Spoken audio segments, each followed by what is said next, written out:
Stephen King once wrote that nightmares exist outside of logic, and there's little fun to be had in explanations. They're antithetical to the poetry of fear. In a horror story, the victim keeps asking why, but there can be no explanation, and there shouldn't be one. The unanswered mystery is what stays with us the longest, and it's what we'll remember in the end. My name is Alan Wake. I'm a writer.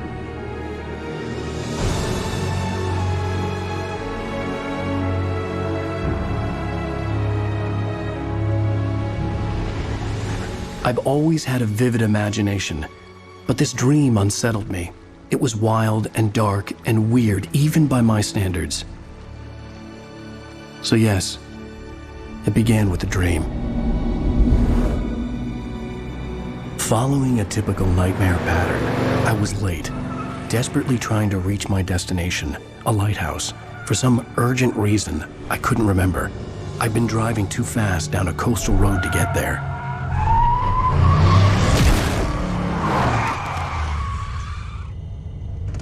I'd seen the hitchhiker too late.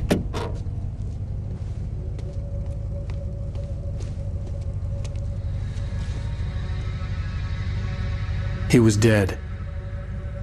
I was convinced they'd put me in jail and I would never see Alice again.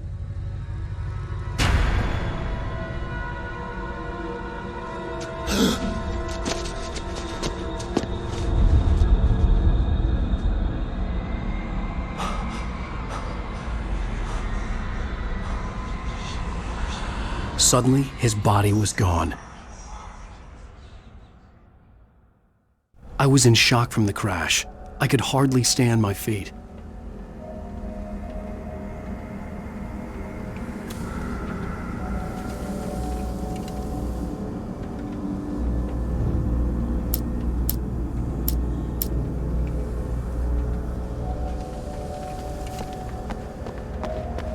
The radiator had broken when I hit the hitchhiker.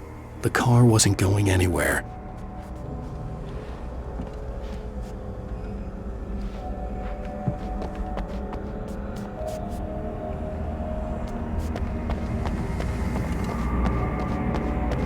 I had to go to the lighthouse. I knew there was something important waiting for me there.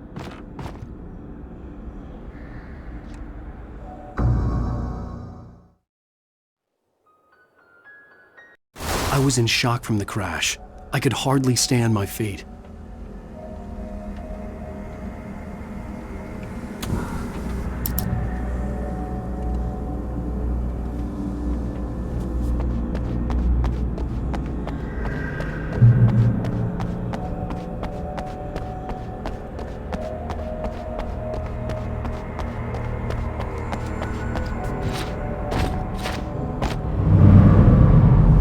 I had to go to the lighthouse. I knew there was something important waiting for me there.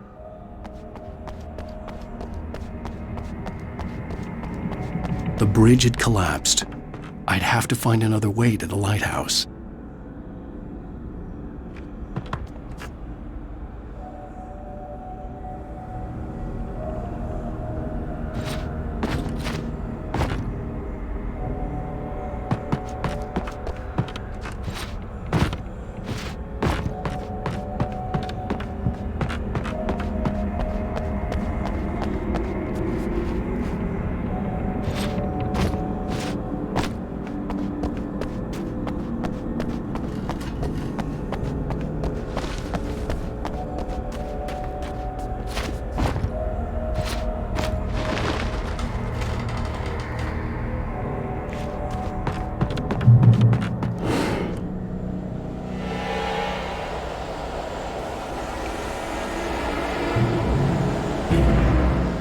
You don't even recognize me, do you, Ryder? You think you're God? You think you can just make...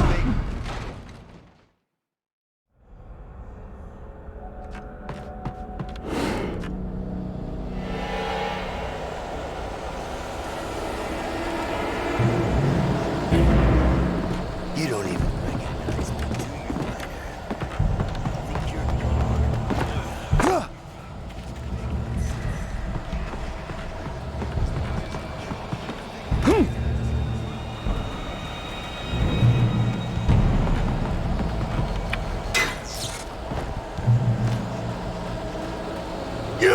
missed your deadline! Damn.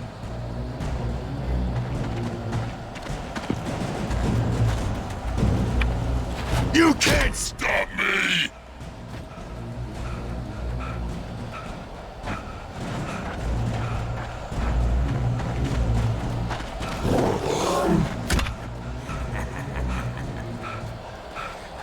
I realized that the hitchhiker was a character from the story I'd been working on.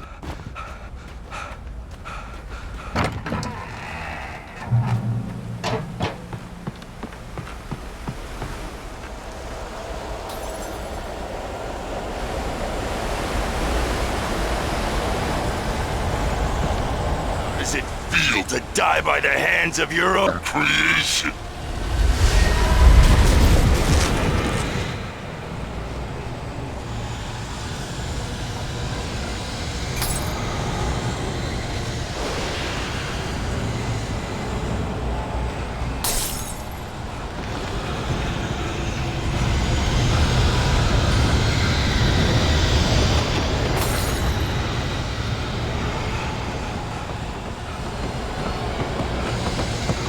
This way!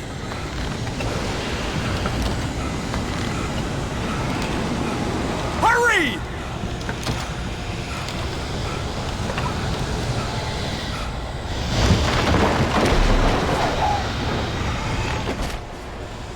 Mr. Wake, it's me.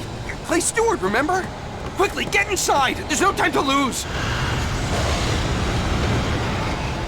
It's coming!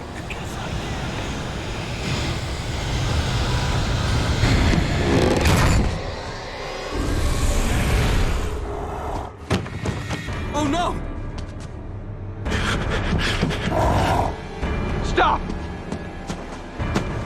No! Damn it, die! No! No! No!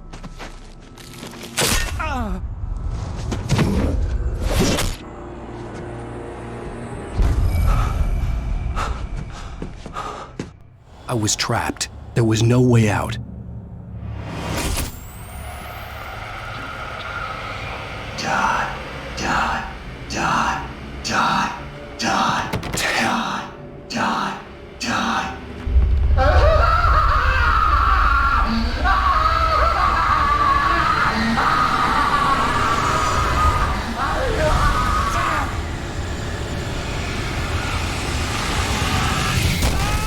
The cabin was a death trap. I had to get out.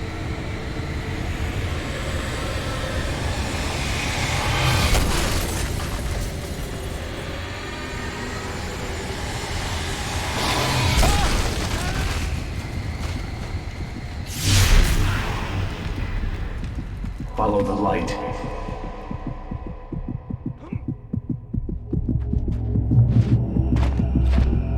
You are hurt. You should go into the light. You are only safe there.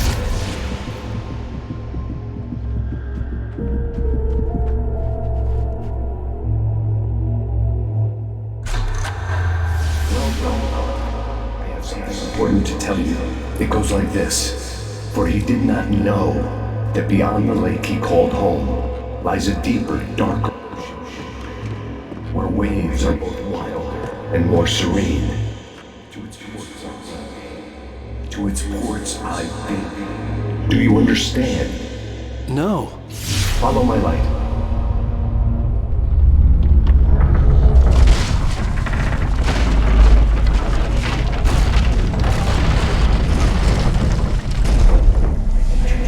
To teach you, the darkness is dangerous. It's sleeping now. When it feels you coming, it will wake up. There's no time. I can only show you the most important thing. The hitchhiker has been taken over by the dark presence. You can't hurt him now. The darkness protects him from all harm. Only light can drive the darkness away and make him vulnerable again. Here, take the light. Turn your flashlight toward him and burn the darkness away.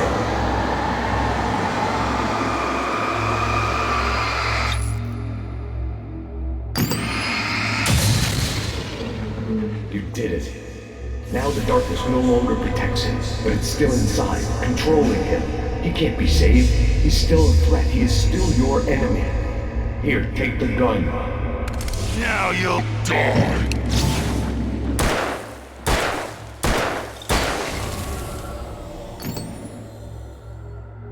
Good. You've done well. Remember what I've taught you. That is all. I will give you back your dream now. In the nightmare, a terrible darkness was taking over the world. The lighthouse was the last safe place on Earth.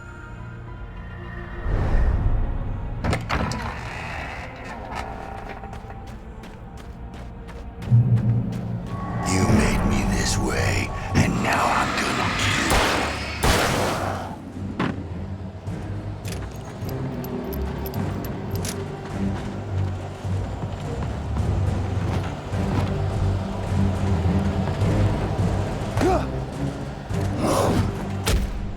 you. This isn't wage!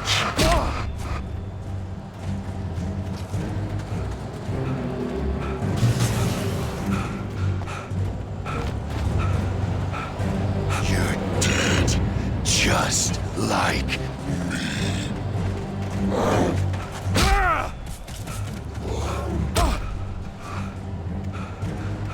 Die!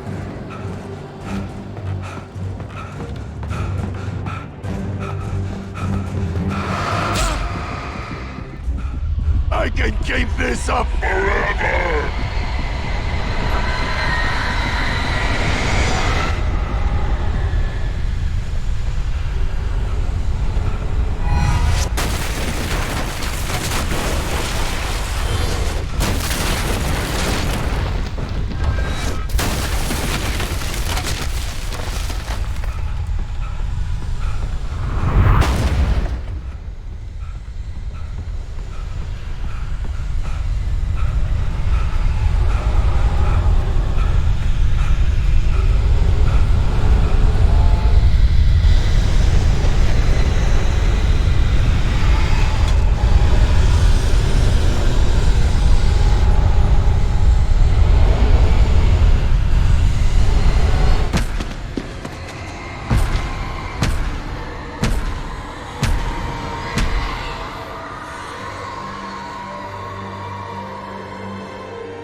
Shh, baby. Just another nightmare.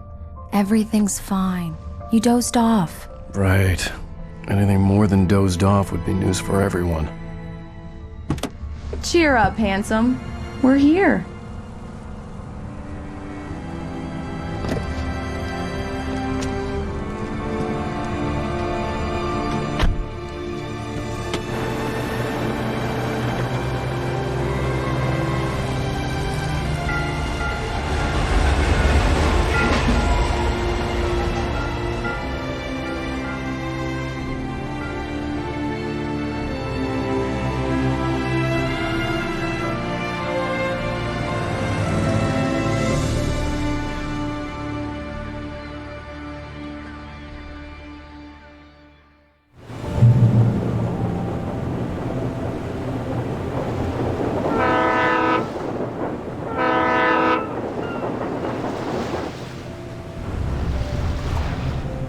Let's act like we're on vacation. Go stand next to that old gentleman there. I want a shot of you with the town in the background. Sure. I'll even give you a title for the shot. A city boy, moments before he got eaten by a bear. Damn yuppies.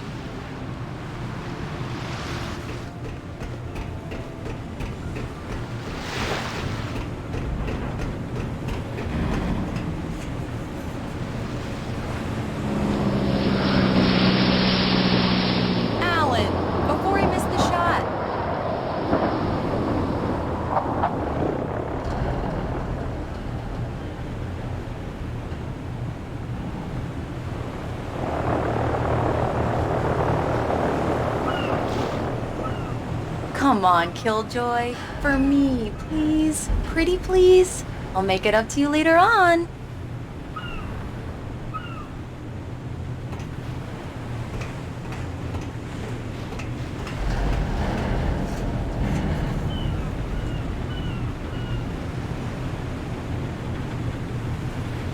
One picture won't kill you.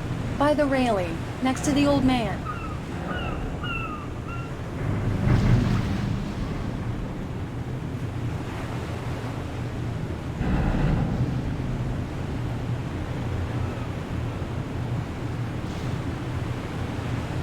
Fine, you win this round. No tour shots on the ferry. Bet I'll get one of you yet. Yeah? Hey, bestseller! How's my favorite writer? Are you there yet? Barry. Yeah, we just got here. Are the locals giving you trouble? Just say the word and I'll hop on a plane and come make sure that you're left alone, Al. No, Barry, we're fine. Great, great. Just want to make sure you can relax and recharge. So, how is the place?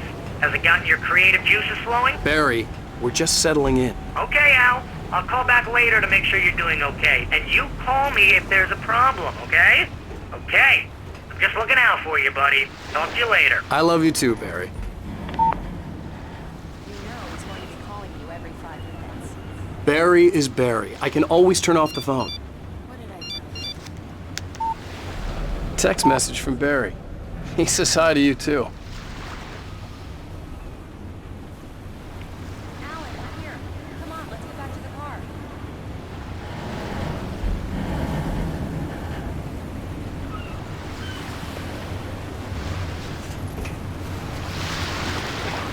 Come on, Slowpoke. You did the full service here. I have the arrangements. I drive the car. I'll carry the bags.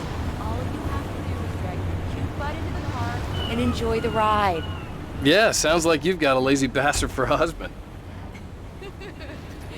Yeah, but I got a thing for him. Come on, you lazy bastard. Let's go.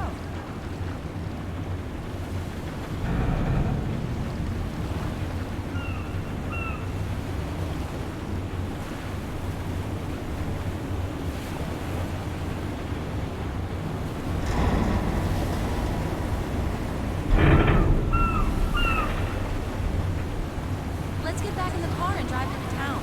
We're here.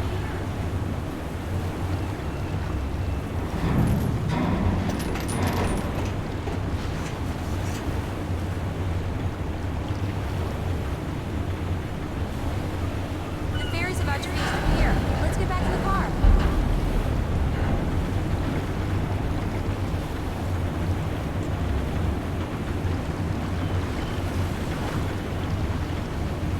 All right, honey. Let's check out Bright Falls. Get the car. Let's go.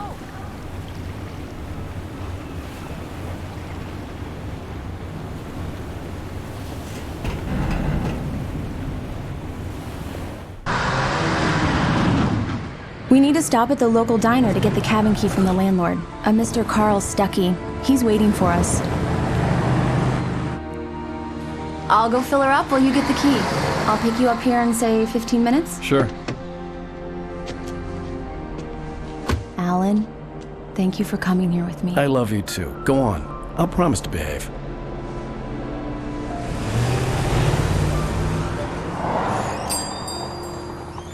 I'd forgotten there were still places like this. Towns where everybody knew everybody.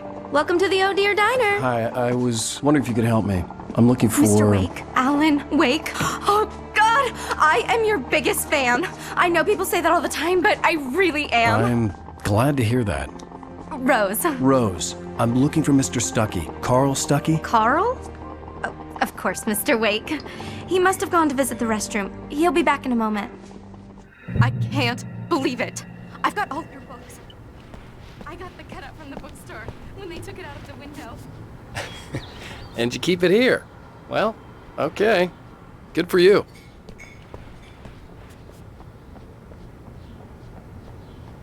Try the coffee. Just don't blame me when you fall in love, because it'll break your heart when you have to leave. Rusty here is no longer human. Nothing but black coffee under a thin layer of skin. Yeah, that makes two of us.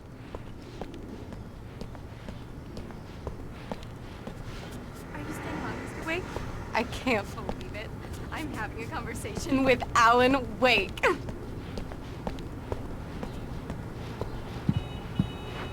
Are you on Right. So much for a quiet vacation. if you want? I get off work at 6. Thanks, Rose. We'll be sure to keep Do that... me a favor, Sonny. I could really use a tune right now. Coconut, number 6 in the jukebox. I'd do it myself, but both of my legs have gone to sleep. Bad circulation. Yeah. Are you serious? Coconut again? You disgust me.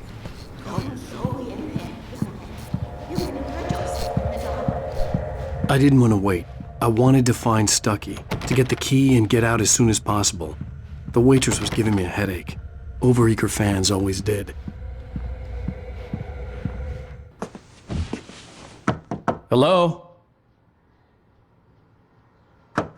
Mr. Stucky?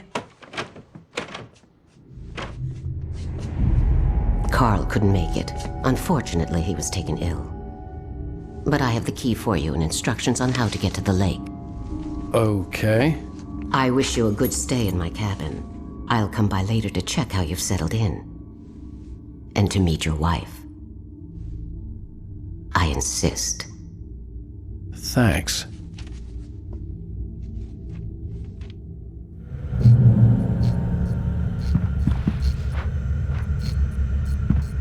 Cauldron Lake is a special place. Very inspiring. You got lucky this time, young man. You can hurt yourself in the dark. This really ought to be fixed. And then I must myself. Even that sounds better than your singing. Are you all right? Splendid, splendid. Damn hernia. The Andersons, they're, local musicians. We're waiting for Dr. Hartman to come pick them up. They wandered off from his clinic at the Cauldron Lake Lodge.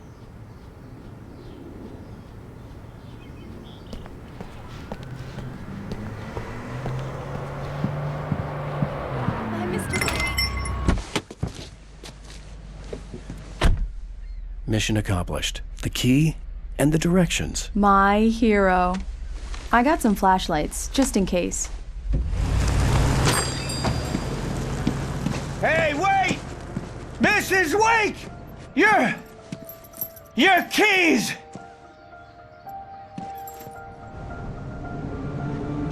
That diner was a real nut house.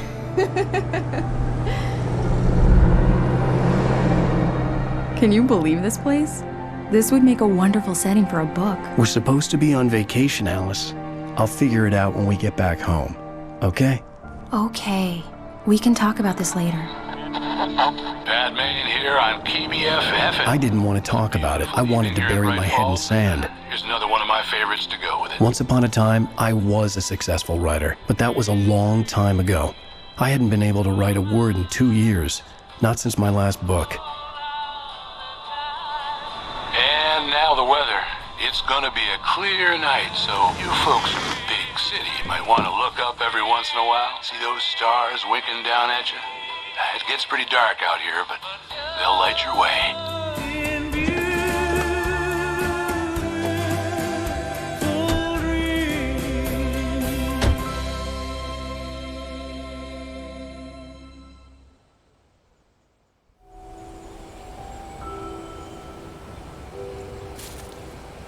Wow. It's gorgeous, Alan. It's something, all right. Don't worry, honey. I'll get you inside safe and sound before it gets dark. And I've got the flashlight. I know. I'm okay. Alice had a phobia, the fear of darkness.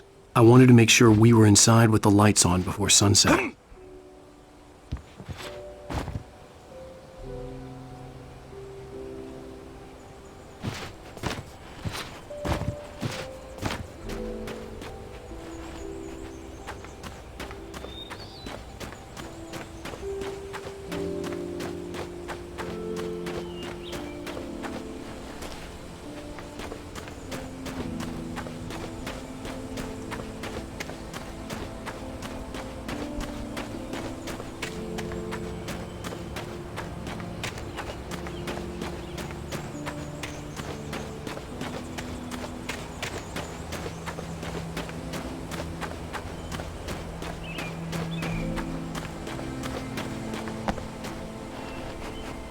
The cabin obviously got its name from the shape of the island.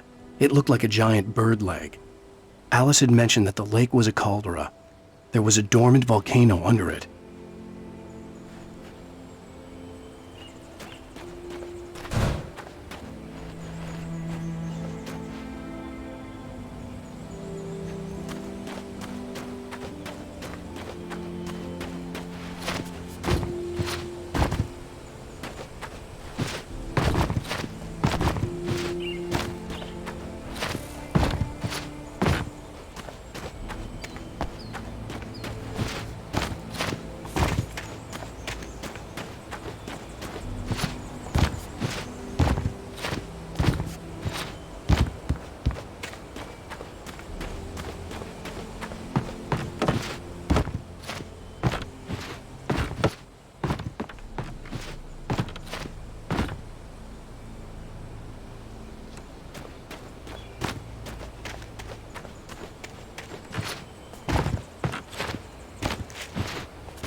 Gorgeous, Alan. It's something, all right. Don't worry, honey.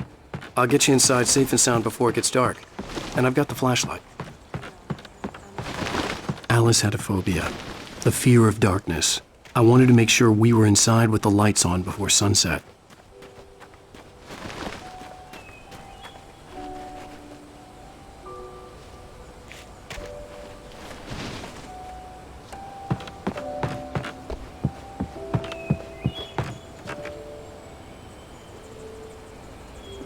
Here we go. Let's take a look inside. Come on.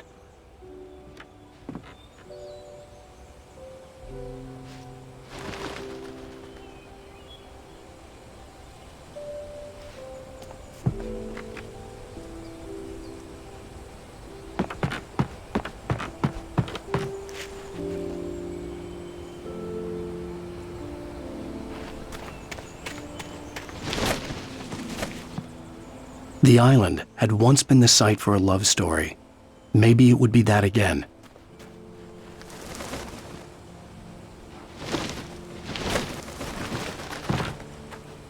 An old generator had been connected to the power cable.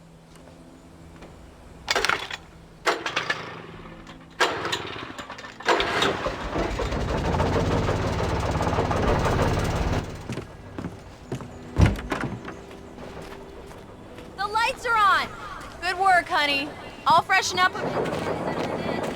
Okay, I'll look around a bit. Sure thing. Have fun.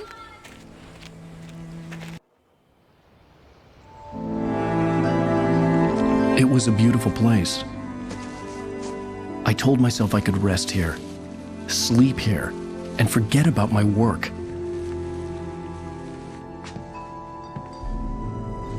I thought we could be happy here.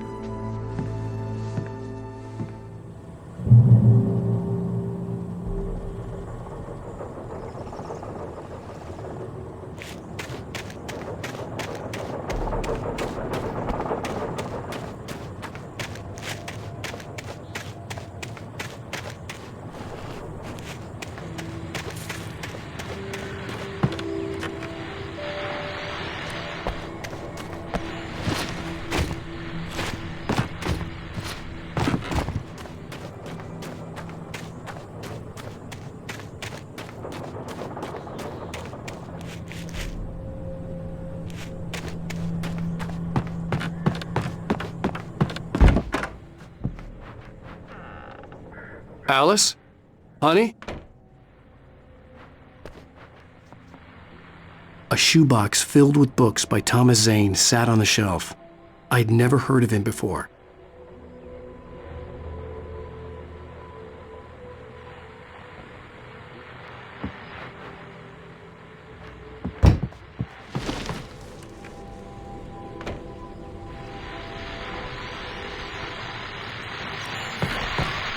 The old door had played a trick on me. Alice wouldn't have come out in the dark. On the ferry, famous artist, no less, but we'll see if we can rope him into an interview later on. Now let's go to the phones. Caller, you're on KBF-FM. Hi, Pat. It's Rose. Why, hello, Rose. What's on your mind? I know who that famous artist was. It was Alan Wake, wasn't it? He's my favorite writer. Well, Rose, I just saw him at the diner. Oh, I am so excited he's here. I'm sure he's glad to be here, too. Well, folks, I guess the secret's out. This is Pat Maine on KBF-FM. Now, it's the music. Great. So much for keeping a low profile.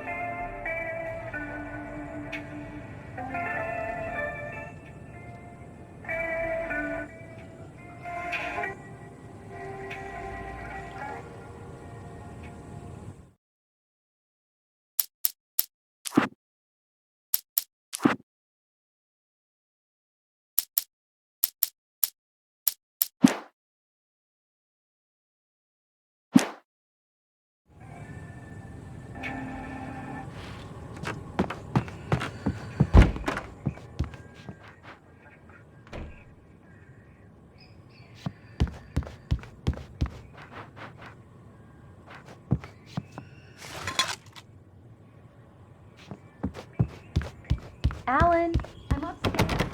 I have a surprise for you.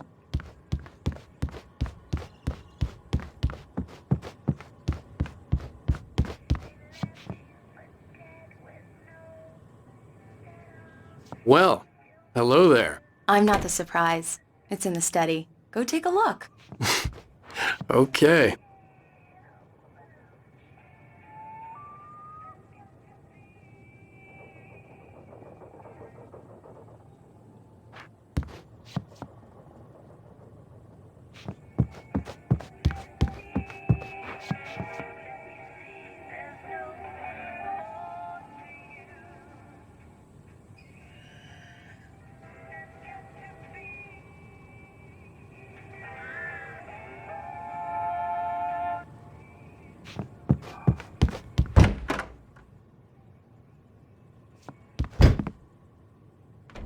Surprise! Alice? What is this? I guess I have a small confession to make. I thought maybe you could write here that a change of scenery would get you past— Damn it, Alice! Everyone keeps— Hey! Just hear me out! There's a local doctor, Dr. Hartman. I read a book of his. He has a private clinic here. He specializes in helping artists. So now you want to get me committed? No! It's not like that. That's not— Alan? Alan? Just don't! I don't want to hear it! God damn it, Alice! God damn it! I knew she wouldn't follow me in the dark. I needed some time alone to think things through.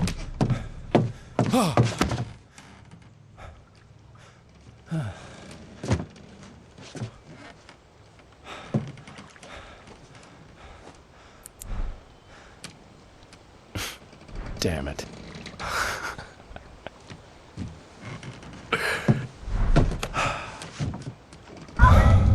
Alice? Alice? Alice! The cabin had gone dark. All the lights were out. Where are you? Help! Alice, I'm coming! It's all right, I'm coming! No! Alan! Help me!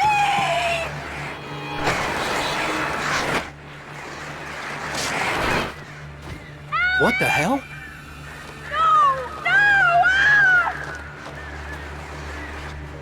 Stay away from me!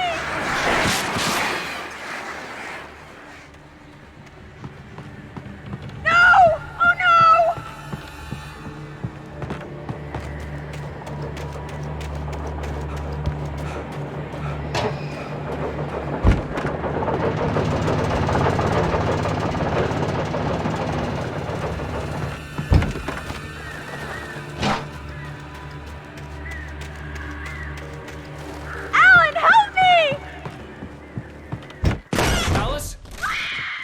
Alice?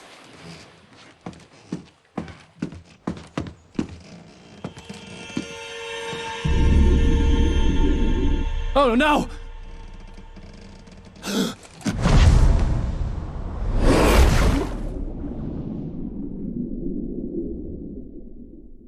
Keep going, Alan. Wake up. Alice?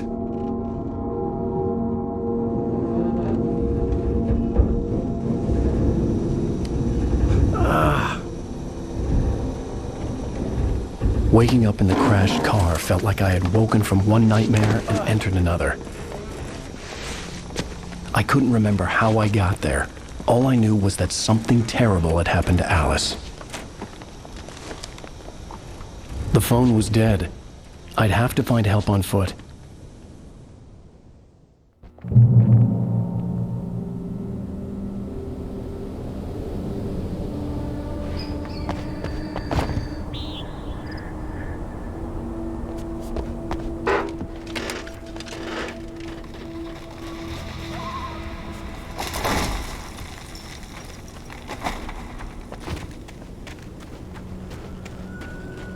The gas station was my best bet. They'd have a phone I could use. It looked like a long hike through the forest to get there.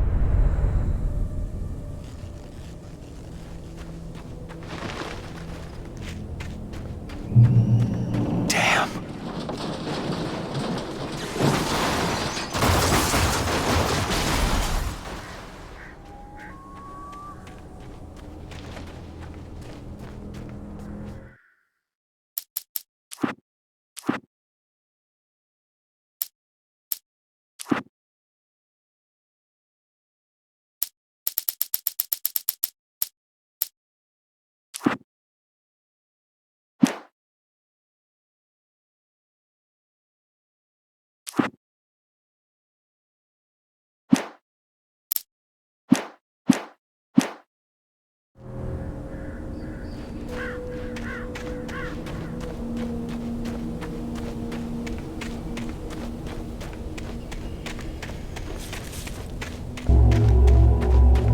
Hello?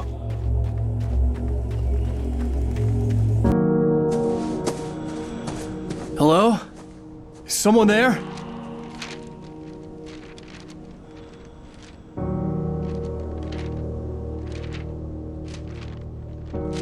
The loose sheets of paper were pages from a manuscript entitled Departure. That was the name I planned to use for the next novel I had never gotten started.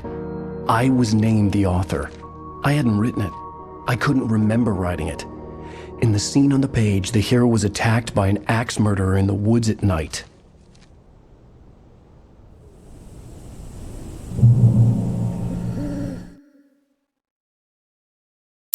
Departure by Alan Wake. The man turned to face me. His face was covered in shadows. It was hard to make him out in the darkness of the forest that surrounded us, but the axe he lifted was plain to see. It glistened with the blood of his victim. He grinned madly. The shadows were alive, distorting his features. It was a scene from a nightmare, but I was awake. The Taken stood before me. It was impossible to focus on it, as if it stood in a blind spot caused by a brain tumor and eye disease.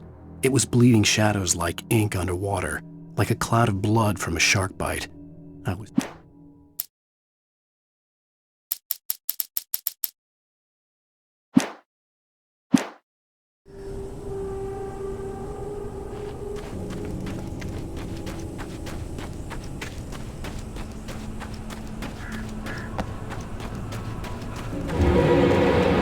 Anybody there? Please, I've been in an accident.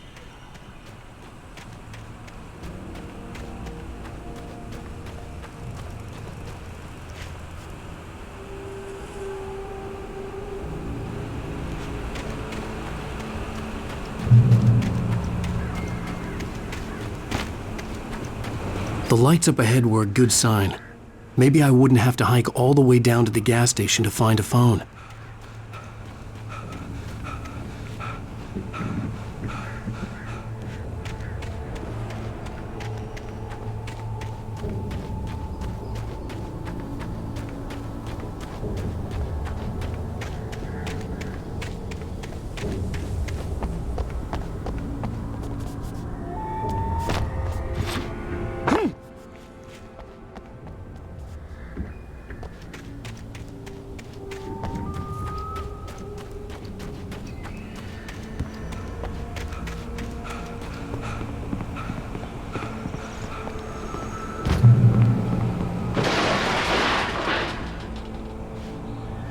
Anybody there? Please, I've been in an accident.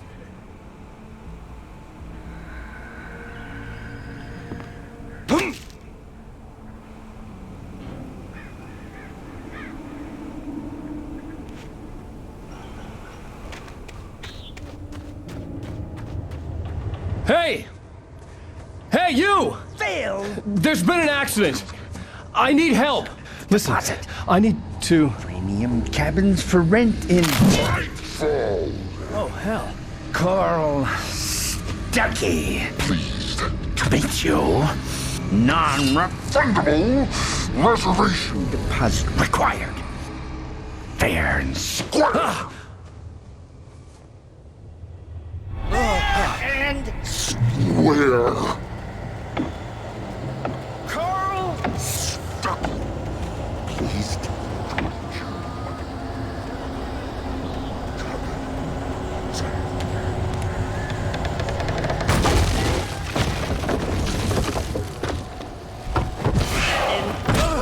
Balls early. You to arrive, you lose. Shit.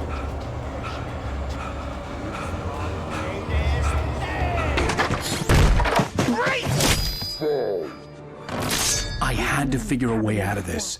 Any second now, and Stuckey would be knocking on the door with his axe like Nicholson in The Shining.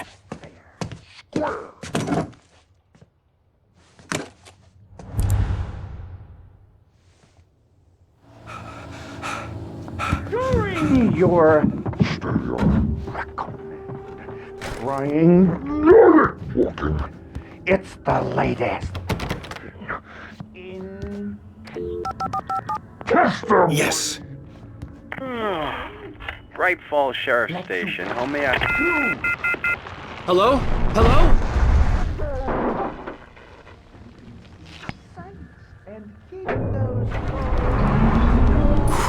This is bad.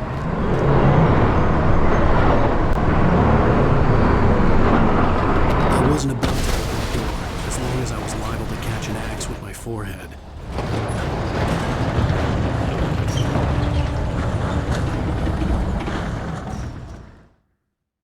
This is bad. Torn.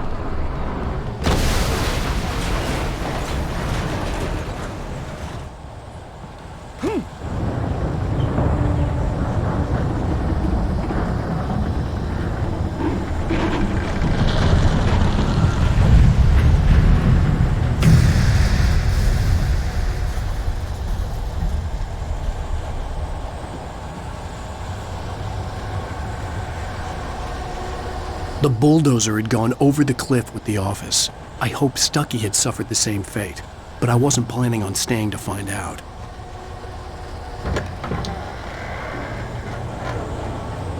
There were more of them.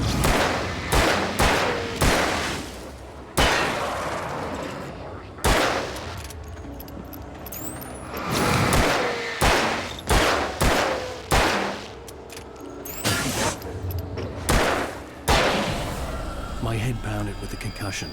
I'd never fired a gun outside a shooting range, and now I just killed someone. Or something. There were no bodies. They just disappeared. If I was dreaming, it felt real enough to make me sick.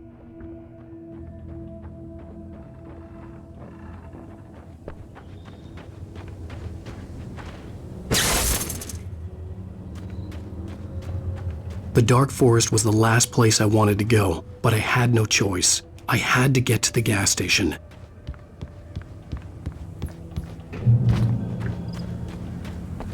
It's rabbit season.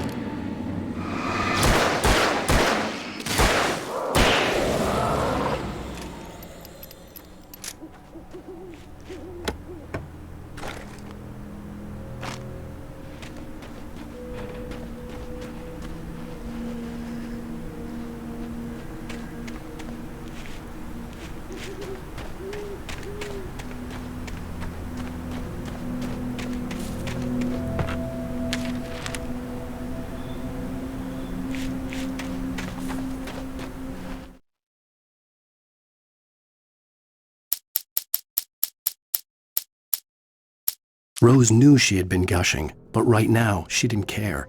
As far as she was concerned, her brief meeting with Alan Wake was literally...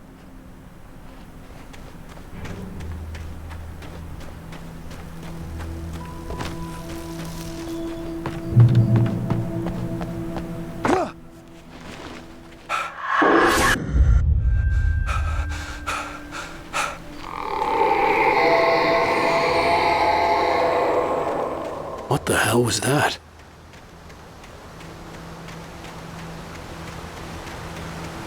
When I saw the river below, something uncoiled itself inside my head. I realized that I'd have to find a way across. I didn't even want to look at the water.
Barry Wheeler was bouncing off the walls.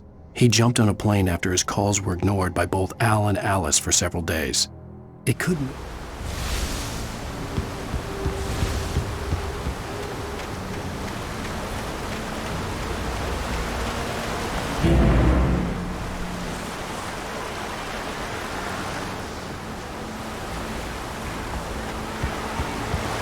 I want something! Stucky was still out there, in the dark, stalking me.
The staircase was broken.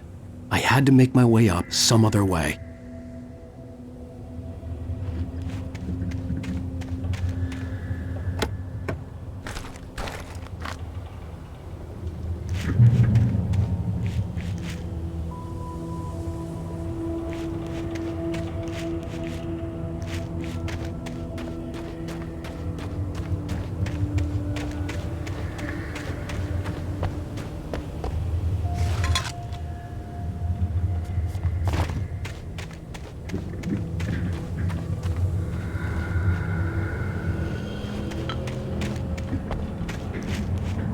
There was no power. There was bound to be a generator somewhere at the logging site.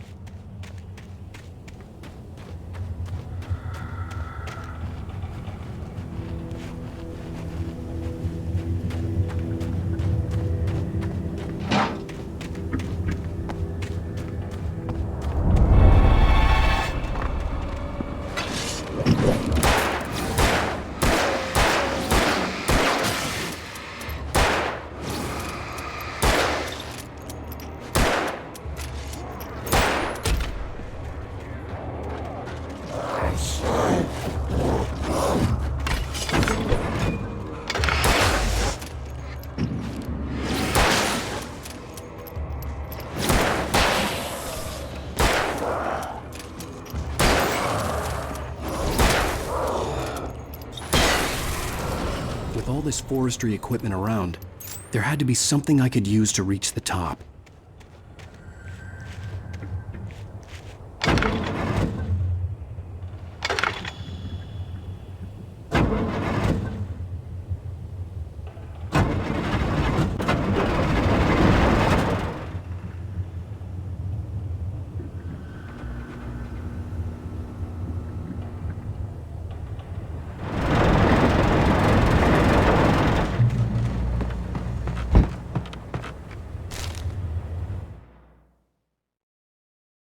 I heard them before I saw them, swooping down from the sky and screeching as they came.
I was just outside, a breath of fresh air, and what a night.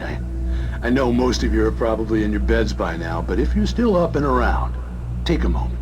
Step outside for a spell and breathe in deep.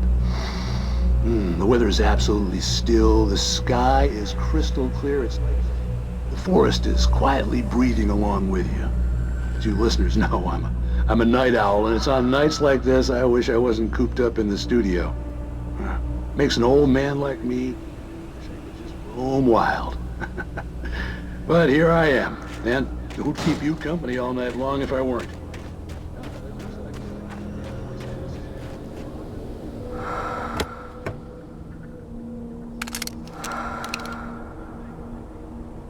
Oh, isn't it beautiful out there? Sure.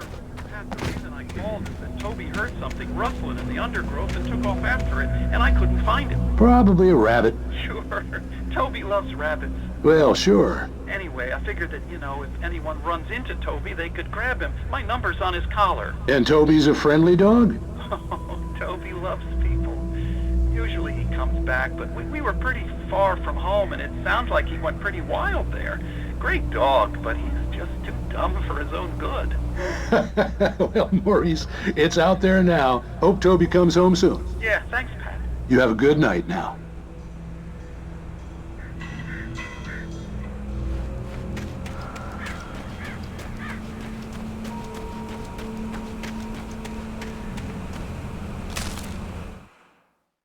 At first, I kept finding the pages as if by accident. The book I couldn't remember was either a terrible and true prophecy or an act of creation that had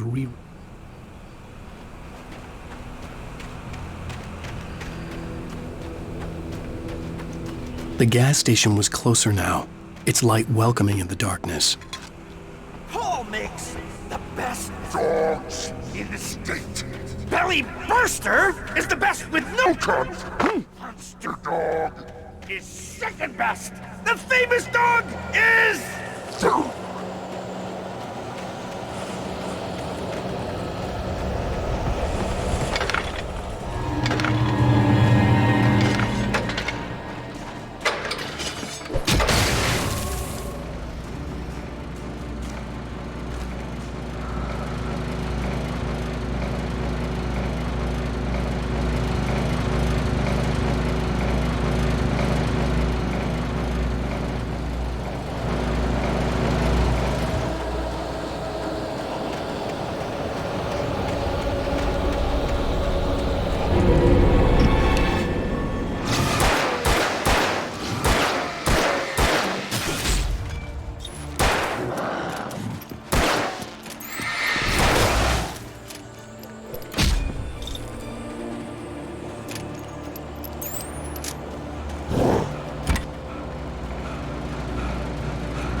salad, no. A man like me needs a hefty meal. That's what it is.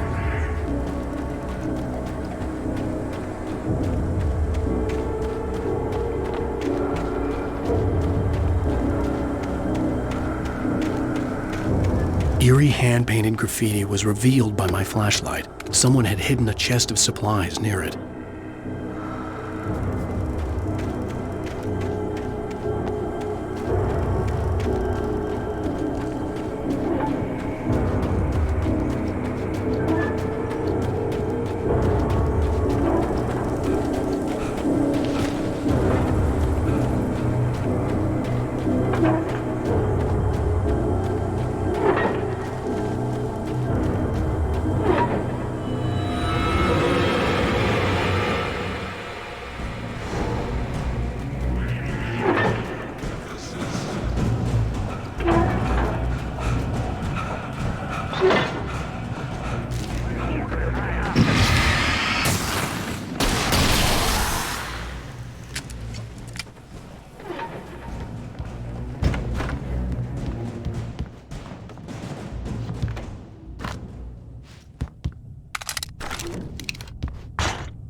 It bestows immortality on those who advance it to elevate all of mankind. Newton, Einstein, Sagan, princes among men. But the price for such a legacy is steep indeed. In Night Springs. Tonight's episode, a quantum suicide. If our lives are already written, it would take a courageous man to change the script. Having called a press conference, Dr. Barclay Colvin is about to demonstrate that very courage. Ladies and gentlemen of the press, I am Dr. Barclay Colvin, and I'm glad so many of you could join me here at the Moorcock Institute. Tonight, I'm going to give a practical demonstration of the many worlds interpretation. As you can see, this is a loaded 9mm pistol.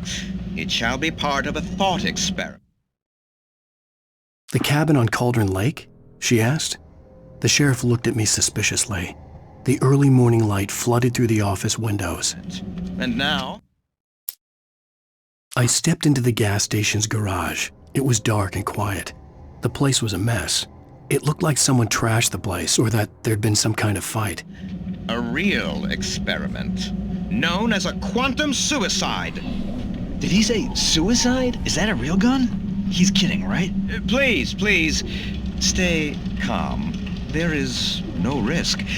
Observe what occurs when I place the weapon against my own forehead.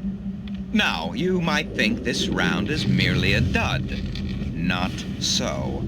Observe the flower pot. And yet, I myself cannot be harmed with this gun. With each pull of the trigger, two new realities branch off. One in which the weapon didn't fire, and one where it did. With my machine here, I have ensured that this reality is always the former. I have bestowed upon myself quantum immortality. Under no circumstances can this gun kill me. So wait. What you're saying is that every time you pull the trigger, in another reality, you die? Yes, of course, but that's completely trivial. There's an infinite number of things that could happen at any moment, and they always do happen somewhere. The point is, this one thing did not happen here. You're insane, Colvin. Insane? Insane? Hey, was this thing supposed to be plugged in? I stumbled on it. You fools! Gaze upon quantum immortality.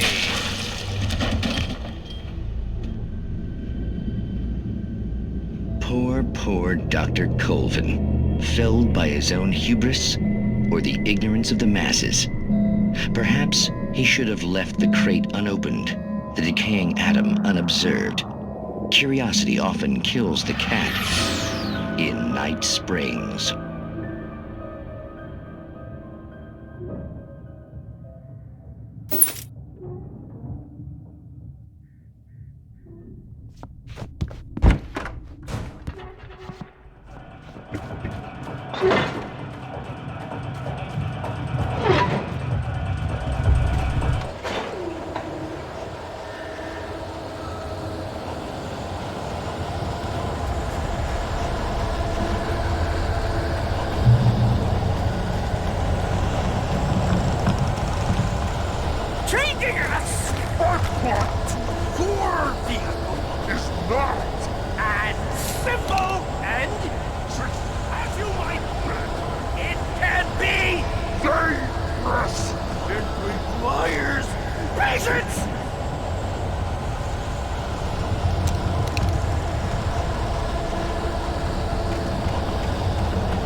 no.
Stucky's body vanished, leaving behind only a lifetime of nightmares to come, assuming I'd reached the lights at the gas station alive.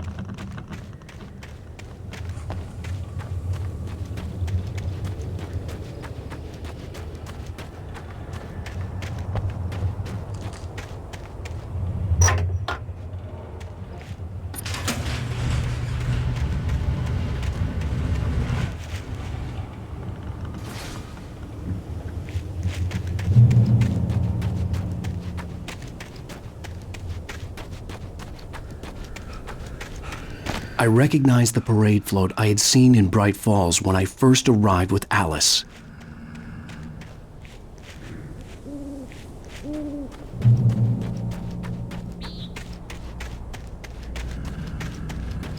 After the insanity I had just experienced in the darkness, the lights of the gas station felt comforting.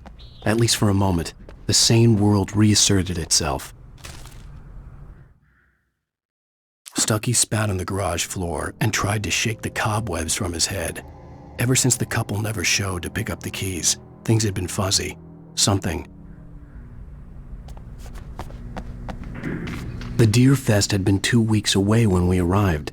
If the day count on the banner was right, I was missing a whole week between the night we got here and now.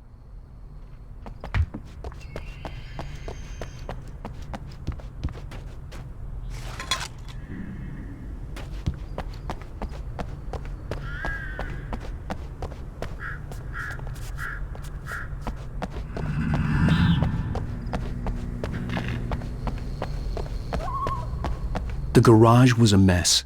It looked like someone had trashed the place, or that there'd been some kind of fight. All right. I'll keep writing. Outside, there's only darkness. Outside the cabin, outside the story, there's only darkness. I can feel her presence in the dark. Just now, I could smell her perfume in the room. I'll reach her. I'll fix it up. I'll bring her back. The story will come true. If I stop, she's lost. I don't believe this. It'd been me on the TV, talking crazy. Was I losing my mind?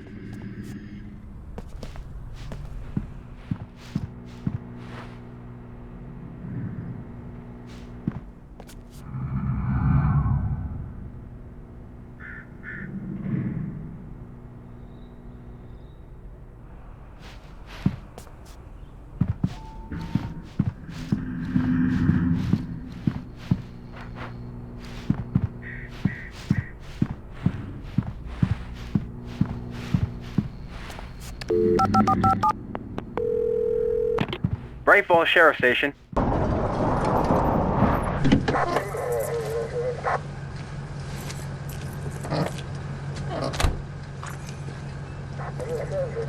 Oh, thank God, Sheriff. Sheriff Sarah Breaker.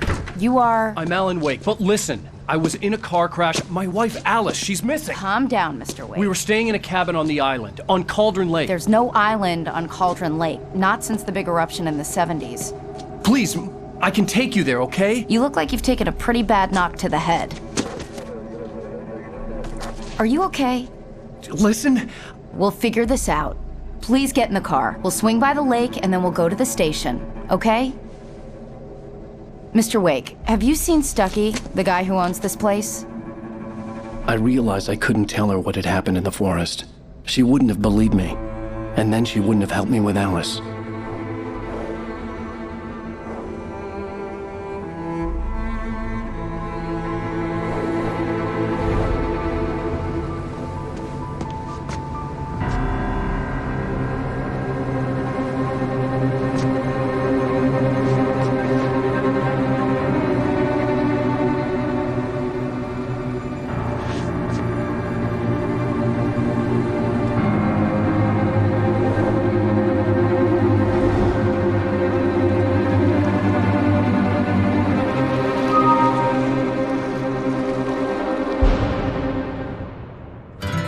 A candy-colored clown they call the Sandman tiptoes to my room every night, and just to sprinkle stardust and to whisper, go to sleep, everything is all right.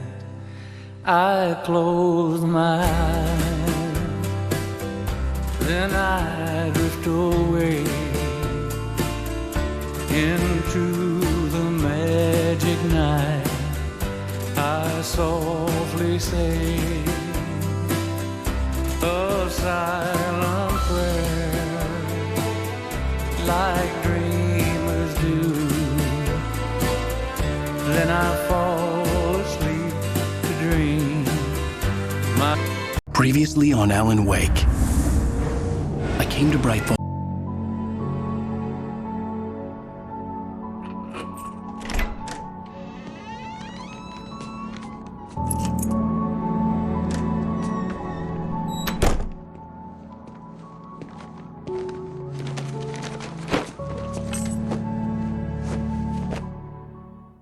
Honey, I'm home. Back here, sweetie. How was it? Worst weather I've ever seen. You should put some coffee on. It'll warm you up.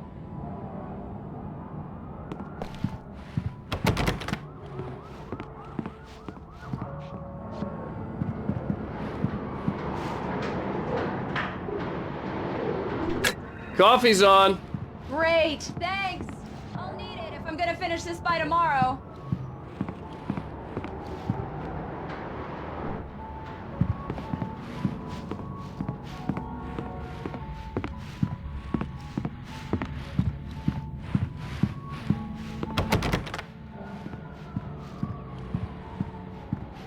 Oh, hey, I just finished those cover mock-ups. They're on your desk. Tell me what you think. No kidding. I didn't think you'd get them done this quickly. On occasion, I can perform all sorts of miracles, my dear. Oh, really? Well, you seemed to think so last night.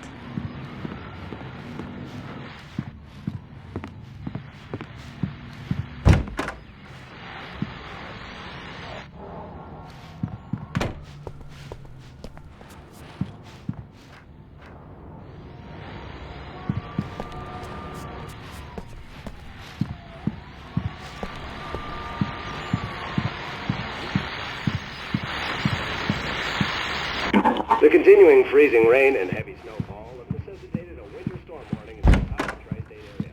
People are advised to stay indoors as many roadways are already closed, and city officials are not expecting snow crews to keep up with the weather. We're now on the third day of the blizzard.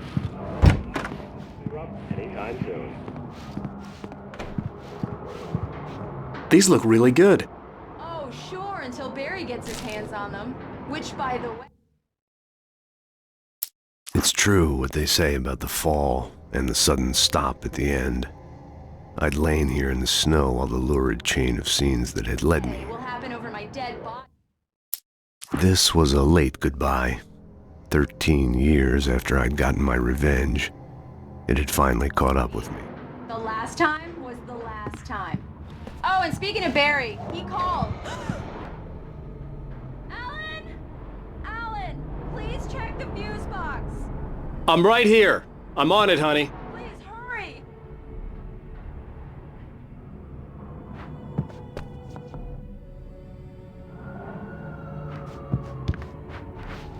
I'm right here, baby. I'm fine, I'm fine. Just get the lights back on. Now, please. Honey, it's a power outage. I've got the flashlight. Okay.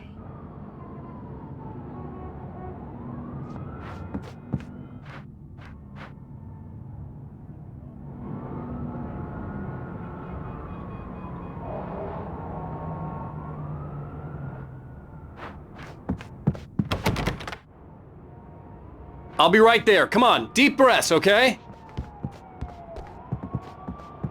Hi. You okay? I'm sorry. It just really spooked me. Don't worry. We'll just break out the candles. I know it's stupid, but it's just... Especially when I'm not prepared for it, you know? It gets to me. I love you. Tell me a story, writer. Okay.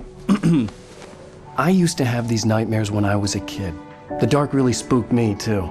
When it got really bad, my mom gave me this old light switch. She called it the clicker. The clicker, huh? Yeah. If I ever got scared of the dark, I could just flip the switch and a magic light would scare the monsters away. Oh, sure. Here it is. Alan. Maybe it'll help you, too. Yeah, nice story, writer boy. You made that up right now, didn't you? No. Seriously. I love you, even if you are a liar. Thanks for this.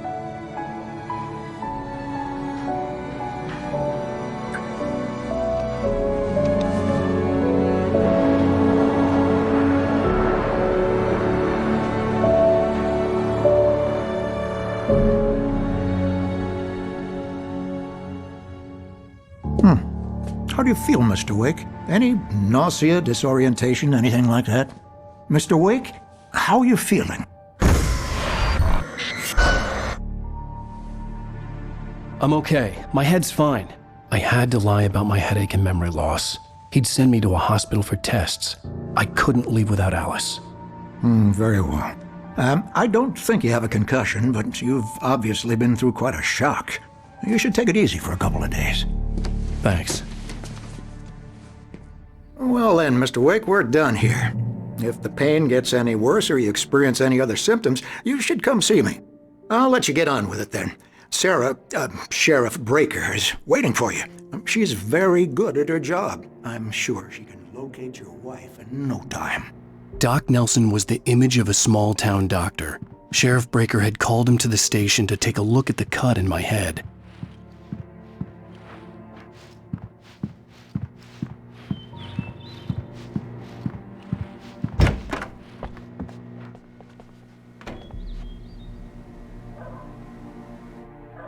Thank you for testing the lights, Miss Weaver. Everything seems to be fine.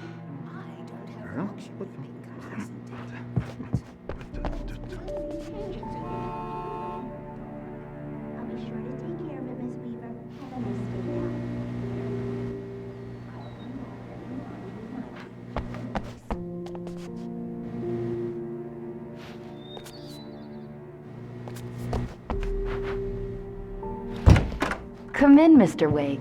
Your phone's on the desk. The battery is dead. It's charged now. Mr. Wake, the sheriff is waiting for you in her office down the corridor. Alice was missing. I needed help to find her. I wasn't ready to leave.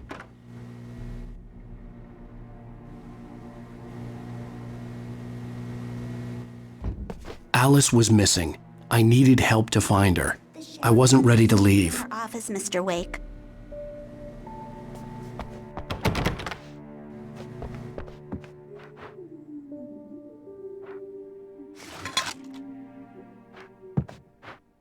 Yeah, it's Mulligan here. I'm at Stucky's gas station with Thornton. There's no sign of him. Over. Wait. Yeah, this is Thornton. Look, we've located the parade float. It's here. That's some good news, right? Stucky was supposed to be driving it at the rehearsals today. Over. Oh, give me that. Mulligan here. Looks like someone really thrashed the garage. Over. Okay, roger that, guys. Keep looking for Stucky. Jane's out.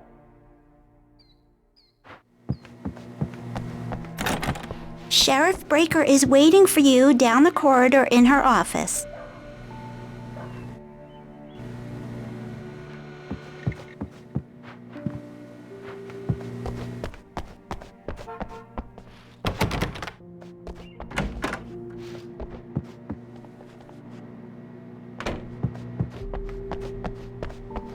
Your phone, Mr. Wake?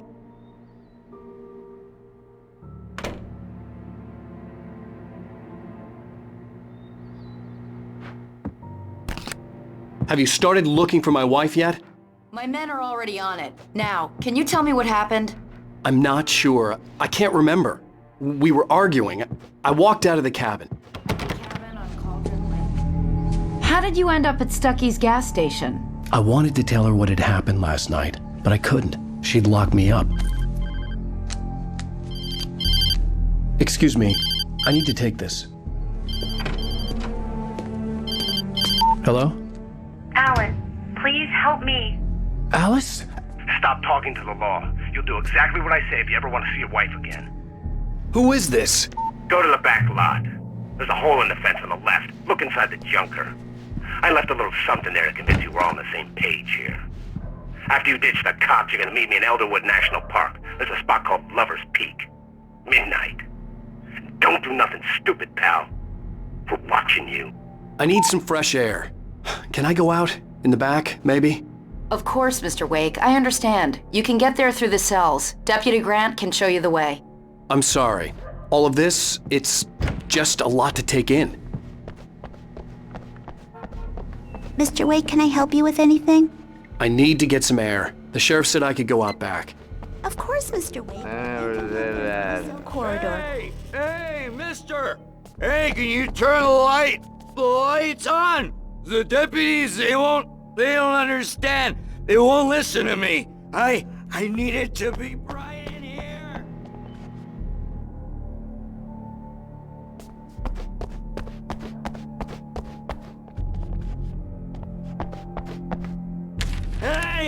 Hey, you! Can you help me? The early morning light hurt my eyes and made my head ache. The man on the phone had said, go through the fence on the left.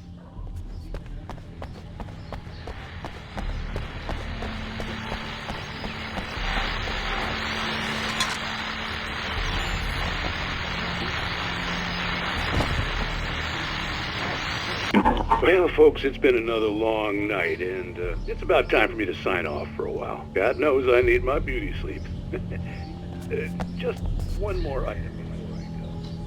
It's been a busy night for the sheriff's department. We've had a few broken windows, even a report of shots fired on Main Street. Deputies Mulligan and Thornton had to deal with two intoxicated young men who were celebrating the completion of their Deer Fest float. Now, folks, we get this every year. I know it's exciting, the big day's almost here, but let's save it for the party and leave the gunplay for the shooting.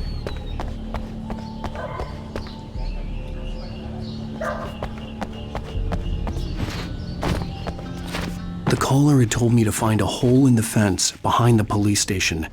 There was something for me in an abandoned car. Alice's driver's license had been placed on the front seat. The caller meant business.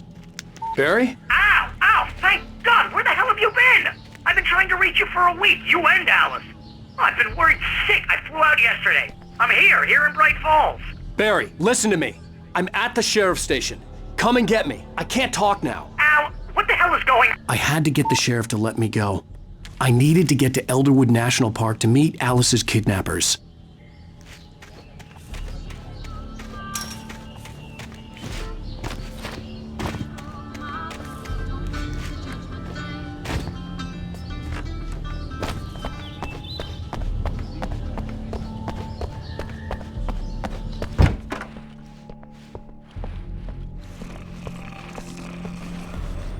A writer is a light that reveals the world of his story from nothingness. The way a sculptor carves a statue from a block of granite. If I stop, the world I'm making dies. Darkness will reclaim it. It's a long, hard journey into the dark. Alice's life is at stake, but I can't think about that, or I'll lose it. The dread lingers at the edge of perception. I'll push on. Anything is possible here. I'll write the story. Marvelous, Sarah. I just wanted to settle all the damage the Anderson brothers might have inadvertently caused. Are you feeling any better, Mr. Wake? I'd like to leave. Am I free to go? Well, we still need to talk about... Am I under arrest? No, of course not. But I need to know where you'll be staying so I can get in touch with you. I'd avoid the motel. The Majestic is known for its roaches. The cabins at Elderwood are pretty nice, though. That sounds perfect. I'm Dr. Emil Hartman. I'd like to invite you to stay at Cauldron Lake Lodge. Did you talk to my wife? I had the pleasure of discussing your situation with her on several occasions. Did you set something up with her? I invited her here. My clinic is a place where... Oh, hey! Oh, my! Take it easy. Hey, nobody move! Get your hands off of my client! Who are you? I'm Barry Wheeler, his agent. If you have business with Mr. Wake, you talk to me. You yokels won't know what hit you once I sick my lawyers on your asses. No harm done, Sarah. I'm all right. I don't want to press charges. Mr. Wake, my offer still stands. Get me out of here. What the hell was that about, Al? We don't need a replay of that thing with the paparazzi. I thought they were gonna lock you up. I had to talk to someone. I told Barry everything. He thought I was certifiable, but when he heard about the manuscript, I had him. The fact that I'd written something, even if I couldn't remember it, was enough for him. He smelled money. And he believed that Alice had been kidnapped. Anything beyond that was another story. I had a midnight appointment with the kidnapper in a place called Lover's Peak, somewhere in Elderwood National Park. The plan was to rent a cabin. I don't like it, Al. I don't like any of it. It's not good. In fact, it's the absolute opposite of good. Mr. Wake! Barry, you found him. Hi, Rose. Oh, wow. I was just thinking about you, too. Great.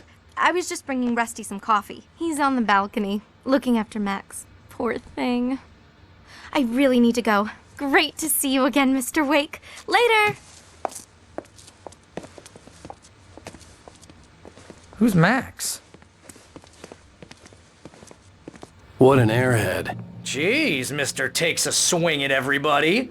This is not her fault. She's a very nice girl and, more importantly, a fan.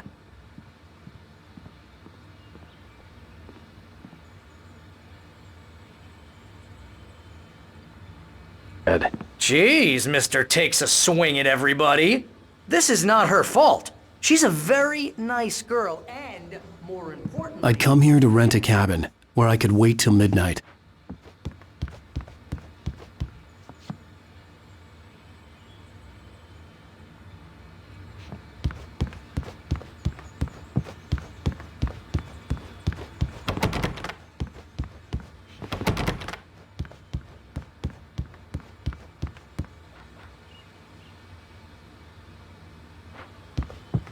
Seriously, Al, what you were saying in the car?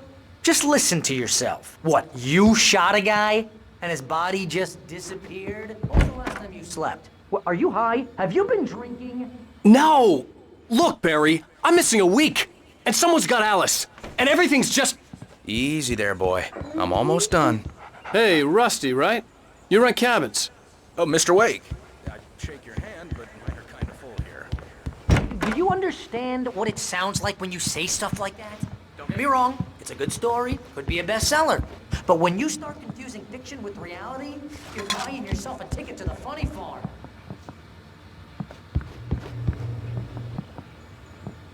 Seriously, you can't just go and meet a kidnapper. Those situations always end up in disaster. You gotta talk to the cops. She's my wife, and it's my call. Can we talk about this later? No. This whole thing... Listen, you hit your head. I mean, geez, Al, wait here. You gotta understand how crazy all this sounds. Actually, I'm sorry about this. Would you mind grabbing the registration form from the desk? It's just across from Bucktooth Charlie. Okay, sure. If you're trying to pull a joke on me, freak me out, it's working. Ha-ha, let's have a laugh on Barry. Well, you had me going there real funny, Al. You can quit it now.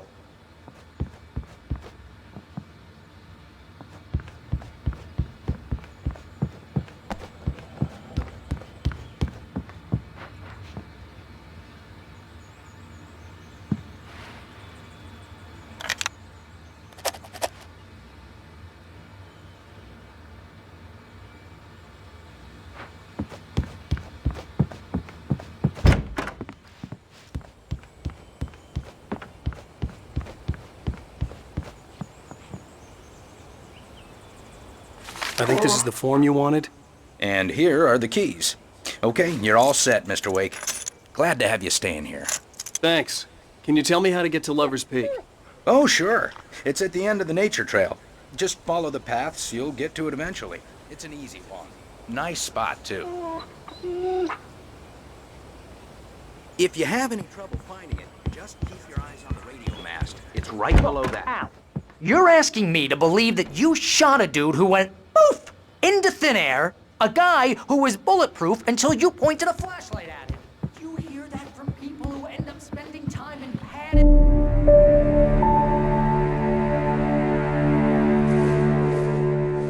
That's just crazy talk, Al. Al? Al? We should go to the sheriff or call the FBI. Damn it, Barry, they'll kill her!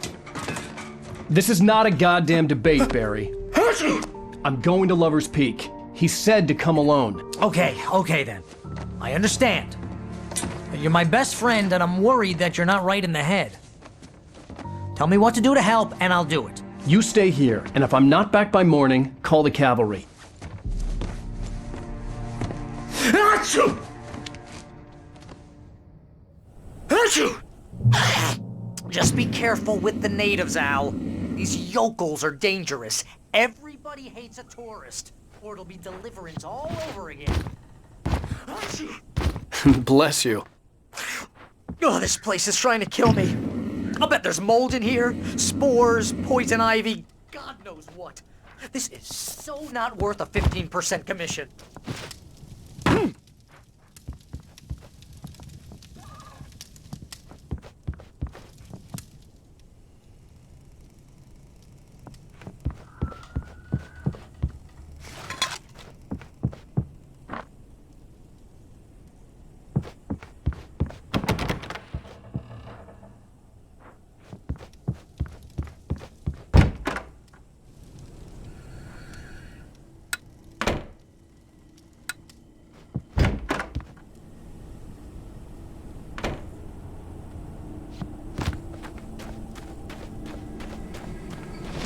I'll wait here, Al.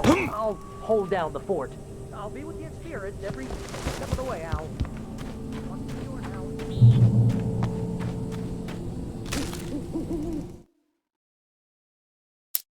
In spite of its human mask, to describe the dark presence as intelligent would have implied human qualities on something decidedly inhuman. The kidnapper fired his gun one last time, and the shadow vanished into the darkness it had come from. See? Nothing to it, Wake. Barry had never gotten along with Alice, but he knew Alan loved her with an almost frightening intensity. And now something had happened to her.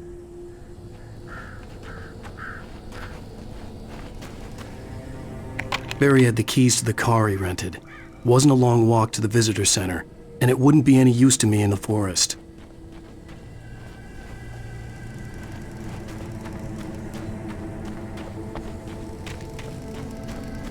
I knew I should have gone to the cops. This wasn't the smartest thing I'd ever done, but I was still angry with Barry for trying to talk me out of it. These people had called me right in the sheriff's station.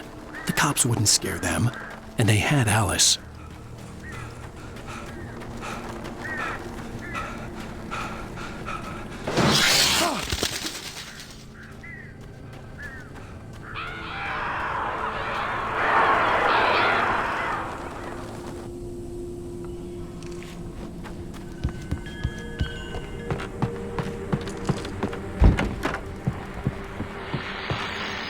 Welcome back to the show, folks. As promised, our very own Dr. Nelson has just parked his rear end in the studio.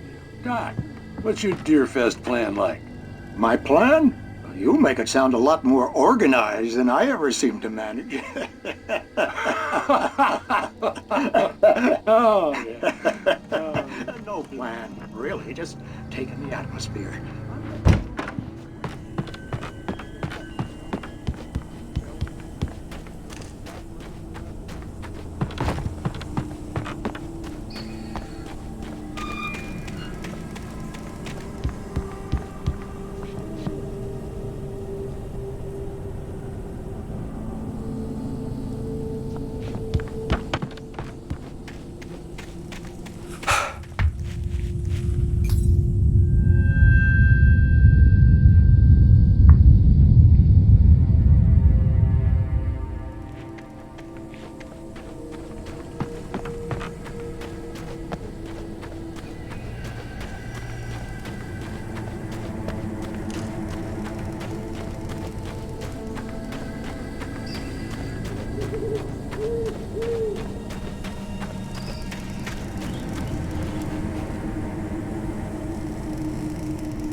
Crime and punishment.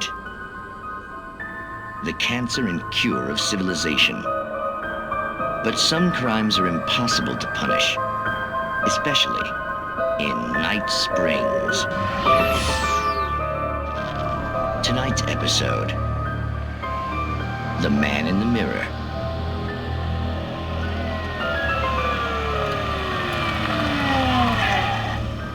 He's inside, Agent. He's a weird one. So, you're confessing to killing that guy, huh? Why? Had it coming? Yeah, but why would you do that? I mean, you're a nice guy. Normal.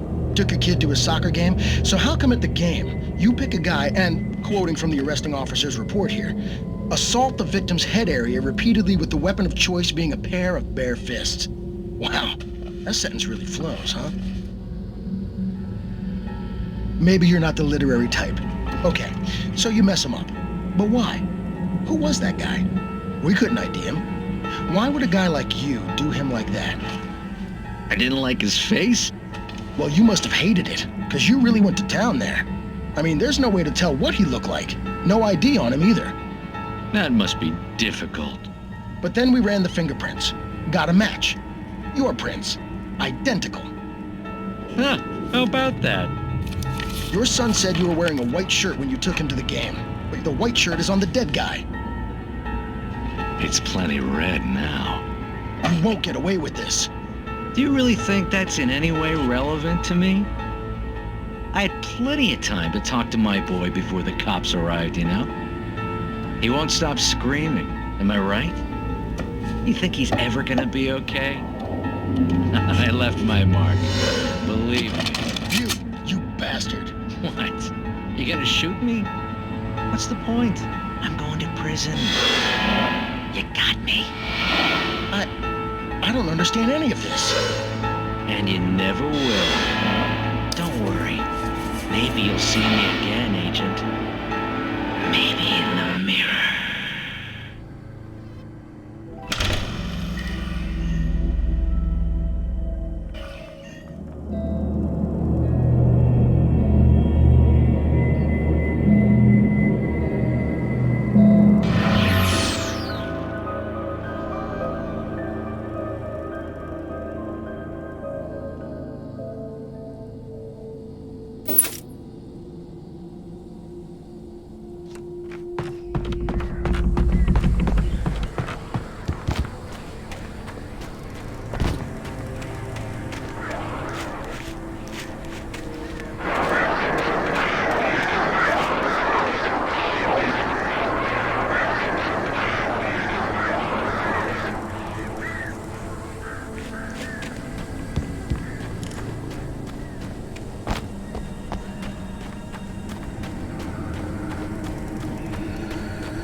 The air in the visitor center was heavy with an awful smell, as if some rotten drowned thing had crawled up from its grave.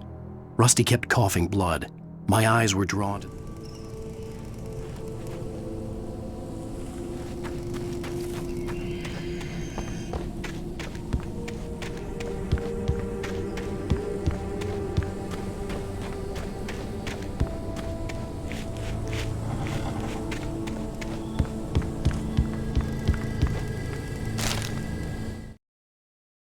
Rose knew that Rusty was in love with her, and she liked him too.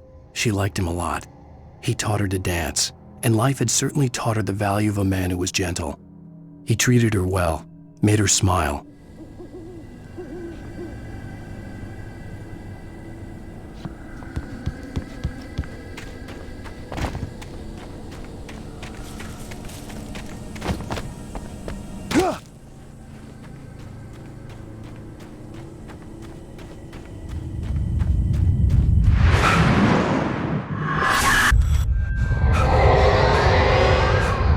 Vision left me weak. This was no head injury. Rusty, damn. Rusty, hang on! I'm coming! Please,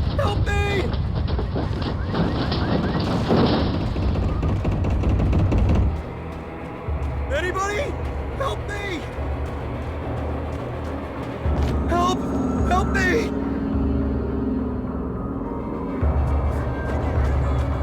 Anyone! Please help! Help!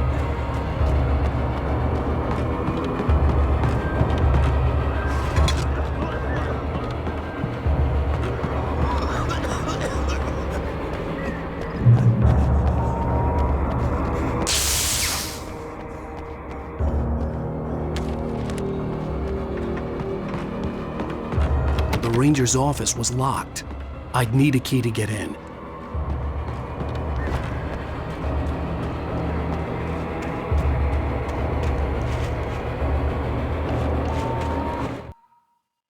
The visitor center was sturdy, but the impact turned the front of the building into splinters. Rusty was thrown across the lobby like a rag doll and hit the far wall hard. It didn't hurt.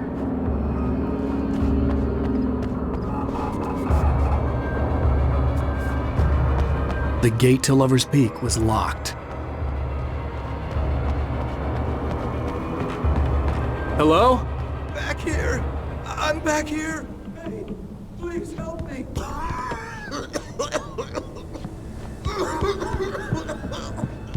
I'm here! I'm hurt! I can't move!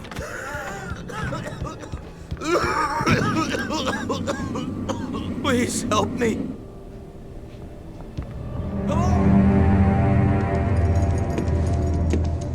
Mr. Wake?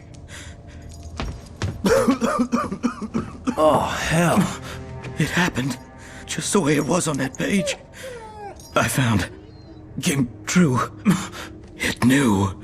So dark. It'll come back for me. You must... The lights. In the office. I have the key. Okay, Rusty. Hang on. I'll be right back. Whatever did this couldn't be far. Rusty had found a page from the manuscript. It would help me understand what had happened. Shh. Good boy.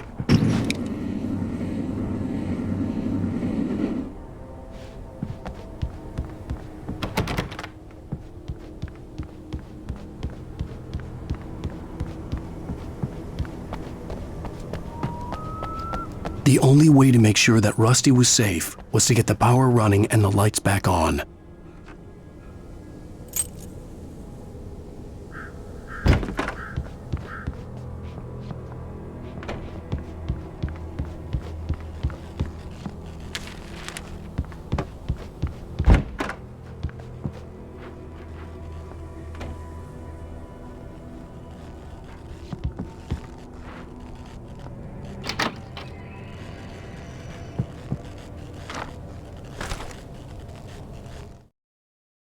At the last instant, I changed direction and threw myself down. The axe splintered the trunk of a tree. I stumbled into the pool of bright light.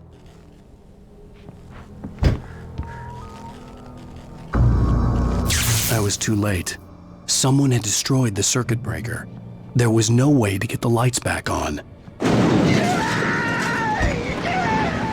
Rusty! Rusty!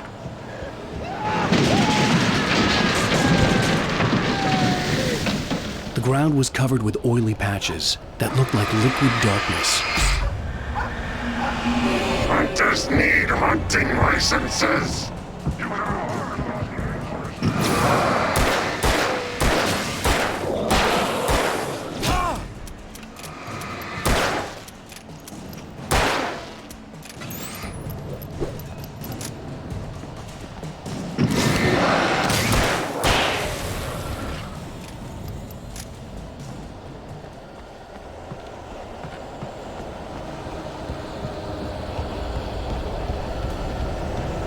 Something had torn a mammoth-sized hole in the wall. Please! Don't feed the animals! Fishing!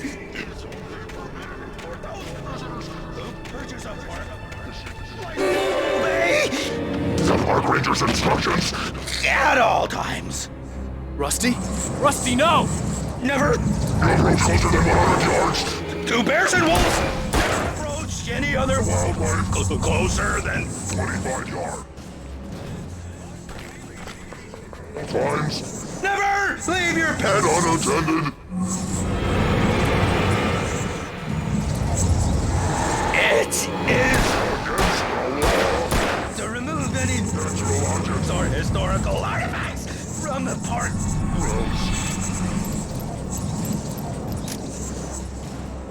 This includes even rocks you made, or even simple berries.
Forget about it, Barry. It's just me going crazy.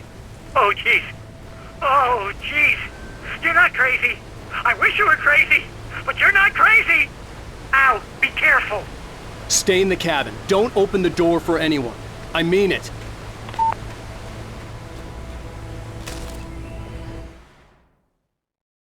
In that last instant of consciousness, Rusty thought about Rose. He was older than she was. Rose was barely out of her teens, but she made it.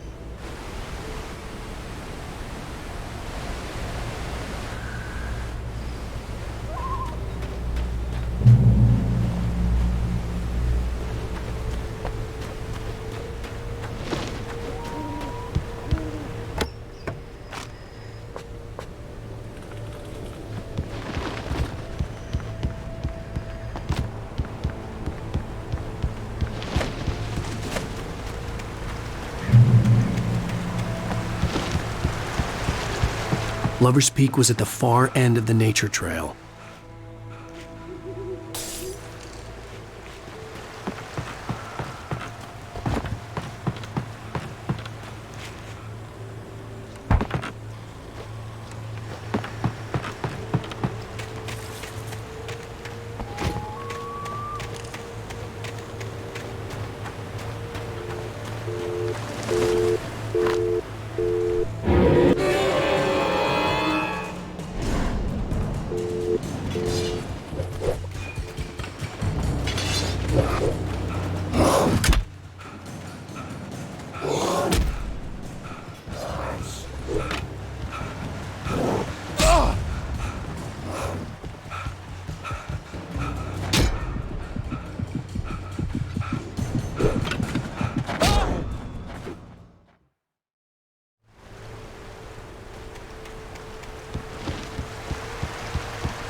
Lover's Peak was at the far end of the nature trail.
Lover's Peak was at the far end of the nature trail.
I turned the corner, afraid of what the flashlight's beam might reveal. Suddenly, a roughly painted symbol of a torch glowed in the light.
Shit.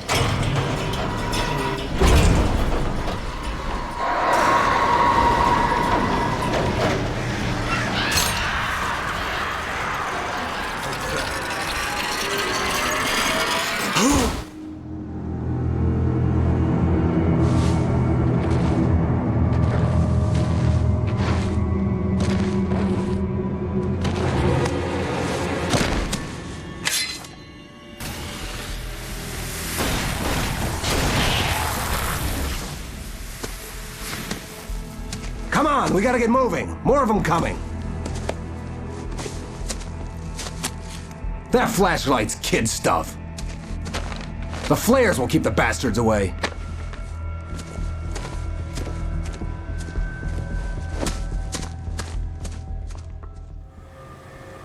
You can see them too? Hell, of course I see them. Come on, we gotta move. Why? Because that's the way the story goes. Yeah, but... Let's move! I lost my gun back there. Oh, I've got a gun. Just keep that light steady on him. It took a moment, but then I recognized him. He'd been on the ferry when I first arrived here with Alice. He knew my name. We were headed in the direction of Lover's Peak. There was no way this was a coincidence. He was the kidnapper. Come on, Wake! You better keep up.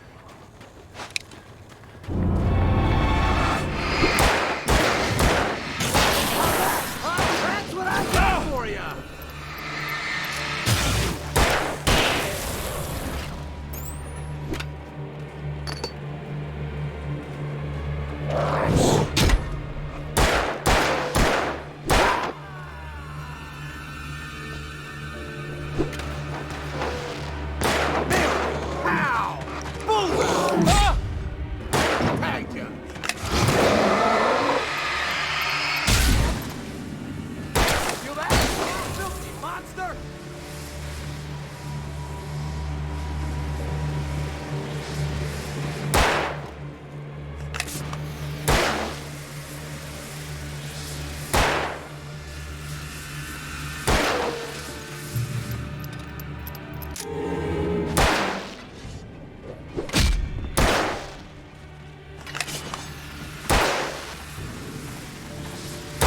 Fighting me!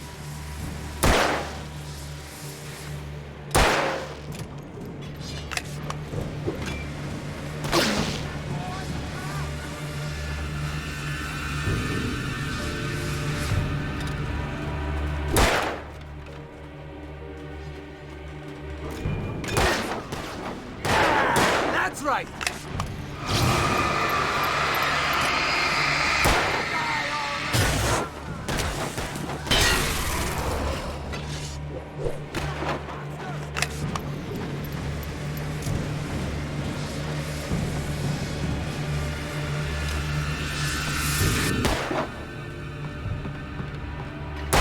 Fighting me!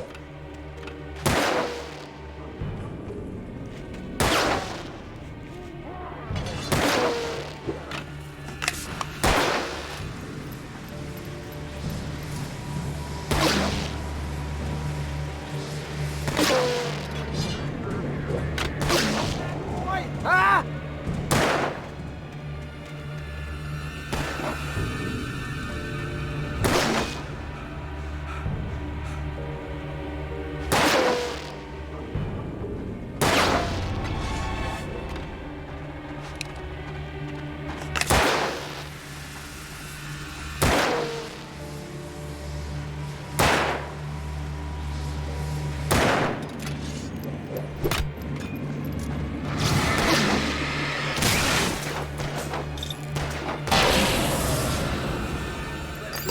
Wake.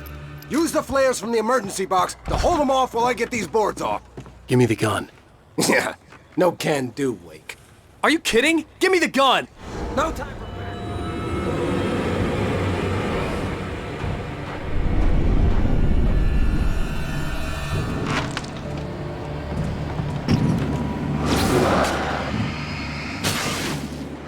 a little longer! Scare them off! Get some light on those bastards! That'll keep them off!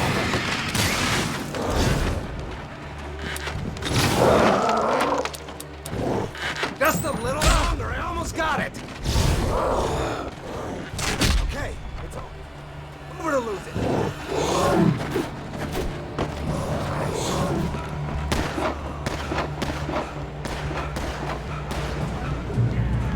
That's right.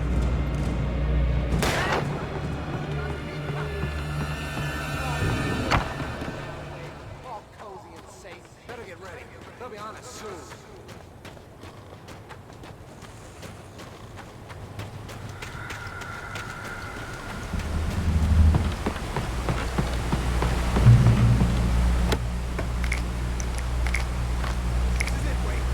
Last stand. There's more flares here. Get ready. We fight them as long as they keep coming. Give me the goddamn gun! They're coming! That's not how this goes. Get with the program, Wake. Hear that? It's them.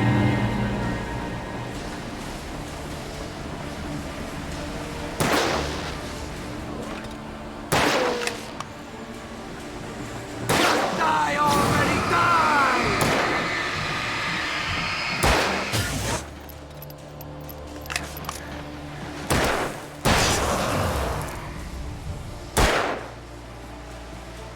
Stop moving!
Let's cut the act now. Where's my wife? I knew you were gonna say that. I read it all before. You're a hell of a writer. Congratulations. You're gonna bring about something glorious and terrible once we get you some proper editorial control. What the hell are you talking about? Where's Alice? I want the entire manuscript, or she's gonna suffer bad. You touch her mouth.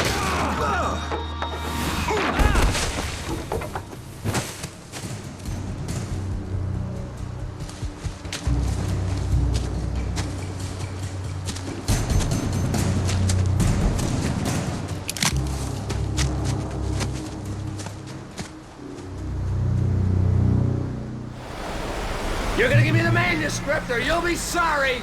No! Come back here! I swear I'll kill you if you hurt Alice! Do you hear me? Come back here! He had Alice, and he wanted the manuscript because he thought it held some magical power, but I had no manuscript to give him. On more than one occasion, Alice had tried to explain to me how it felt to be afraid of the dark. To her, darkness wasn't simply the absence of light, but something more tangible. I had to get back to Barry and figure out my next move.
Sarah didn't care about the legal threats Wake's agent had made. She let Wake go without argument, because there was something about him she couldn't quite put her finger.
The night had been one desperate situation after another. I was exhausted, and my body felt as though it had been chewed up and spat out.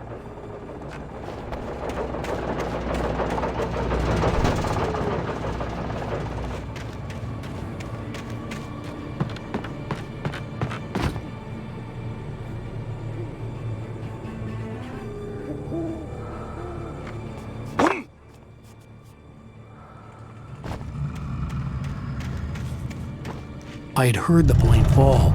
It made no sense. It was clear that it had just fallen here, but it was very old and obviously hadn't flown in decades. Looking at it sent a shiver down my spine.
The logging site was a mess.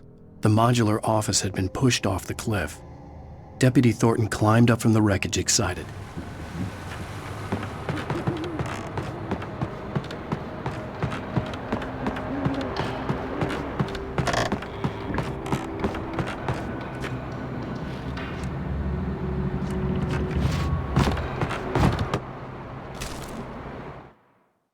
When Barry saw the darkness attack the visitor center, it made him a believer.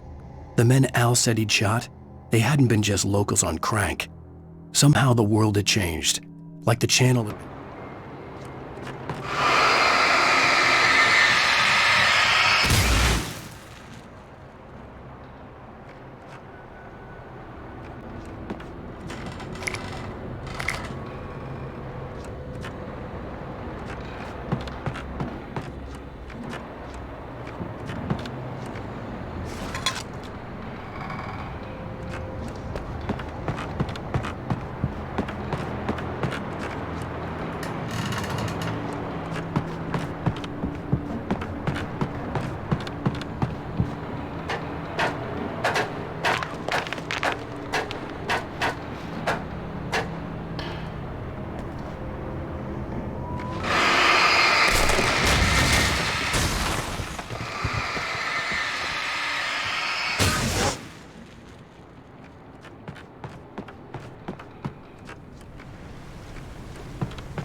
Beware of Widowmakers!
Logging is a hazardous occupation.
Barry? Ow! The porch is covered with birds. They've got all Hitchcock on me. Stay out of sight. I'm on my way. Don't open the door. What, am I crazy? Stay hidden. I'll be there soon. Just make sure you keep the lights on.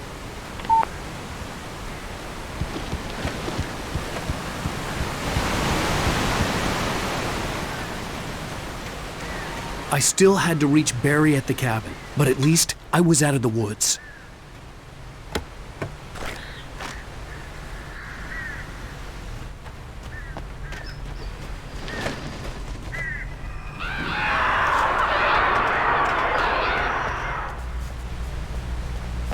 I'd have to get the car from the locked garage. It would get me back to Barry faster, and the headlights were a welcome bonus.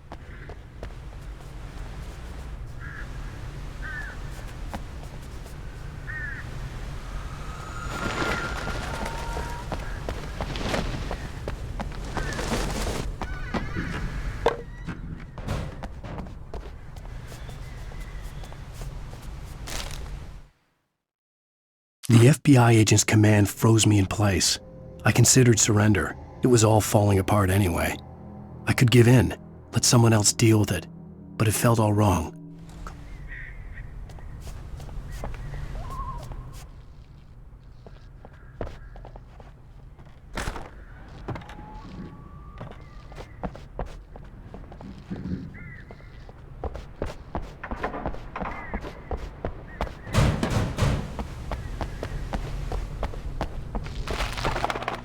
I had to find the key to the garage.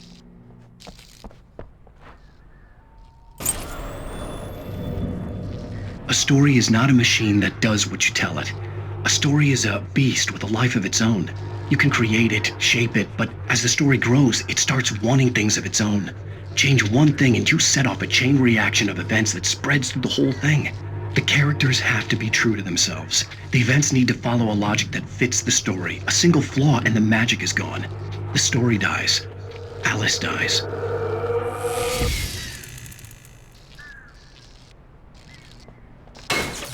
You can learn about it!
The flare gun was probably the best weapon I could imagine against the dark things I was facing.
It was the kidnapper.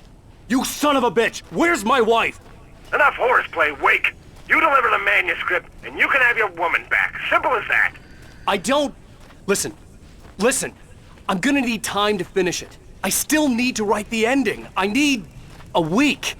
It's not done? I need a week. 2 days. The old Bright Falls coal mine is nearby. You can find it easy, city boy. The main building, there at noon. You bring the manuscript, you'll get your wife. If not, well, get me? Yes, I get you.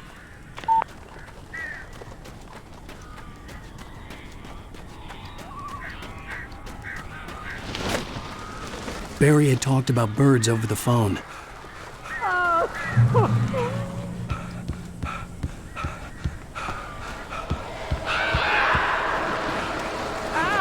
Ow! I am so glad you're here. A couple of them got in here before I blocked the chimney. This isn't normal. These birds are weird.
realize that I'm not allergic to birds. Achoo!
Barry, you can open the door now. They're gone. Hey, Al. I'm sorry for thinking you were having a psychotic episode, man. I sent Barry to the town to ask around about a man fitting the kidnapper's description. He'd go through the archives of the local paper. Perhaps he could learn something. Anything about the island and the cabin that had disappeared. The man wanted a manuscript. I had to try to write him one to get Alice back.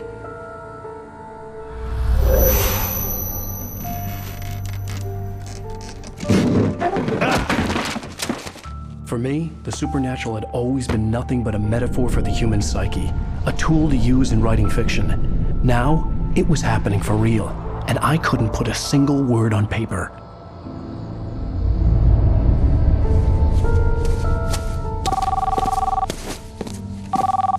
Barry Wheeler speaking. This is Rose. Rose? I found Mr. Wake's pages. Oh, you sweet, brilliant girl. Could you and Mr. Wake come get them? I live in the trailer park outside the town. We'll be there in less than an hour. Bye now. See you soon. Have a great day. Hope you come back soon. Welcome to the Oh Dear Diner. Good girl.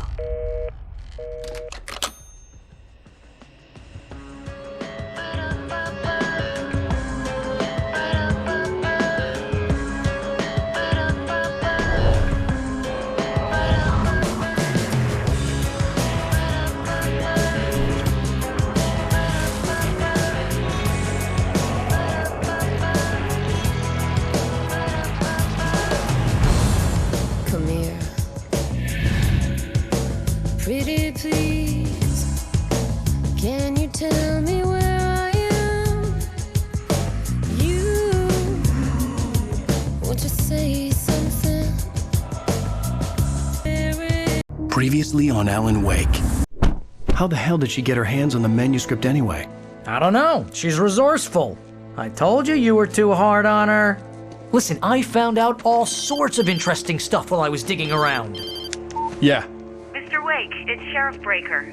We have an FBI agent here, Agent Nightingale. FBI? He's anxious to see you. You'd better come to the station. Okay, I'll be right over, Sheriff. Let's make this quick, huh? Help you folks? Name's Randolph. I'm the manager. We're looking for Rose. Works as a waitress down at the diner. Rose, sure. Nice girl. Who wants to know? I'm Alan Wake. The writer, huh? I heard on the radio you were. Well, I'll show you her trailer. That Rose, she's a nice girl. Always pays her rent on time. As I was saying, I found all sorts of weird stuff from the local newspaper's archives. This place is crazy.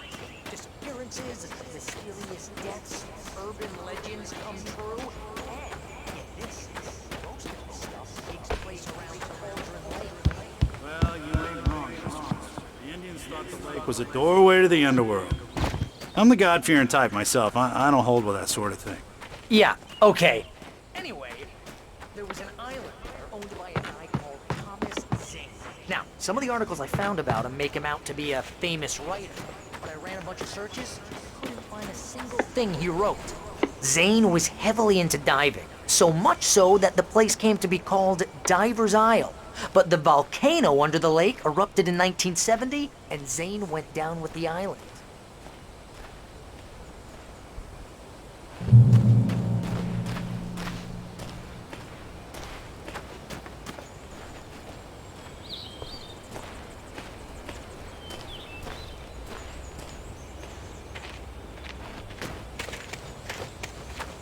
Yeah, how about that?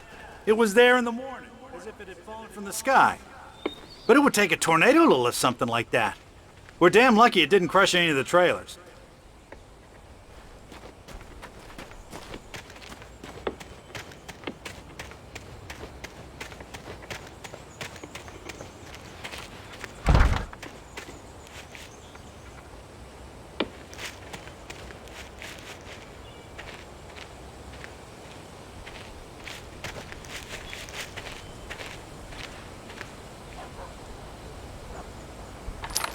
Better.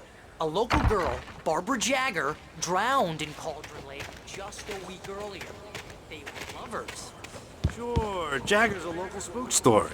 The Scratching Hag comes for you in the dark. Childish stuff like that. Anyway, Al, I'm just getting to the best part. All of the articles about this stuff were written by Cynthia Weaver. I asked around, and she's that crazy bag lady you met. What, the lamp lady? She can be a little weird, but she's not innocent. Before they both died, and she had some kind of a breakdown. Welcome to... Oh dear, Mr. Wake. I'm so glad you're here. Rose, you have my manuscript? Oh. Oh yes. Yes. Please, come in. Hey, this is really good. Rose, Yes, my manuscript. I really need it. I understand. I know what you need. A muse to inspire you. Oh, for Barry? She doesn't have anything. Yeah, hey Al?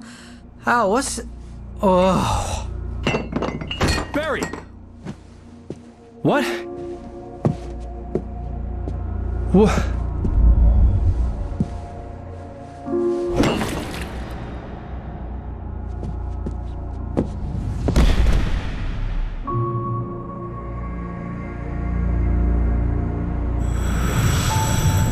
It's coming for you, hiding in my barber's skin. I'm too weak to stop it. You must turn the lights on. I promised I'd come visit you and your lovely wife. You must finish what you started. I insist. You must turn the lights on. Turn the light on. Back to work, boy.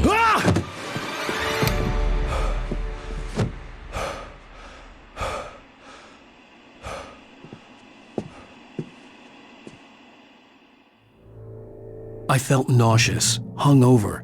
Only anger kept me going. I can't tell reality from dream anymore, but it seems I have an imaginary editor to help me. She's an old woman in a funeral dress. I call her Barbara Jagger. She's very strict. I'm writing faster and faster. My manuscript is being heavily revised. The edits are getting very aggressive, and each day there's less of me and more of her. I hate it, but I know she's right. Rose took a day from me. I had less than 12 hours left to meet the kidnapper. All I could do was get Barry into the car, work something out once I got on the road. The writer under similar circumstances, Thomas Zane. The genre of the story seems to be shifting. Welcome to the Oh Dear Diner. What can I get you today? Coffee? I couldn't work up much hate for Rose. Something had used her to get to me and left its mark. First refill is free. Milk and sugar on the counter there. Would you like to hear today's specials. Thank you. A nice day. Come back soon. My gun and flashlight were gone. I'd have to find a way to get Barry into the car as quickly as possible. There was... Mr. Randolph liked Rose. That little smile she had. How she was still sweet when life had tried so hard to make her bitter. It wasn't any of his business. No time to waste.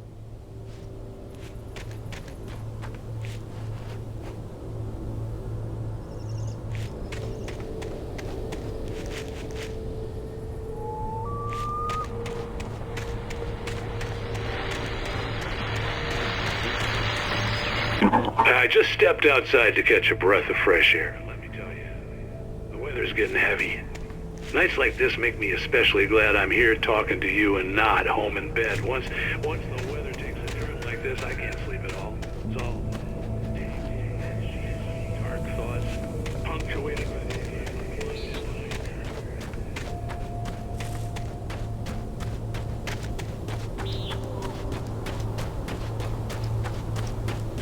Oh, you're gonna get it now.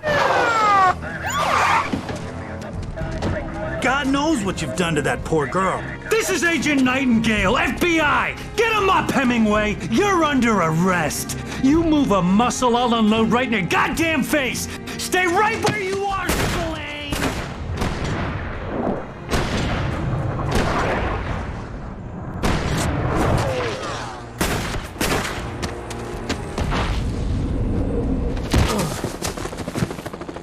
What are? I'm standing right here, you goddamn maniac!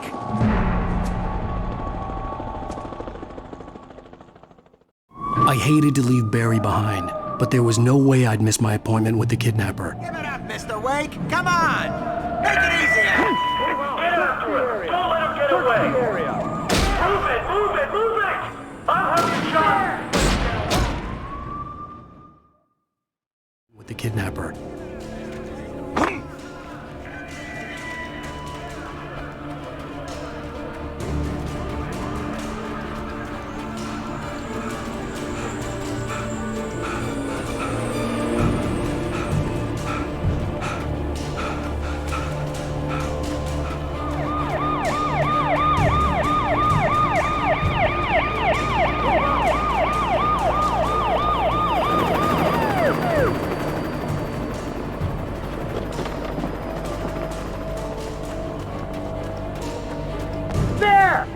Free! Okay, men, keep your eyes peeled. Oh, damn.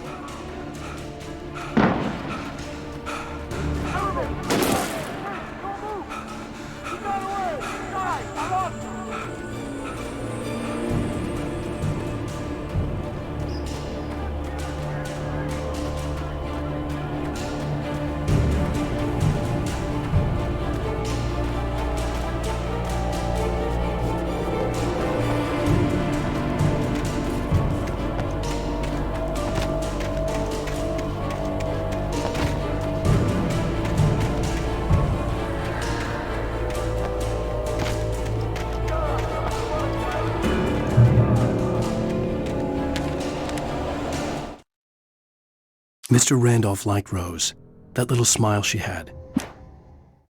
For decades, the darkness that wore Barbara Jagger's skin slept fitfully in the dark place that was its home and prison. It was hungry and in pain. It dreamed of its nights of glory when the poet's writing had called it from the depths and given it...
This horror was everywhere I went, circling me.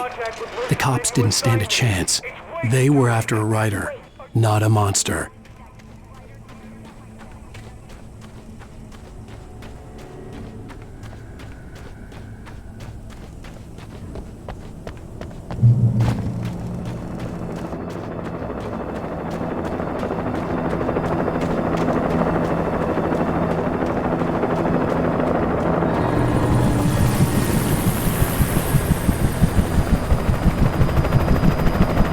You on the ground. Hold it right there.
This is James. Mulligan, Thornton, come in. Over. Thornton here. James, we got both Wheeler and Rose in custody. They didn't put up a fight or anything. Why, they were... Hey, Mulligan, what are you doing? Come on! Sit down and give me that. James, Mulligan here. Over. Go ahead, Mulligan. Over. We got Wheeler and Rose here. Wheeler's drunk or hopped up on something. Speaking of which, that Fed had a pretty distinctive whiff of Otis Scotch about him, if you know what I mean. Over. I don't have anything on that, Deputy Mulligan. Over. Well, whatever. Anyway, Rose is just being plain weird here. You better get Doc in to take a look at both of them. Over. Gotcha. You better get them here quickly. The, Fed's gonna want to interview Wheeler. Over. Oh, yeah, I bet he does. Looks like they have a lot in common. Mulligan out.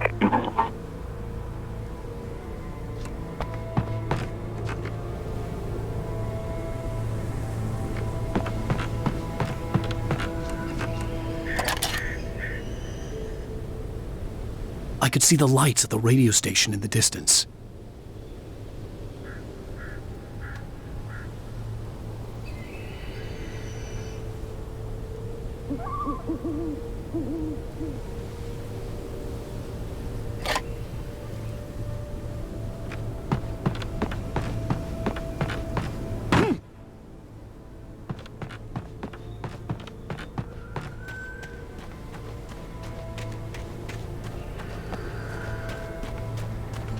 I imagined that the broadcast tower in the distance was part of the local radio station. Maine seemed like a decent guy. Perhaps he could give me directions to the coal mine.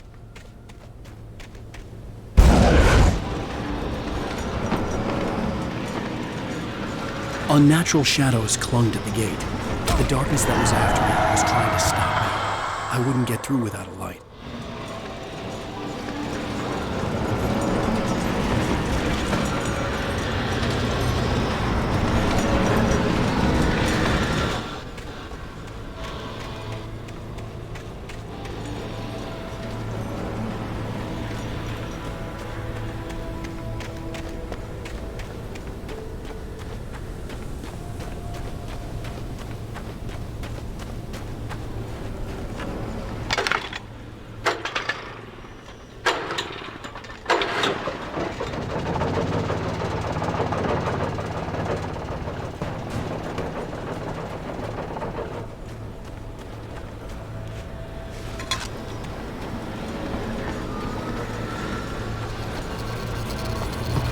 The old generator conked out.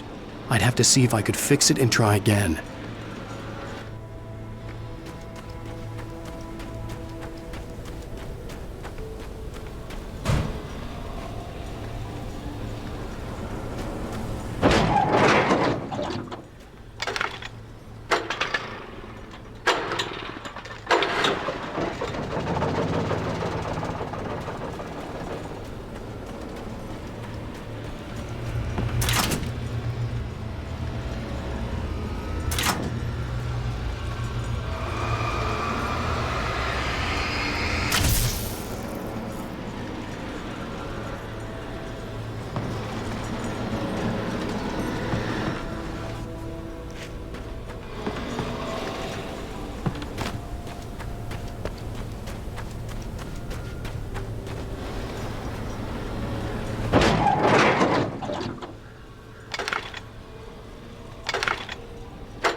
It took me a moment to recognize the flashbang grenades.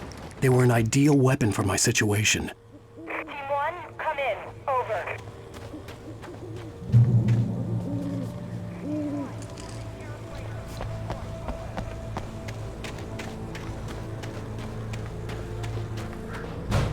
You have the right to remain silent.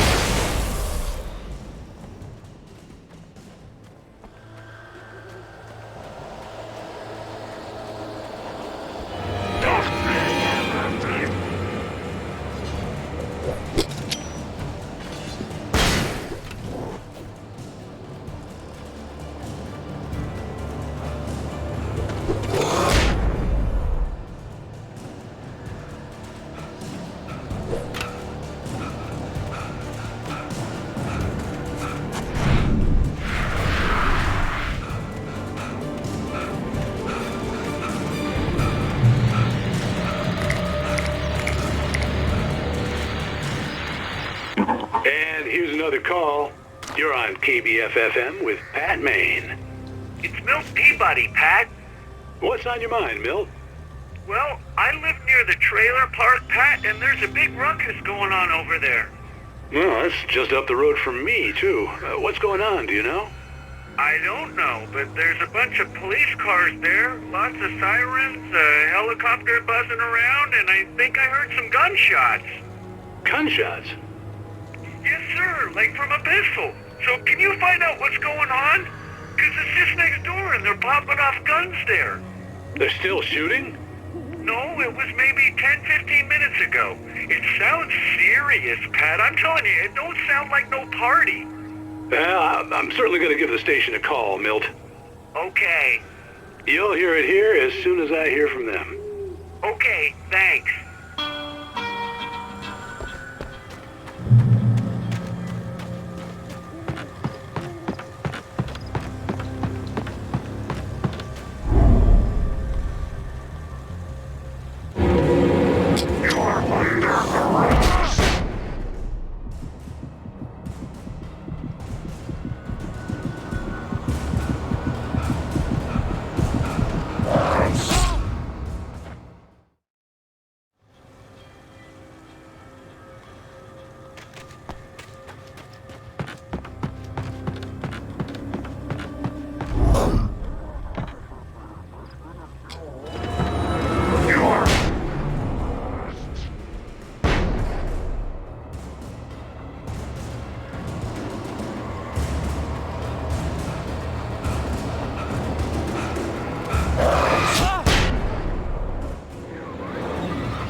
I hope Maine could lend me a car to get to the coal mine. It's Lorna Miles. Oh, hello, Lorna. What do you have for us? What do you mean? Of course you're going to have trouble in a place like that. I mean, what do you expect? The sheriff should be helping us normal citizens instead of wasting resources on those people. Well, Try to sort themselves out. I'm sorry, but my granddaddy settled in Bright Falls in 1911. well, very much for that compassionate viewpoint, Lorna. Oh, here's a little surprise. The famous writer Alan Wake just walked in. Folks, I'm going to see if I can talk him into an interview. Come on in, Mr. Wake. Oh, I'm so glad you could find the time to do this, Mr. Wake. Nowhere to run now, Dan Brown. You back away from me. Don't hurt it. Whoa. Everyone calm down. Put the gun down. We're all friends here, right? Cool your jets, Nightingale. We got him. Judas Priest! What the hell's the matter with you? There's a civilian in there.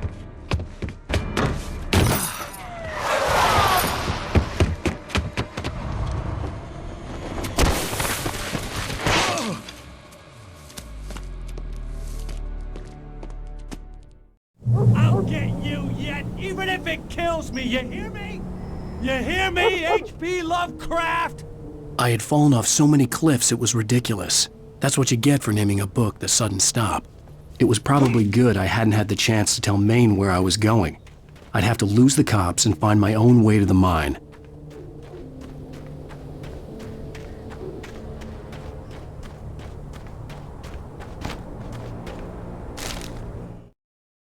Nightingale stared through the broken studio window into the dark woods. He turned around, started to walk out, but Maine grabbed his arm.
There was no sensible reason for the power company work lights to be here. It was almost as if they'd been left for someone like me to use.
The bulldozer's engine roared to life. Mud and rocks flew as it fought for traction.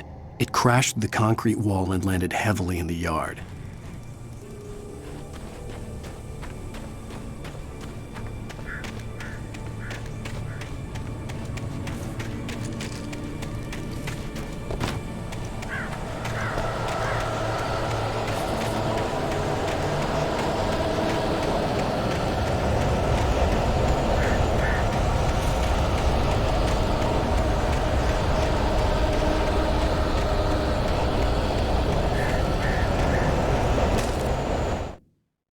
Sarah trusted her gut, and her gut said Agent Nightingale was an asshole. He felt wrong, and it wasn't just the smell of stale booze. It was in the way.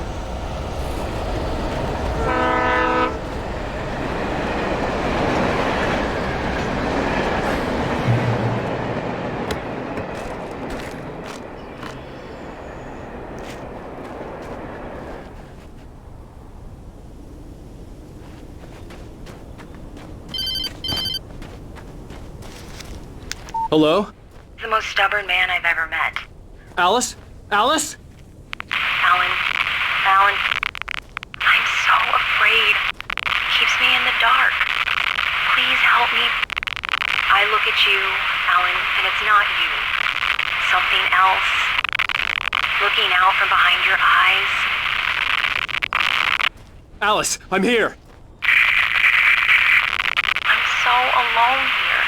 It's all gonna go to hell. You need to be careful. Cooperate. The connection had been terrible, but that wasn't the only thing that hadn't been right with the call. She sounded wrong. The pipe wrenched itself loose from the bridge's steel framework. Wrapped in darkness, it floated in midair, somehow. But she had called me. I could see a railway bridge up ahead, and a warehouse of some sort on the opposite shore. I hoped I could find a car from there.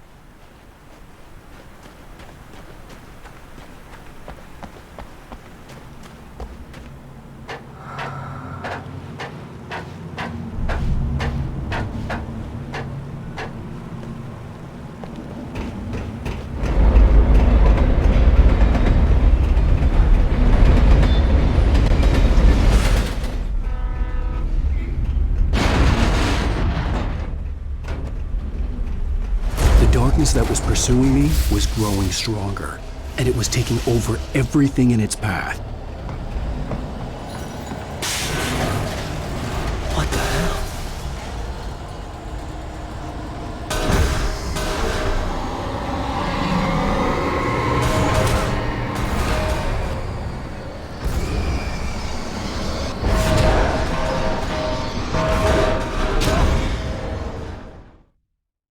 Sort on the opposite shore. I hoped I could find a car from there. The opposite shore. I hoped I could find a car from there.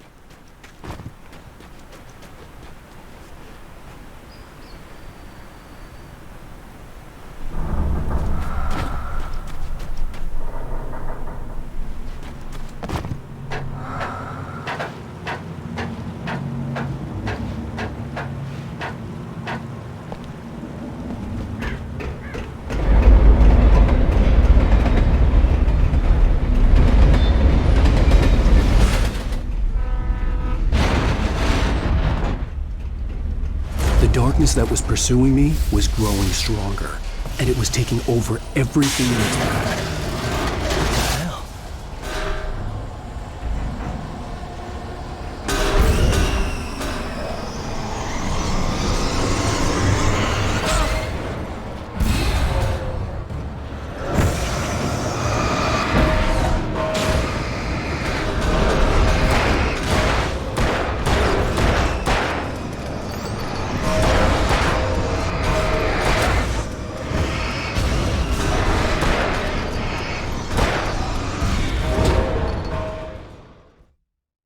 Sort on the opposite shore. I hoped I could find a car from there.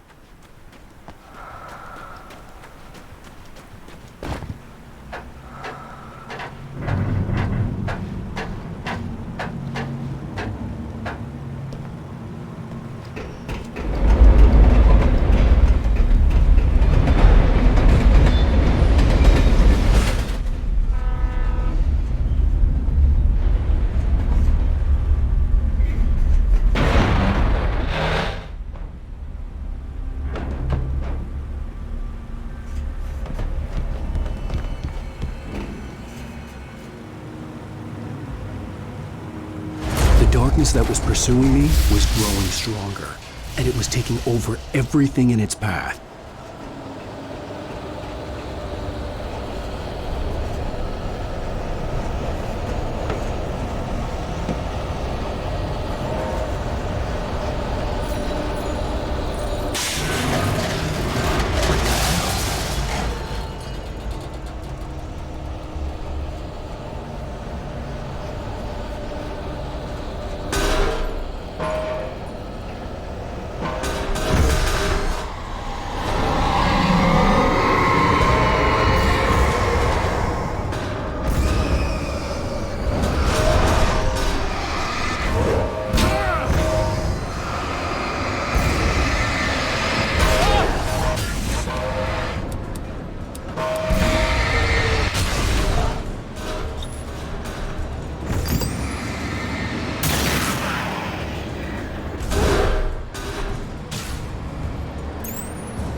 I slammed the door shut right in his smug face.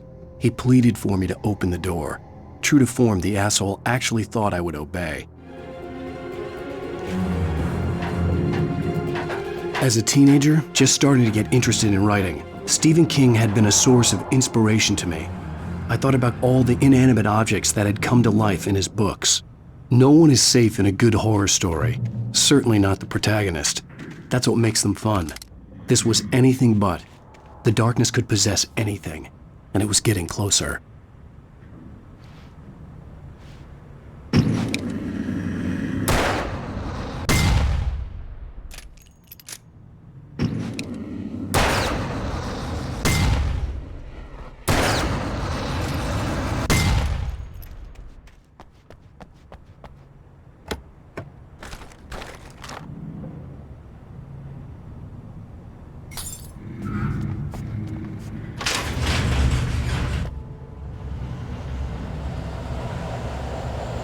Did you call 911?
take the facts of our existence for granted, unaware that they are merely a thin veneer of desperate self-delusion, covering a vast cosmos of facts and horror. All too often, the stars are right.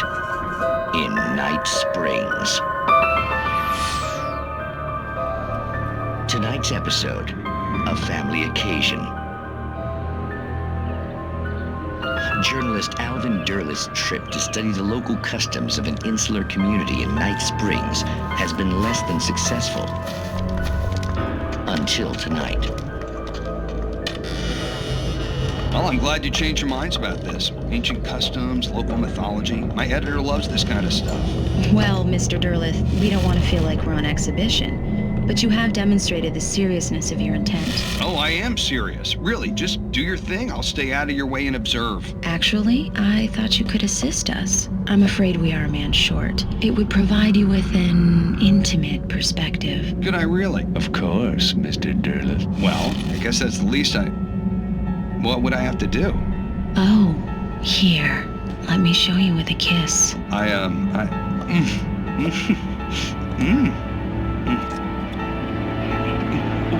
What did you...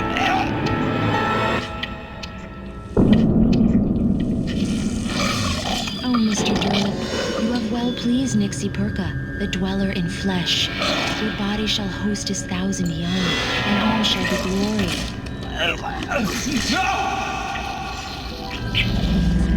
Shh, darling, be calm. Shh. Alvin Derleth learned a harsh lesson. If you go looking for mythology, it may come looking for you. Always bear fruit.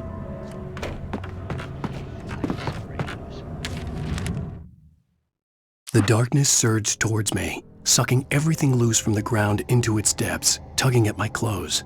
I saw the flare the kidnapper had dropped and...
never been this glad to see the sunrise. I had a couple of hours to get to the coal mine.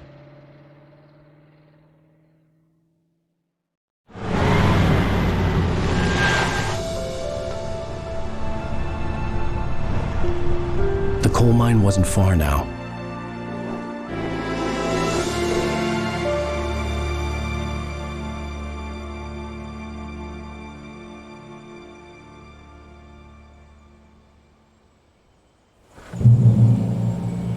Today, I would meet the kidnapper, and he would give me Alice. I wouldn't give him any other choice. A drowning man will clutch at a straw.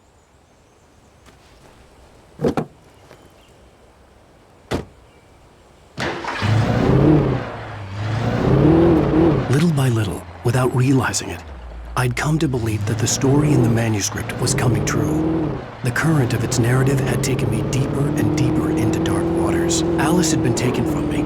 Barry was probably in jail. I was a fugitive from the FBI.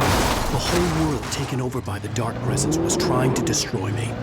It all felt real, but it matched a textbook case of insanity.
This is Pat Maine, and you're listening to KBF-FM. Folks, I want to apologize for kind of abandoning you to that looping music track last night, but I was detained. You see, I encountered a big-shot G-man with an itchy trigger finger who could use a lesson in manners and a boot in the ass, not necessarily in that order either.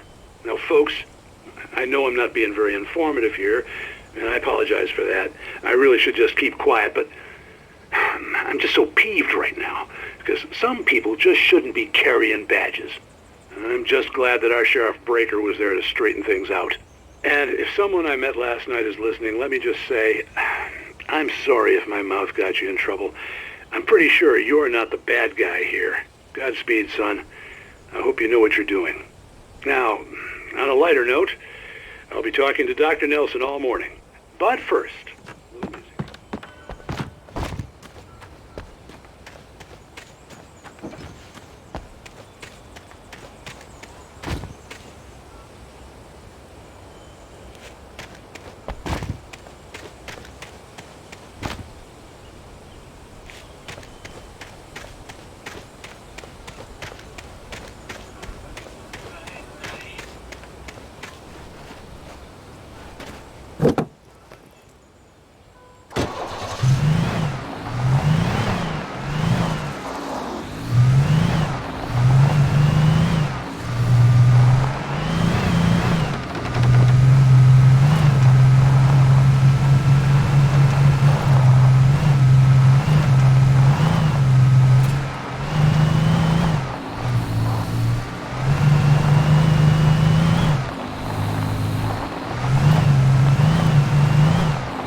Welcome back to KBF FM.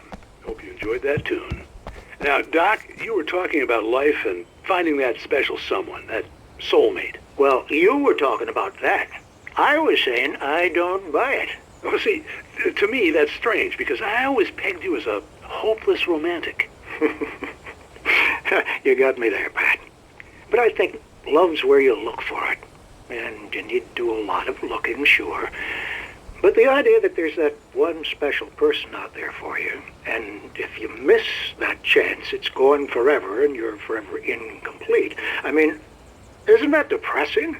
Or, heck, childish even? Hey, there's plenty of fish in the sea.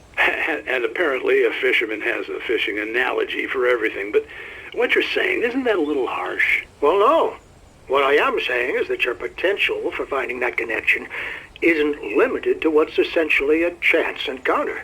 How is that harsh? Yeah, well, I guess that's a nice thought, but let me say something personal here. Okay. Now, well, I don't disagree with you exactly, but I can't really fit that together with what I feel, what I felt for someone, because she was the one. She was. And I let her drift away from me. Maybe I didn't put in the work, I don't know, but, well, since then, and it was a long time ago, but since then there hasn't been anyone, not like her. And I'm not saying I dwell on her or haven't moved on. I like my life. I'm not living in the past, but I do miss the way she completed me. You can't argue with the heart, Pat. I'm sorry, folks. I had kind of a scary experience last night, and let's just say it's shaken a few things loose.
I was early. I was supposed to meet the kidnapper at noon in the main building. The coal mine was quiet. It was a museum now.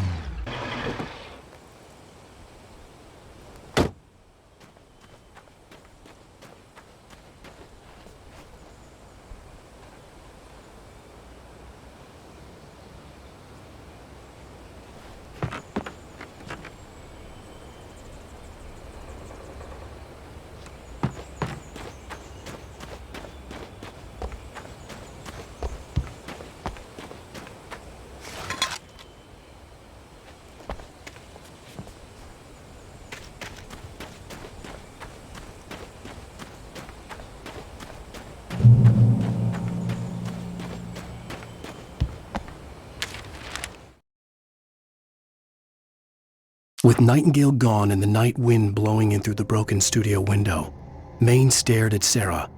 The sheriff looked away. Maine's voice.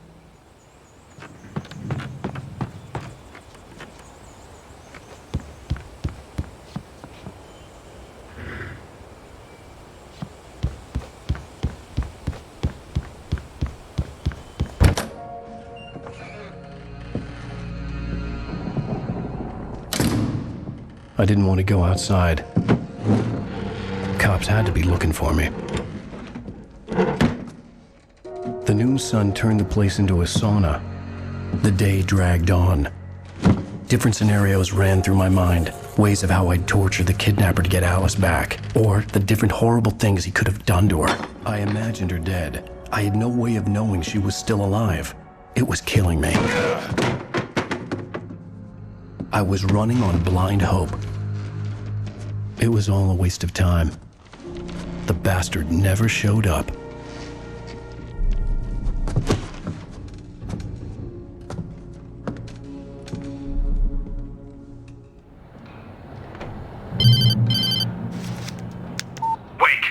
hell are you? Change of plans. You know where Mirror Peak is? It's a big mountain north of where you are. You follow the path from the mine, you can't miss it. There's a lookout point there. I'll be waiting. I'm through being jerked around by you. You want to see your wife alive? Because if you do, you better watch what you say to me. Do we understand each other? I want to talk to Alice. Yeah, and I want the manuscript. Don't keep me waiting, Wake. Hello? Hello! Ah! I'm gonna kill him! I had to get to Mirror Peak.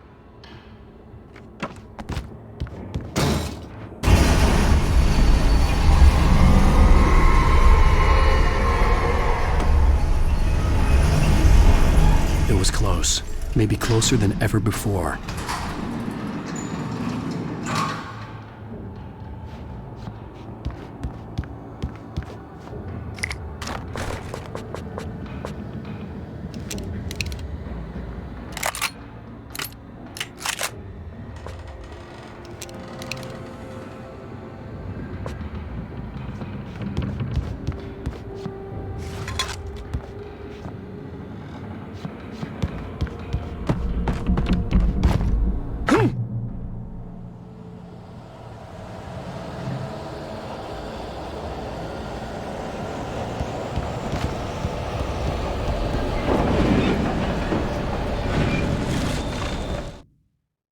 When Thomas Zane fell for Barbara Jagger, it happened fast. She was young, vibrant, and beautiful, full of life.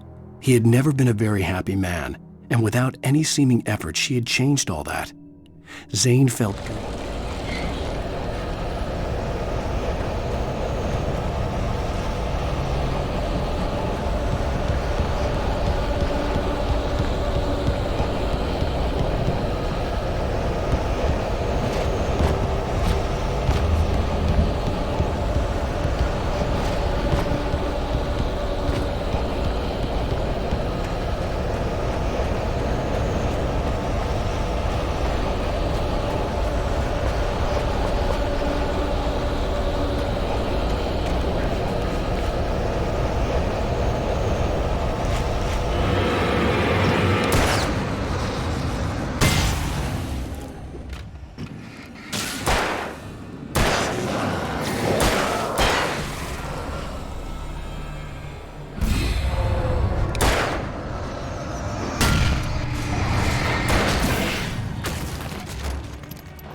The only way to reach the hillside ahead was to go through the building. I had to find a way to avoid electrocution.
Some of the taken retained echoes of their former selves, but these were just the nerve twitches of a dead thing.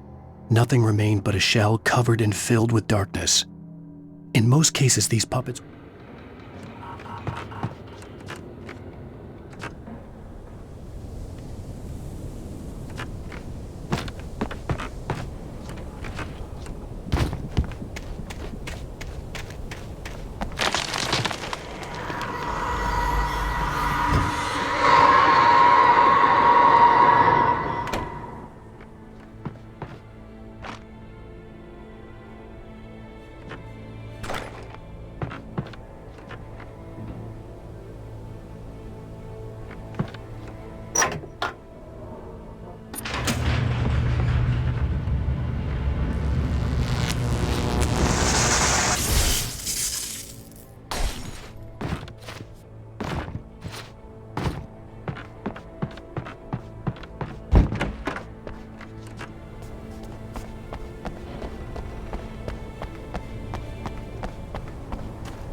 There was no way the flashbang grenades were standard power company equipment.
I stared through the bars of the jail cell. Barry stood behind me, swaying on his feet, looking as ill as I felt. Agent Nightingale stood on the other side of the bars with Sheriff Breaker.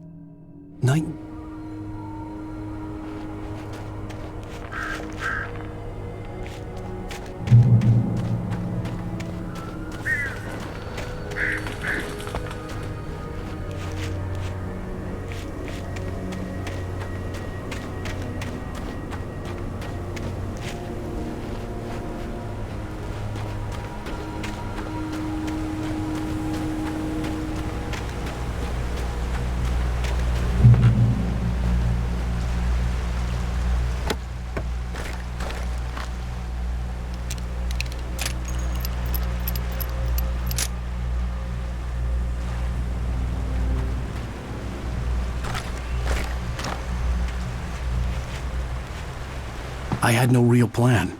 I was going to give the kidnapper all the manuscript pages I had for Alice. If that wasn't enough, I'd hold him at gunpoint and make him talk.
The dark presence was moving ahead of me in the same direction I was going. A cold feeling settled itself in the pit of my stomach.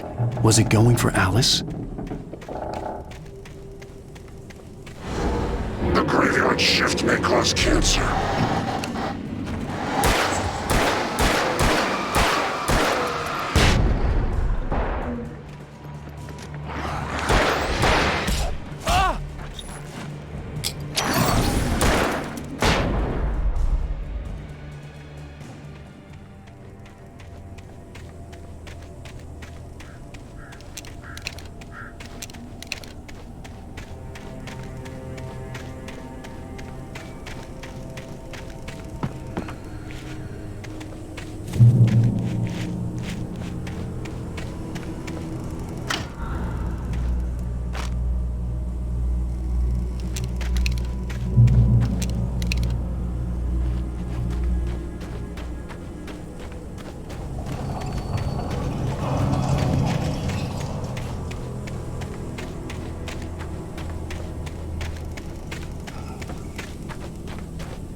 place was dead, a ghost town. Had been for decades, maybe a century.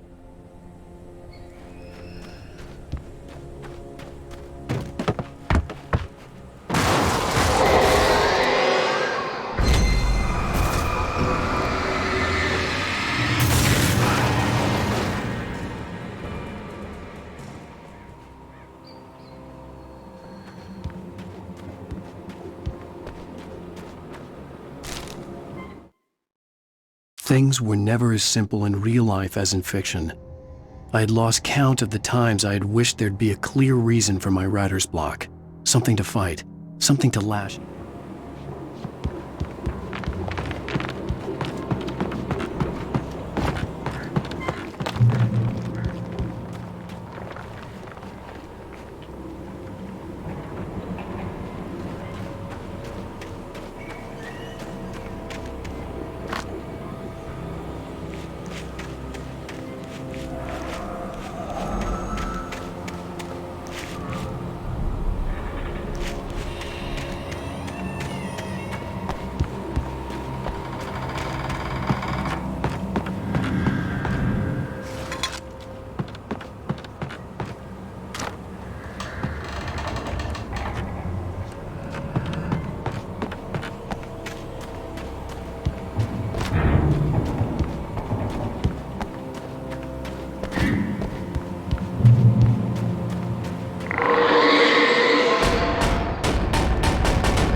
I needed a key for the door.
Anything outside of writing is a struggle.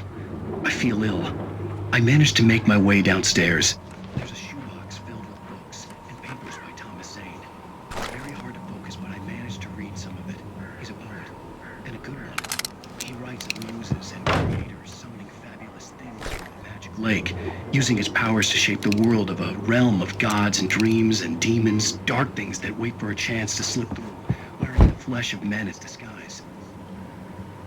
Zane writes about himself, his girlfriend being taken over by a dark presence.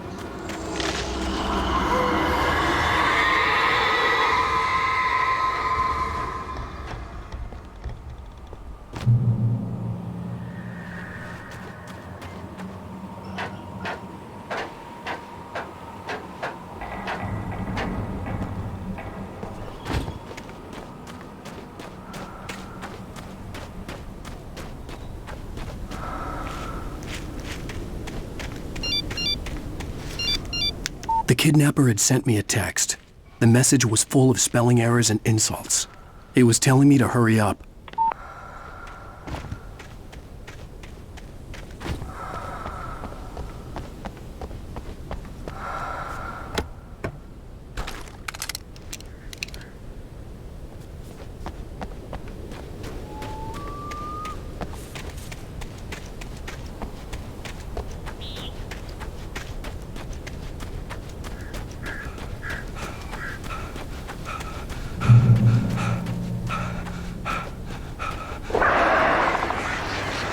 Birds.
Even behind the closed doors and curtains of his grimy room at the Majestic, the local motel, Nightingale could feel the locals' eyes on him, the unrelenting pressure of their judgment.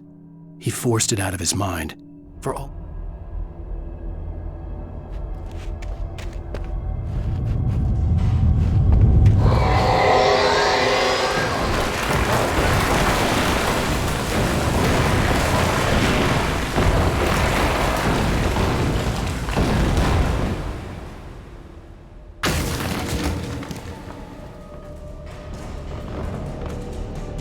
accidents can't be perfected.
I'd have to make my way up this mine shaft in order to go on. Maybe the machinery could help me with that.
Oh, great. Another cable car. Just great.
Maud had checked all of Stucky's rental cabins.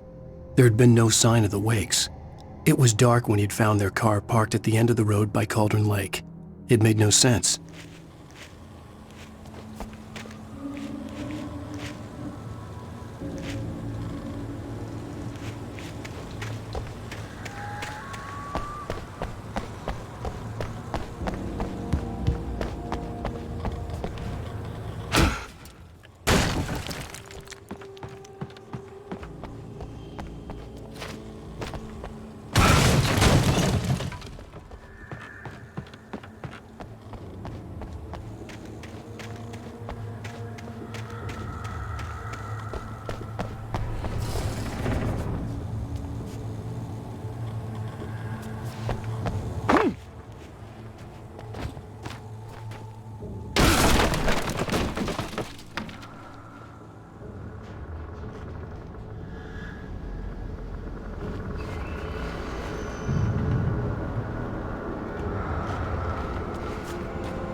I could see Cauldron Lake. I thought I could make out the spot where the island and the cabin had been. There was a light near it. It had to be a boat.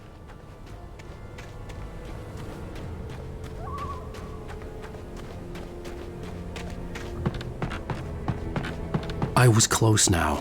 I had to get there. I tried to hold on to Alice, but her form melted away. I was losing control. Dr. Hartman stood in her place. I wanted to hit fast. I dreaded what I would find.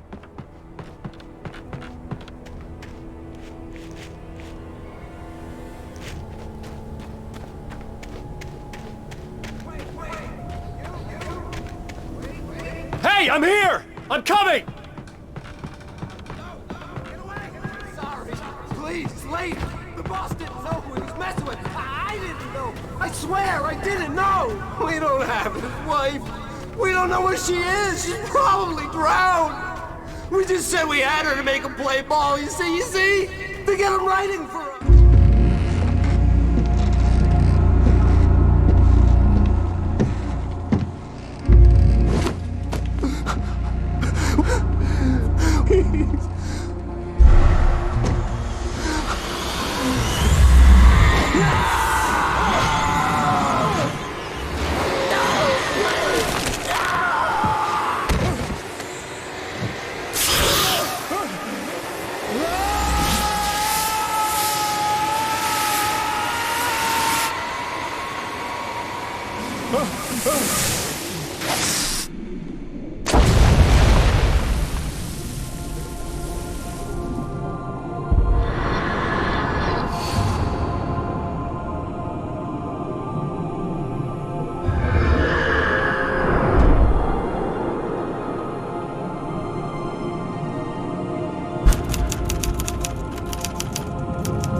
Previously on Alan Wake. Alan, shh, baby. It was just a nightmare. Alice. There you go, Alan. Hartman. I fell. I had to give you a sedative. Don't fight it. You went through another rough period. What? Right now, it's very important that you stay calm. We don't want you to have another episode. You're a patient at my clinic. Have been for a while now. The shock of your wife's death triggered a mental illness. No, you lie. You're suffering from various symptoms of undifferentiated schizophrenia. Bastard. It's okay, Alan. Just let go.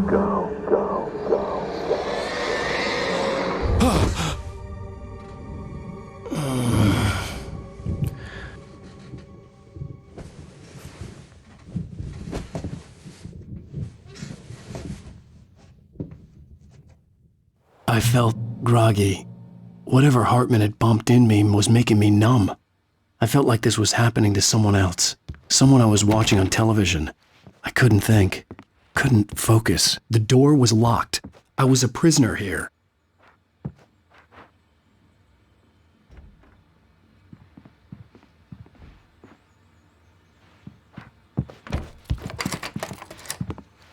Good evening, Alan. Are we feeling better now? Feeling calm? Yeah. I see you brought your pet gorilla with you. So sure, I'm calm. I get the message. Loud and clear. Quite right. That's the spirit. You're being very brave, Alan. I understand you're confused. I would be more concerned if you weren't suspicious of me. I don't blame you for it. Big of you. Now, why don't you come with me? We'll reacquaint you with my clinic and go over everything you might have forgotten. Little walk and some fresh air? Yes, it will do you good. This corridor is for patients. Most of them aren't here right now. Jack took them out for a fishing trip, except for the ones who are particularly vulnerable, of course. I encourage creativity as a part of the recovery process here at Cauldron Lake Lodge. I specialize in treating artists. I bet you do. Splendid, Alan. I honestly believe we can get this thing under control if we work together. This way, Alan.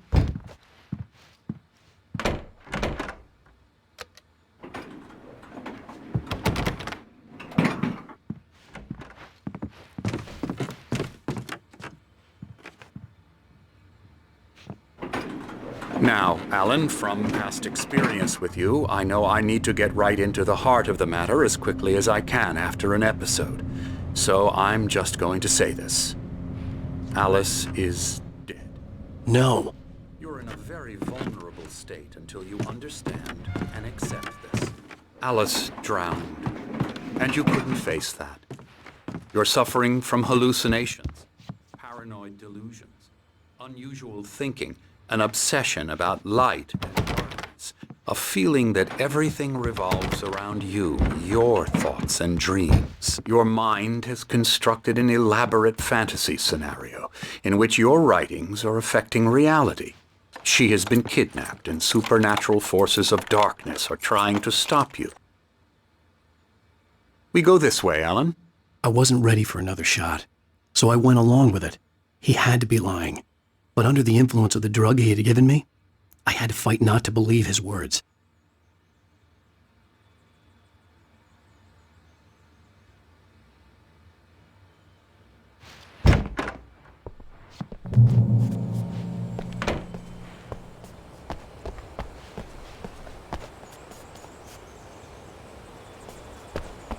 It's all in your head. You've been making it up. Apart from the tragic accident with your wife, no one has been killed. Your delusions are just a manifestation of your subconscious mind trying to protect you from the too painful truth. Unless we fight the fantasy, it will return. I know the instinct is to resist it. Doesn't this make far more sense than the insane supernatural conspiracy you have concocted in your mind? You're a skeptic by nature, Alan. We both know this. Everything can be explained logically.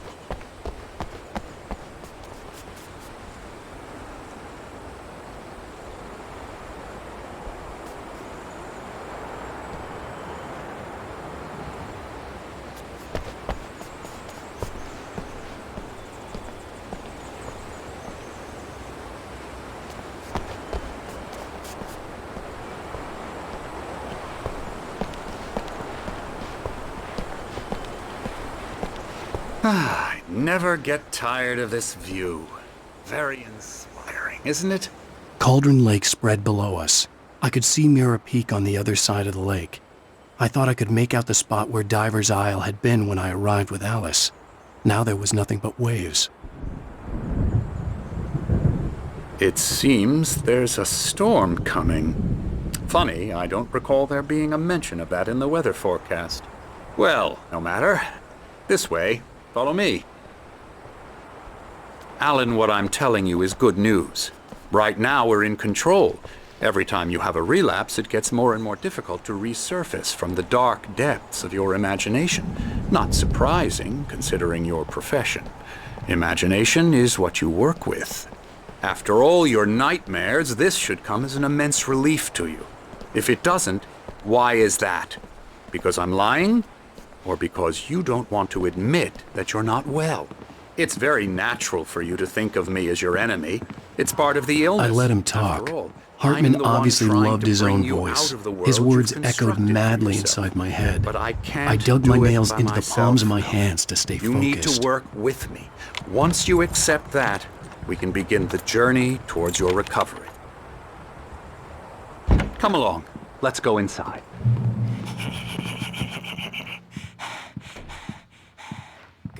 Here's the entrance to the office wing. That's for staff only. You were impressed by my trophies when you first arrived here. I do love to hunt. The great outdoors, man versus nature. It's wonderful stuff. Pretty damn wonderful, yeah. Scary, scary, scary.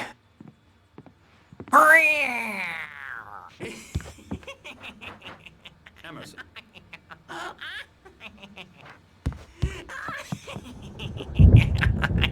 I'm a real bad dream, mister. You should be afraid of me. Don't want to run into me in the night, that's for sure. Please, Emerson. Mr. Wake is confused enough as it is. Yeah, you'd like me to go away so you won't be scared. You can't just decide what kind of dream you have or when you have it. Okay, sorry. Boo.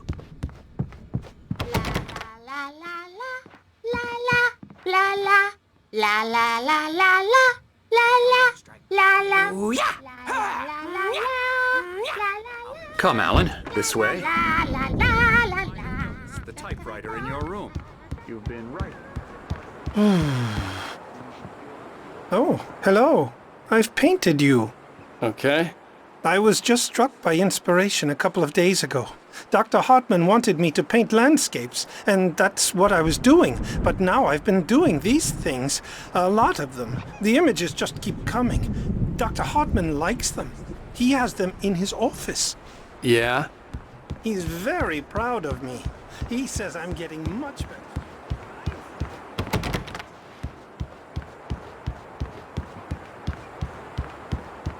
I guess I'd better start wrapping this up. The storm is almost here. Look at that. I'd hate to be out there tonight.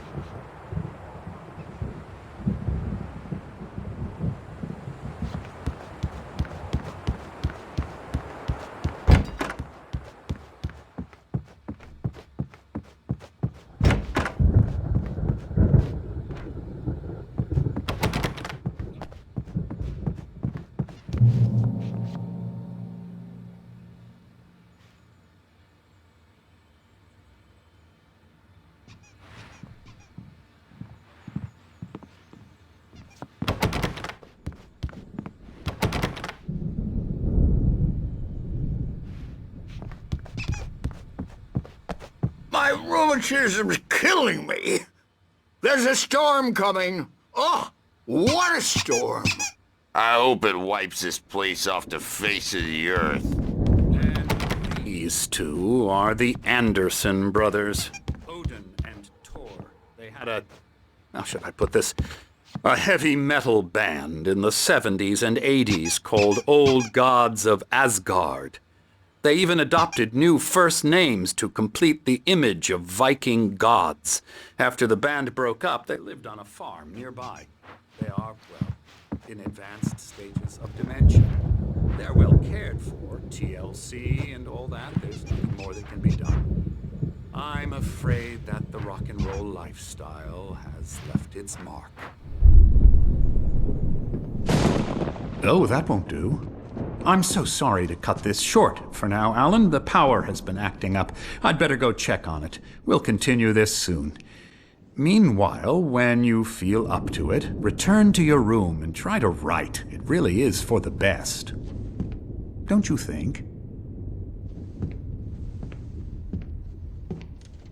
I'd like to bash his head in with a hammer. Oh, he'd love to fish out our secrets, but he has no clue. He's not crazy enough.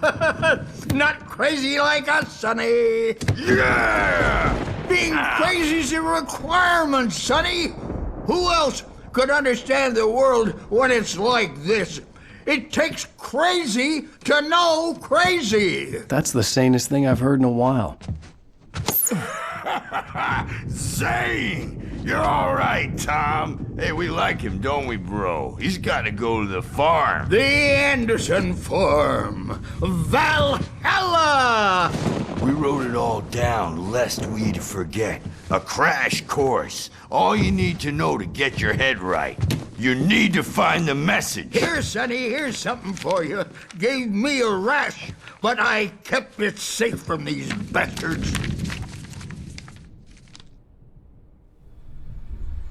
My head was clearing up, or according to Hartman, I was sinking back into the fantasy. I was convinced he was lying to me about everything. Crazy or not, the Andersons made more sense. That dream, and you can't wake up. You can't. Zane could feel the poems, taking form, shaping things. As he experimented, he imagined he could almost feel the power surging through the...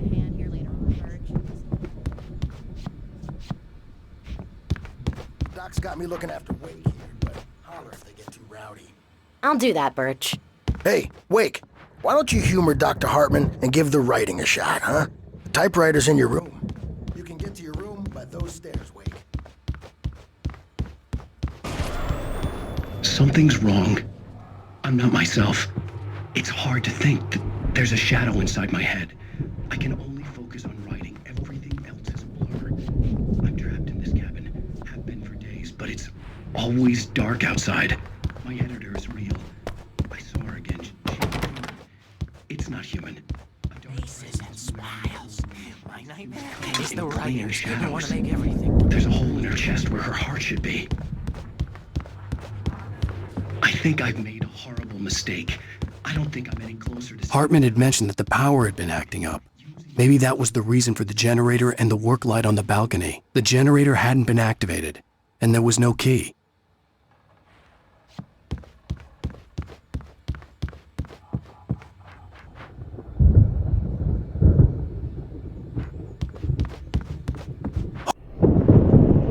The white glare of the blank page in front of me hurt my eyes.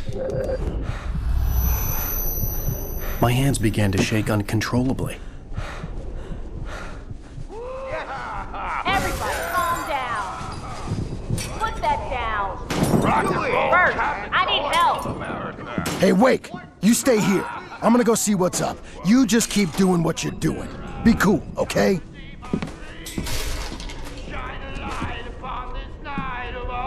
I didn't know what the chaos was all about, but it could be my only chance of getting out of here. I don't remember. Here's a friendly poke.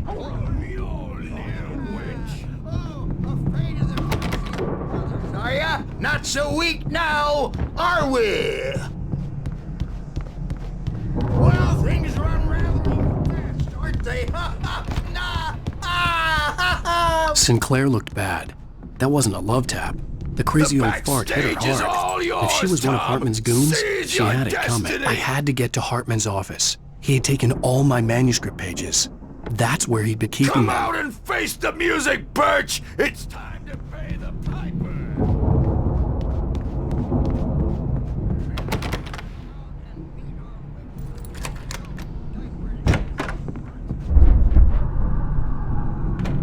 The photo on the wall caught my attention.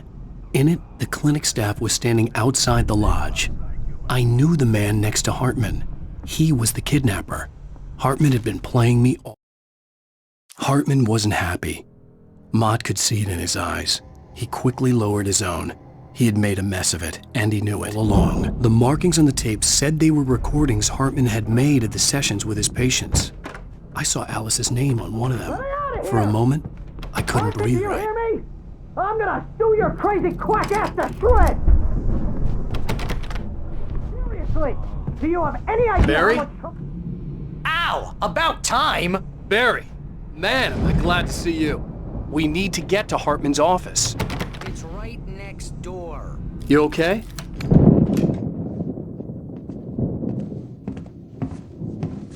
These were all the pages I had on me. And more.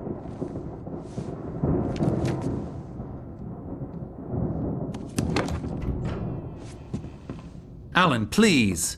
You're sliding back into the... Tell me one more lie and I'll shoot you in the face. Ah, well, it was worth a shot. Really, Wake, come on. Let's work together on this. You have no idea... Hartman, shut up! Barry, get out of here. I'll catch up with you. Get a car. Oh, Al, let's just... Go! Wake, listen to me. This is a mistake. Don't you see? Together we can create something absolutely wonderful. With your ability and mine.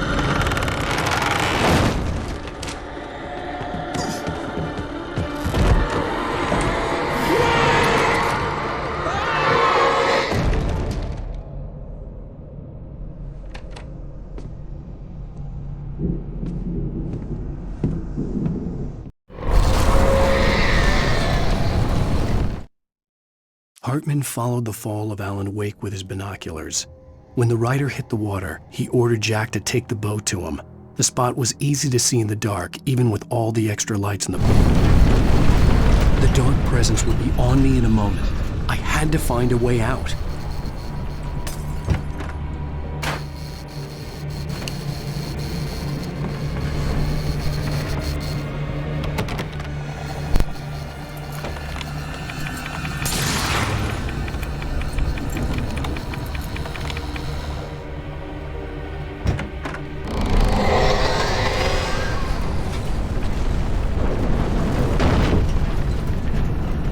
Light to get the possessed bookshelves out of my way.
Hartman knew he was no creator.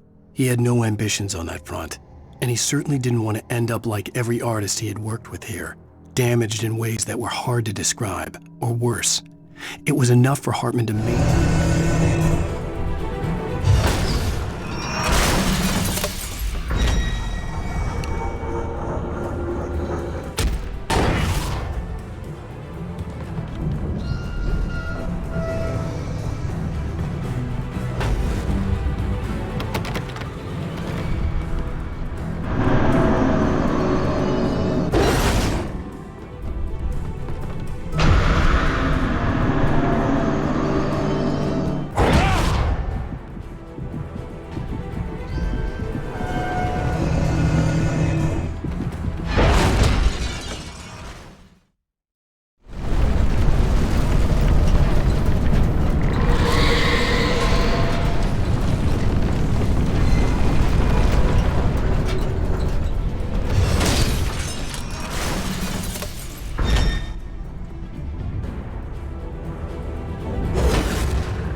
I found the car, but the gate's locked. You're gonna have to go through the hedge maze over there. Barry, I don't have a light. Take this, Al. Oh, God! Look at the hell!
evil guys moving around!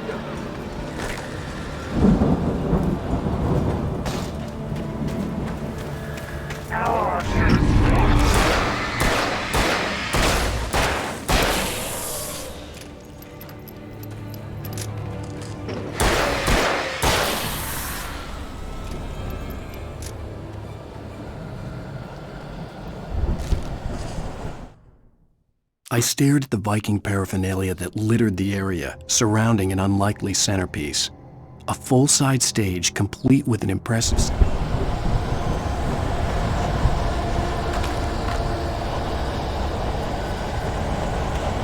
Al, be careful! I can see them moving around! They're coming for you!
Then you'll be nice and cool. Okay, look.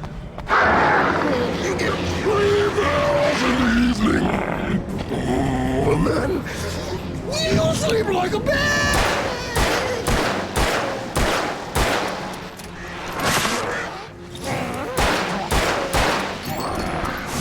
Like seems to be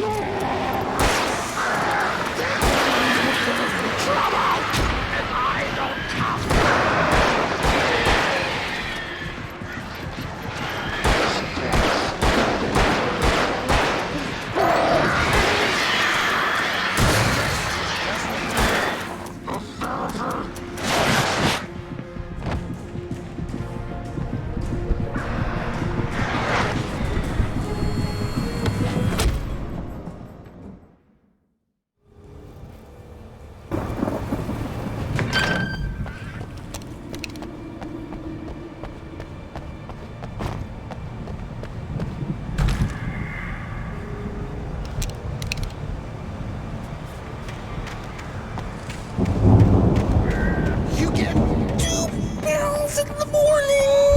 you'll be nice and calm.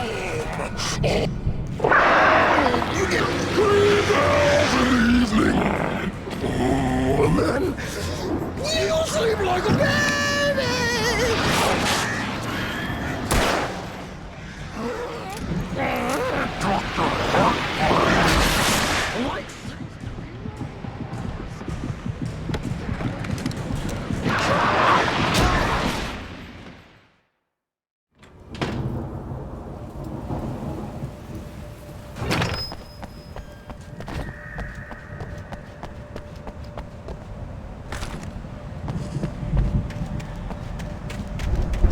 You get 2 bells in the morning, and then you'll be...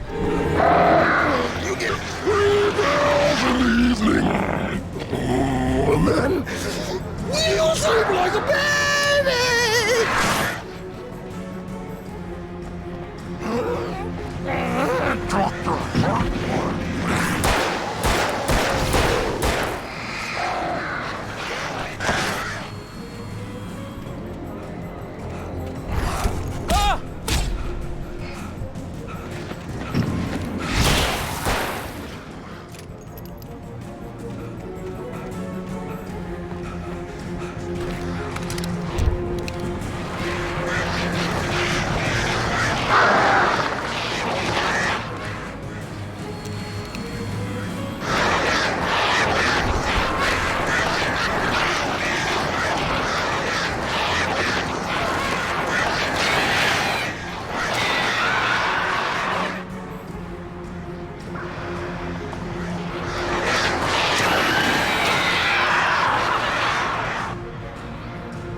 You're alive!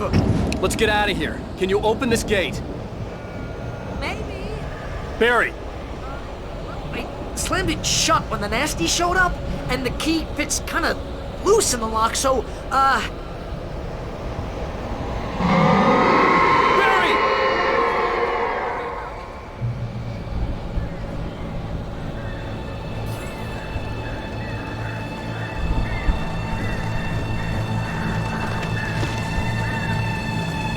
Hurry up, Barry!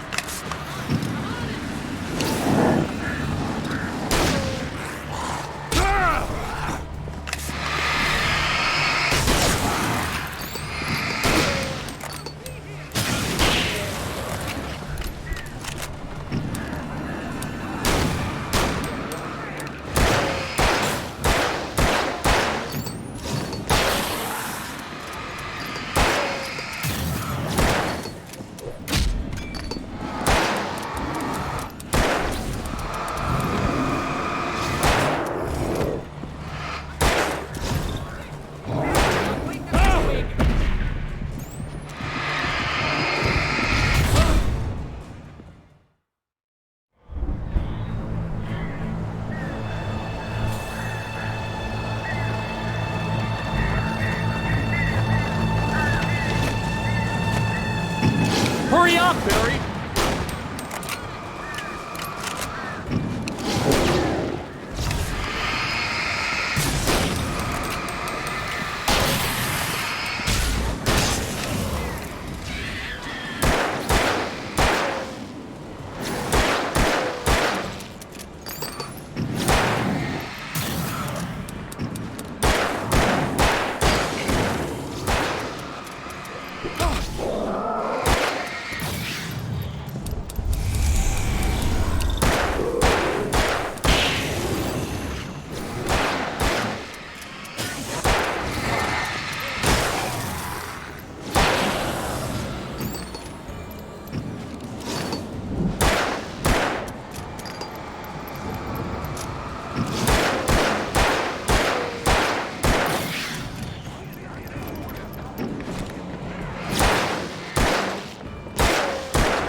Please tell me we're headed for the nearest "You're now leaving Bright Falls. Come back soon" sign. We're going to the Anderson farm. I knew you were gonna say something like that. You know what? You owe me big time for this. When this is through, if we make it, I don't care what anybody says, I'm done with darkness. You're gonna buy me a tanning bed as a gift, and I'm gonna live in it.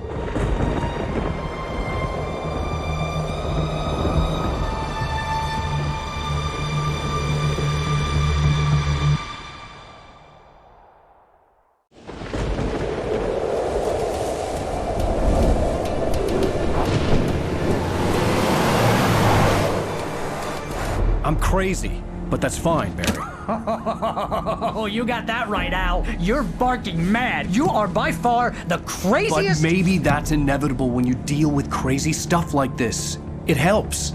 This is happening, Barry. Alice, they never had Alice. She's trapped in the darkness at the bottom of the lake, but she's not dead. Al, how can you know that? I know, Barry. I can— Al, No, listen. I can bring her back. I can find her. There's something special about this place. The lake, it does something to the works of art created here. It makes them come true.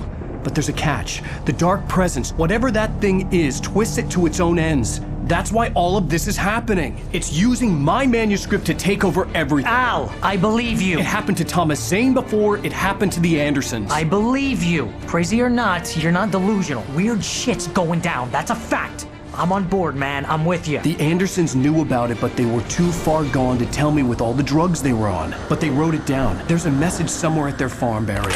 We just need to find it. Look out!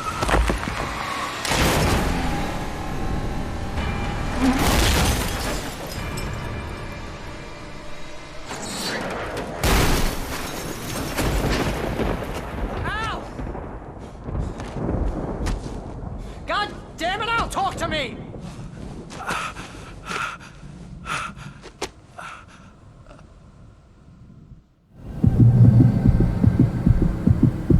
I had lost my gun in the crash.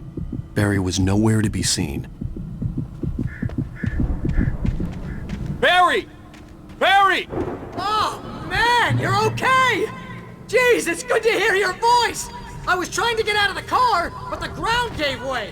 Man, what a drop! Don't worry, your cutout is fine. Forget that! Are you okay? I hit some bushes, didn't get a scratch. There's no way you can climb down, though. It's like a sheer wall. Al! There's something moving down here! Barry, it's a taken! Use a flare, Barry! Yeah! Barry, are you alright?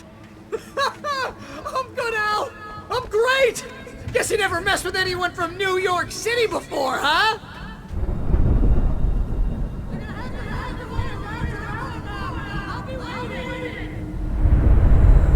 Barry, just wait for me, okay?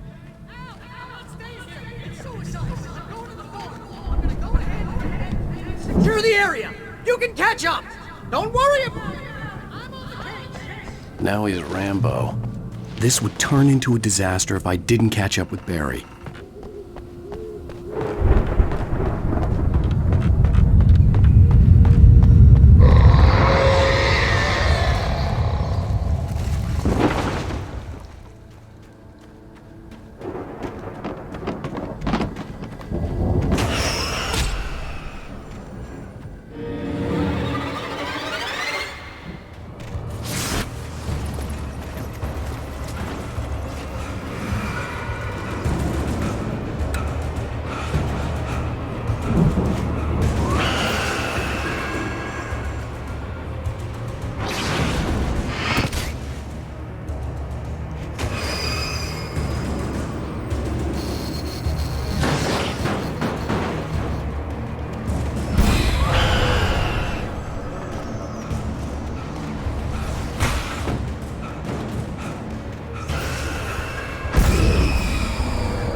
Shadows crawled over the gate. I needed a light to destroy them to get through.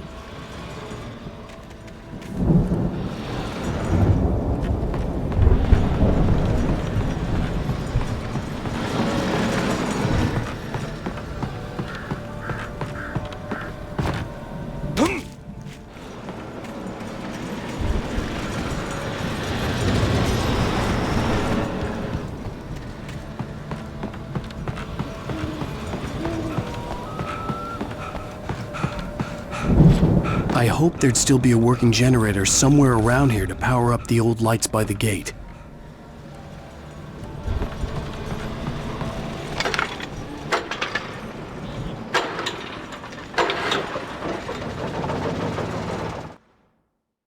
Agent Nightingale stared at the passed out rider. The man was sleeping off one hell of a night. Nightingale felt a stab of envy at Wake's oblivion, but he had a job to do.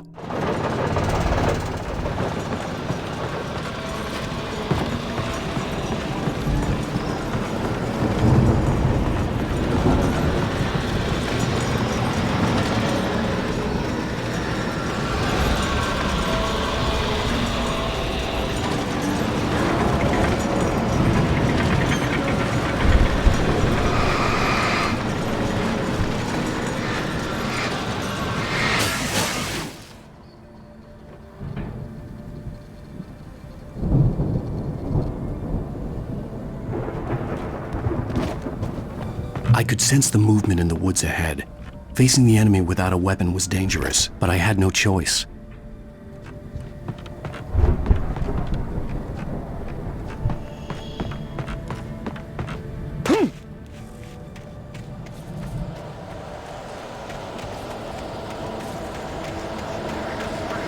Acids are good for your heart.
car was driving away from the farm, headed in the same general direction as I was.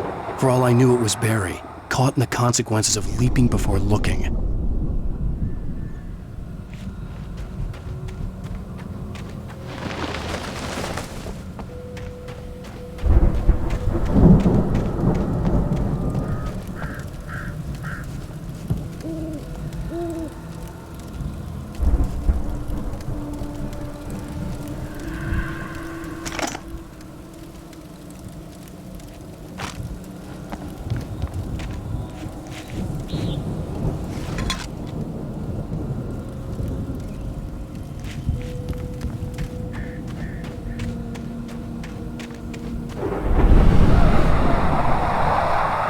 The car was heading for the cabin up ahead.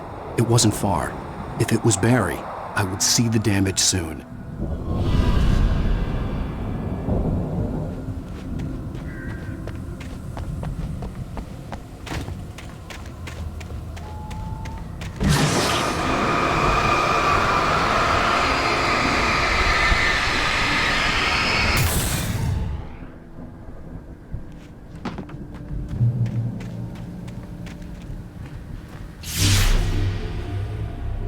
I'm trying to deliver each page to the right time and place. I'm trying to show you how the story goes. I had seen glimpses of the light before. I had seen it in my dream. It was a strange spaceman or a diver in a bulky suit. He was the one who'd been placing the pages on my path. The dark presence followed the choreography laid out to it in the manuscript, growing stronger and stronger.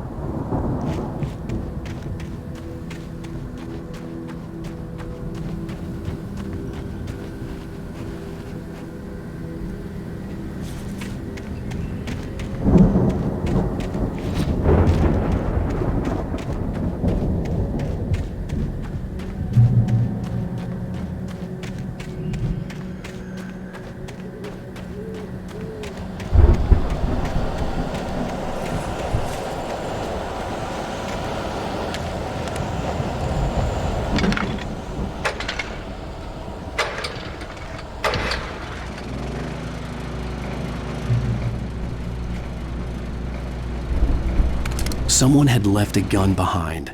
Now I had a fighting chance of reaching the farm.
Hello? Anybody here? Barry! No! Danny, you're not! Please! What are you? The front door was locked. No! Don't! I'm sorry!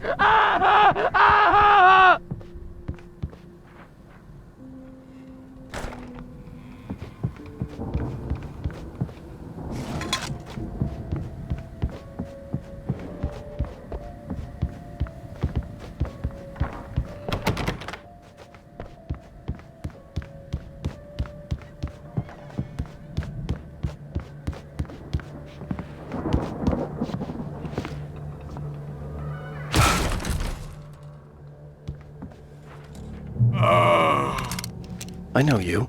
You were in jail the other day. I went to the farm again for the moonshine, you know? It makes you see.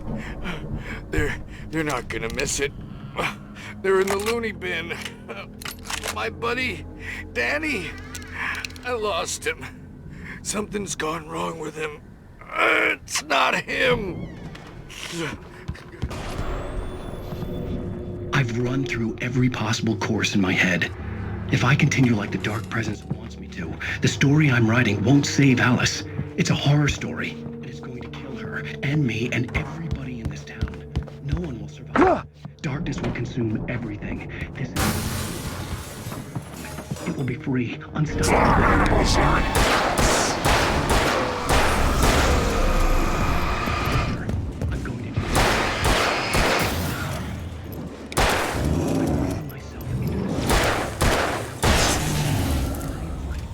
Let me guess. Danny, huh? Save Alice. I'll be bound by the events of the story just as much as anyone else who's been woven into it. The story must stay true for this to work. There have to be victims along the way. Cliffhangers. In a horror story, it can't be certain that the hero... The farm was still a good distance away. I'd need a car to get there fast.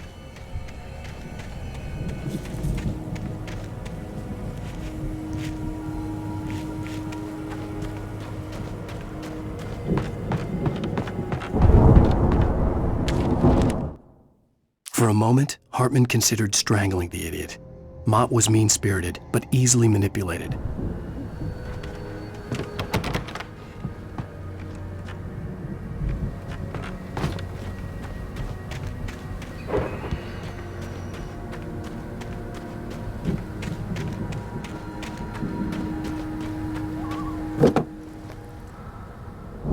If Barry wasn't up here, he was probably in trouble down at the farm. For a moment, I felt bad for doubting him. After all, I'd made it this far myself. But Barry was Barry.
Well, as I'm sure everyone's noticed, that storm we all felt coming is finally here.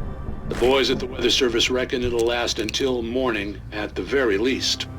Pertaining to that, let me read that missing persons alert again. The Sheriff's Department's still looking for a Caucasian woman, 30 years old, slim and blonde with blue eyes. She may be lost in the woods, and it's possible she's been injured in a car accident. If you see her, please make sure you get her indoors and call the sheriff. It's bad weather to be caught out in, so if you see someone in the area who maybe looks a little confused, give him a hand, all right? This is Pat Maine on KBF FM, hoping you're all safe and warm.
I'd known the brothers used to be some kind of rock stars, but it hadn't really sunk in until I saw the stage.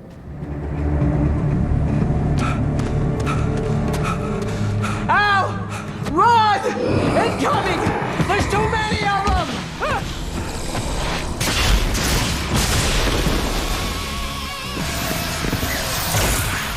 God damn.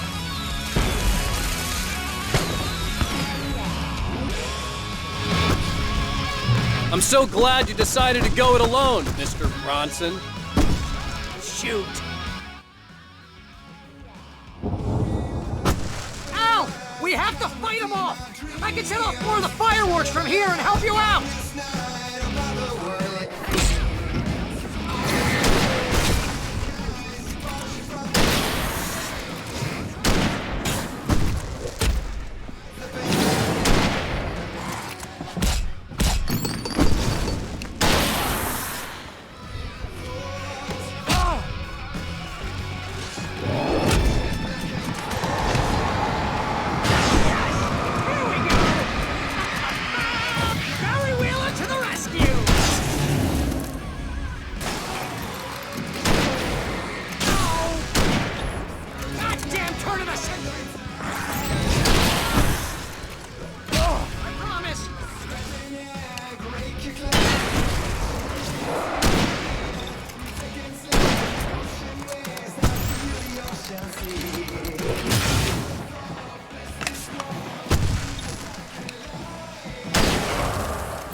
Rock and roll!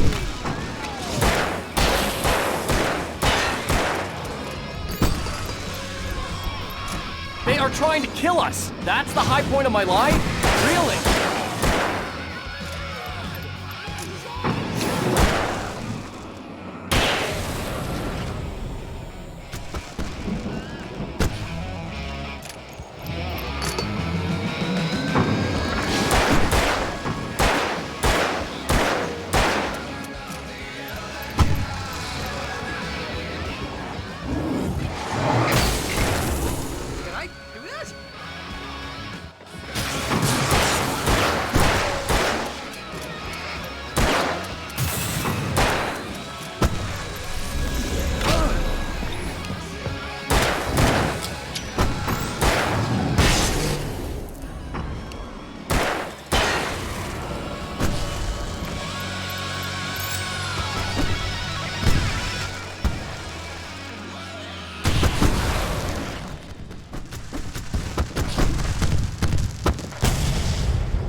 Bright Falls, rock and roll capital of America.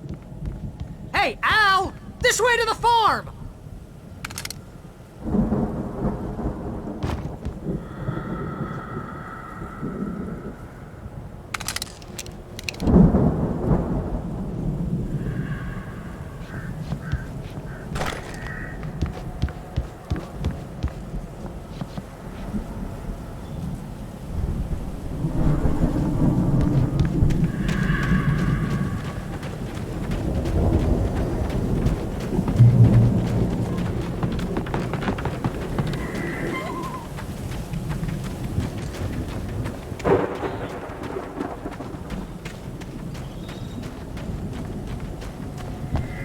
See, bestseller? No reason to worry. Your cutout's good as new, right where I left it.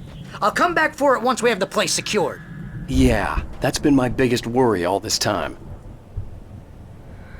We need to get this thing moved out of the way. This is as far as I got before they ambushed me.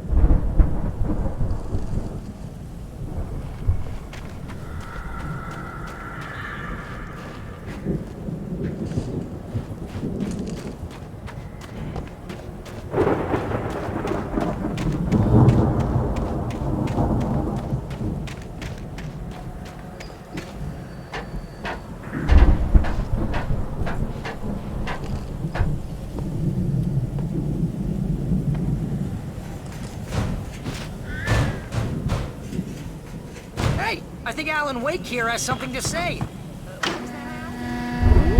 I'm Alan Wake. I'm always right about everything. And if I don't get my way, I'll sulk all day long. I'm always intense and moody. It makes me very attractive and mysterious. Right now, I'm just standing here because I need my best friend Barry to carry me. But that's okay. I can just take him for granted. I think I see what you did there. That's pretty good. You want me to do my imitation of Barry Wheeler? No? Thought so.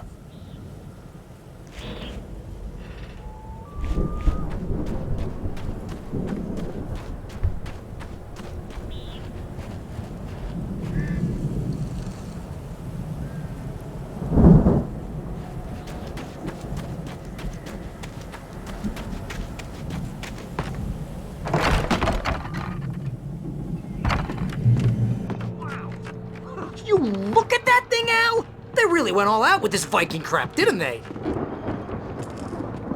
Look at all this stuff. They must have done okay for themselves. So how come I never heard of these guys before? And this from the guy who learned about Ozzy Osbourne through reality TV?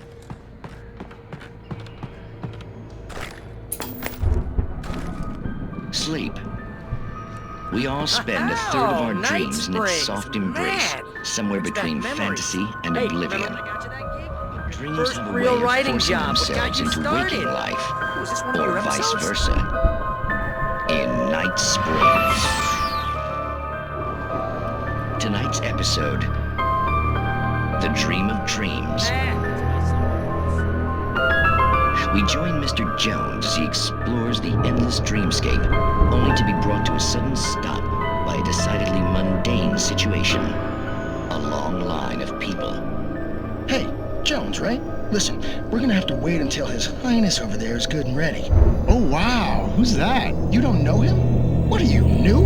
He's the guy dreaming us. Well, not just us. He dreams everything. All of this. But wait, no. I'm the one who's dreaming.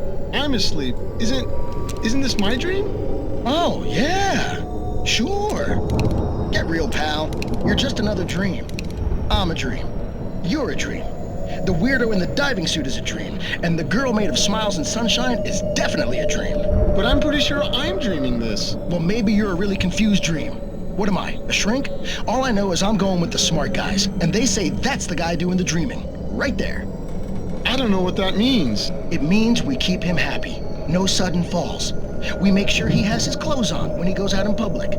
No chases where the monster is nipping at his heels and he runs like crazy, but his legs don't seem to get him anywhere. None of that. Because if he wakes up in a cold sweat...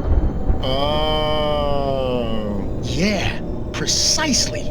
So we wait till he wants to move on. Keep things nice and calm. Hey, something's happening here. Yeah? What's that? What? Can't you hear that? Oh, God help us, it's an alarm clock. Oh, it's you, isn't it? Please, man, I got a wife and kids. Please don't wait.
It's 1976. Madness reigns at the Anderson farm.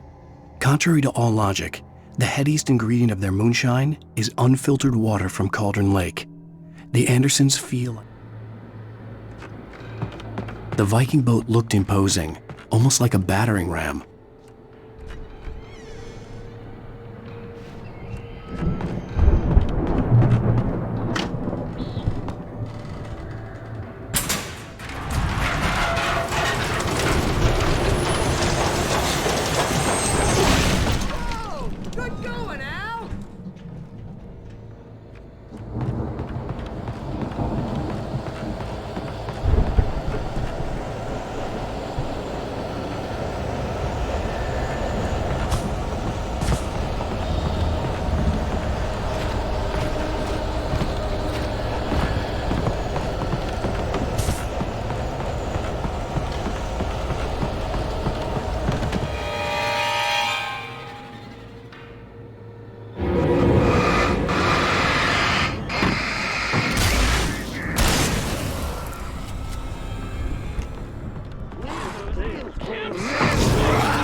Crops is hard work.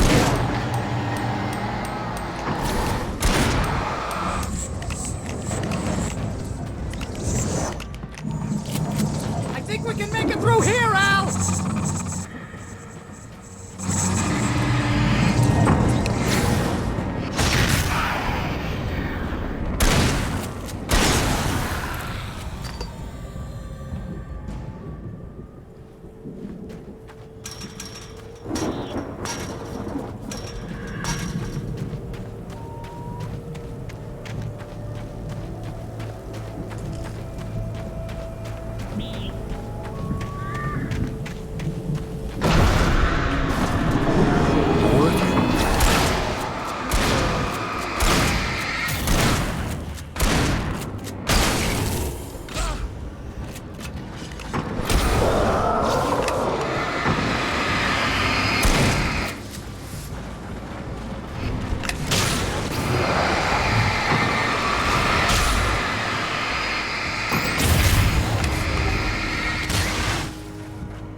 Wow! Those geezers had quite a production going on. You know what, Al? Get through this alive. Representing them. Yep, sell this stuff online, maybe get a reality show going, release a new single. Good luck with that, pal. Hey, you find us a way out of here, okay? I'm gonna take a closer look at this stuff.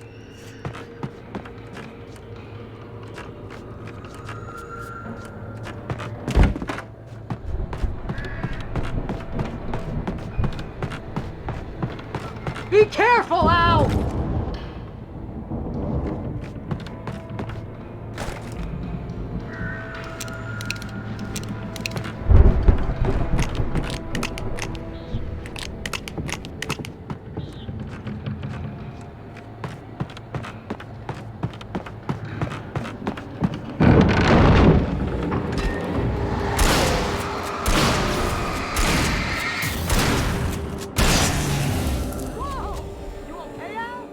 I'm good. Keep your eyes open, okay?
As you regular listeners know, I tend to work through the night, but I'm not the only one. Deputies Mulligan and Thornton are taking a couple of moments off their busy schedule to join me here in the studio. Boys, how busy are you now? Deerfest is almost here, isn't it? I bet that keeps you in business. Pretty busy, yeah. We've been which concerns an ongoing investigation. We can't talk about that, Thornton. I wasn't gonna say anything. I was just saying we got, other irons to fry. And how would you compare your workload to last year's? Things have seemed relatively peaceful to me, but well, this time. Oh, it's wild, Pat. It's pretty. I could see the building that had to be the Andersons' home on the other side of the field. It wasn't far now. I wasn't worried about trusting the ramblings of two burned-out geriatric wrecks. They had the goods.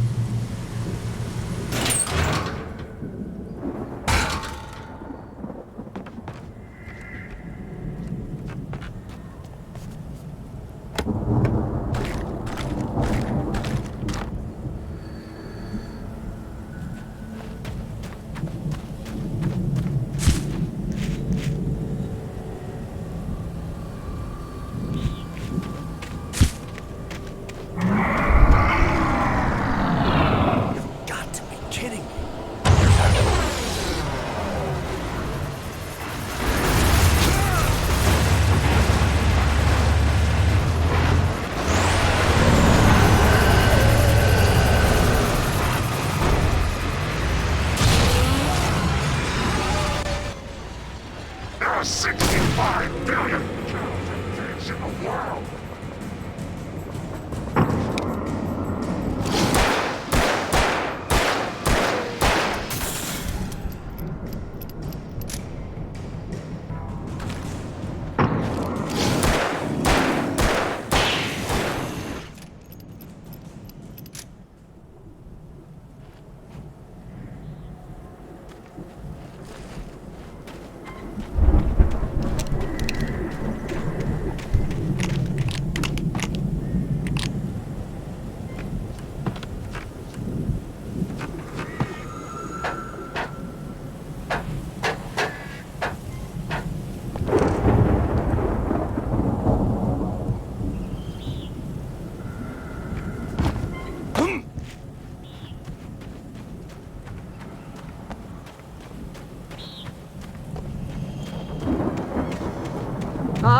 Al?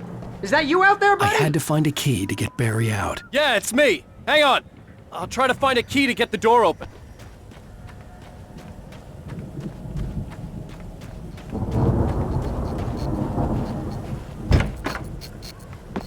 Hey! What? Hold up! Hold on, this place is all dusty. You know I got my allergies.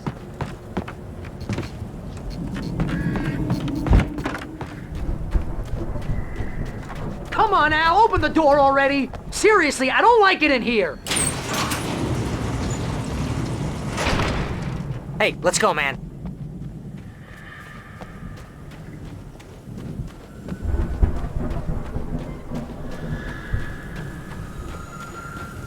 I think we're gonna have to work together to open this gate, Al.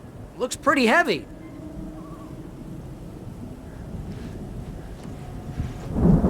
Ah! Hey, I think that's the farm on the other side of the field. We're almost there. This farm is a crazy place for crazy people. We should feel right at home then.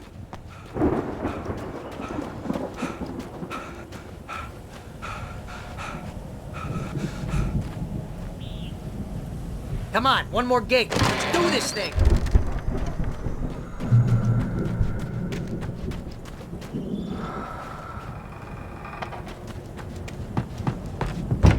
Lights are out. Guess we better check the fuse box.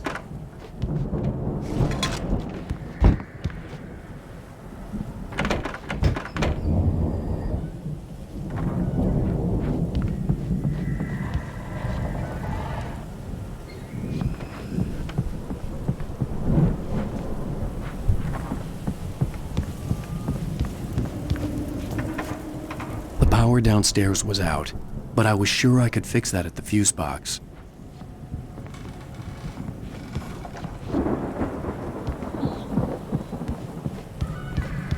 You know, this place looks kind of lifted. I thought the Andersons were on the booby hatch.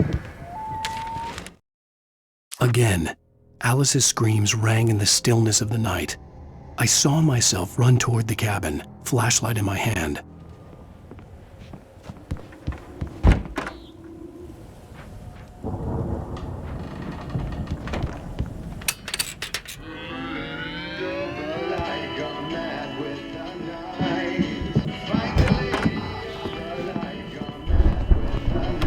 You hear that, Al? Music? Of course, we need to find where it's coming from. That's the message the Andersons talked about. That's the whole reason we're here. Lady of the Light? Oh, that's gotta be what's-her-face, the crazy lamp lady from the town. Cynthia Weaver. Right. Must be.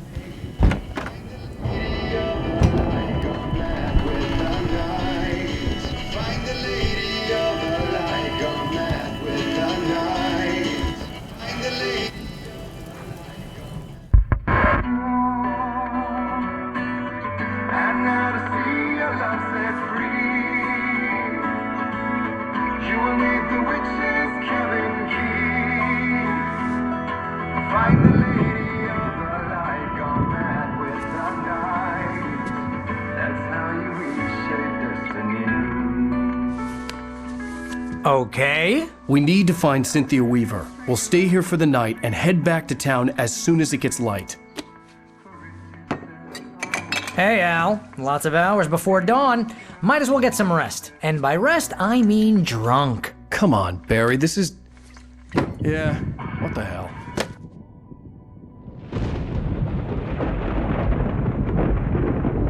Listen, Al. I'm sorry about Alice.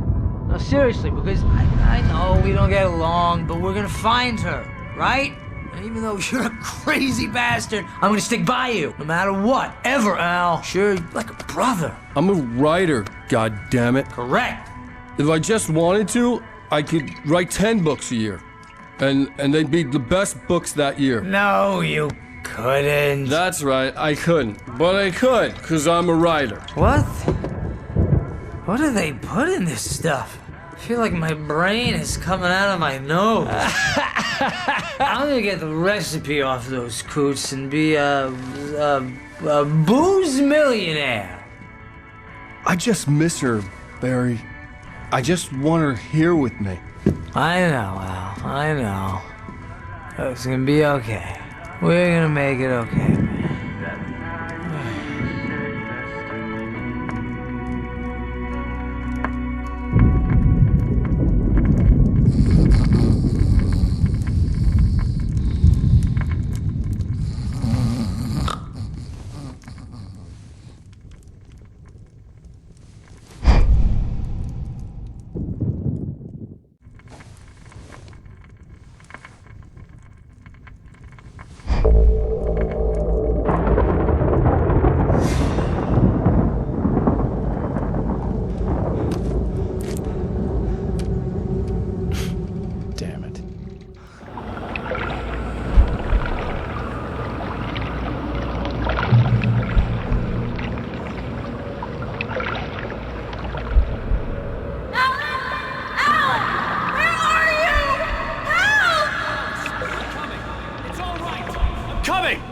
It was a crazy, drunken dream, and yet it was more than that. It was the truth, a suppressed memory unearthed by the Andersons' moonshine.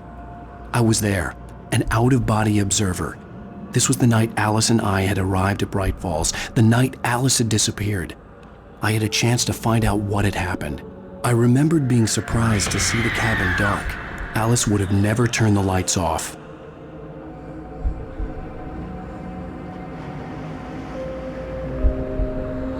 I remembered thinking I caught a glimpse of her form underwater, sinking into the darkness. Diving after her was the last vague memory I had of that night. After that, the next thing I could remember was waking up behind the wheel of the crashed car and finding the first pages of the manuscript.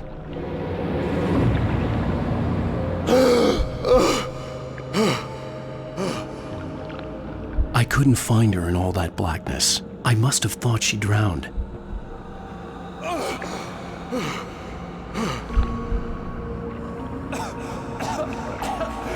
Alice! Jagger had Alice, and Alice! so she had me. Alice!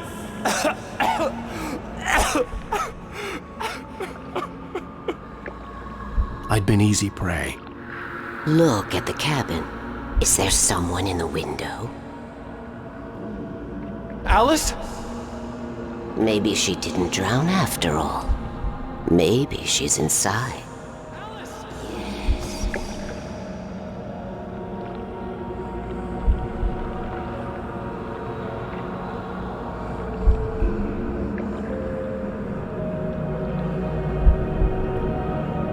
The dark presence had touched me. She had dug her nails into my brain and used me, made me her puppet.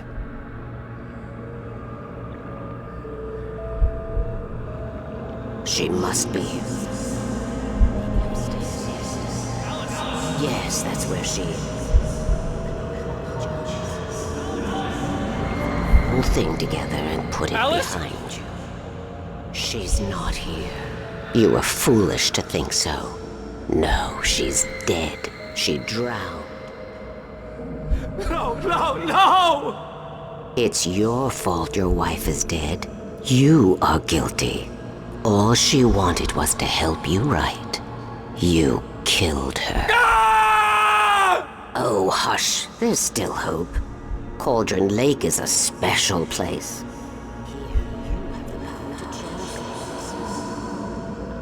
She wanted you to write. I will tell you what to do.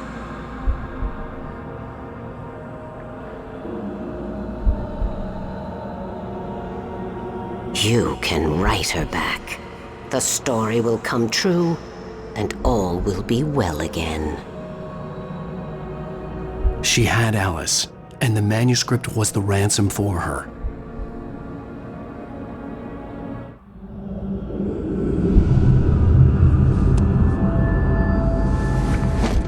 Yes, I'll write.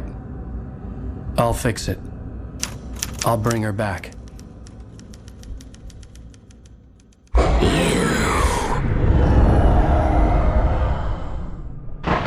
No, I wrote it. I remembered it all now. In the dark, I'd written for days, a week, almost a complete manuscript of a novel entitled Departure. Jagger had been my editor, whispering in my ear, making sure that the unfolding story would make her more and more powerful. I thought I was saving Alice. Even with the cobwebs she put in my head, some part of me had been aware enough to write my escape into the story, to bring a light into the cabin to release me before I could finish, to interrupt the horror story before the ending, where darkness consumed everything and everyone. Zane was weak and far away, but I had written him into the story, and his light had been enough to set me free. It isn't here now. I'm here because it was written. I brought the light to set you free. You must hurry. It will know I'm here. It will be back soon. It stole the skin of my barber a long time ago. She looks so old.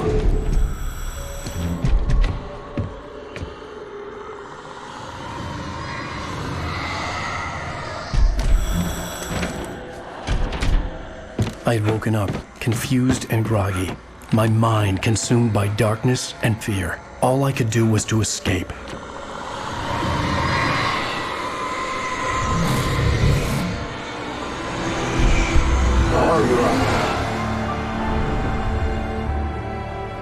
The week spent in the cabin had taken its toll. I was barely conscious and fading fast. It had to have cost Zane terribly, thrown him even deeper into whatever dark place he now haunted. But he had managed to weaken the dark presence, kept me safe that night.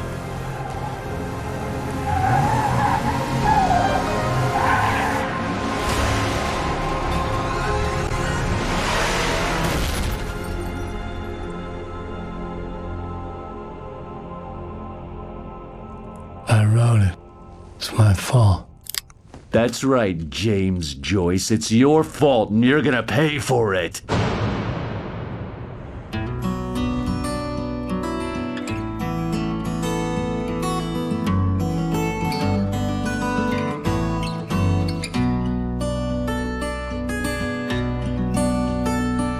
There's an old town road with mystery of Tom the poet and his muse.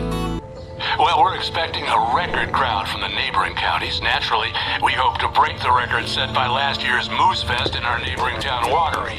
Ladies and gentlemen, some people have asked me, what's the big deal about Deer Fest? And I think that this sums it up.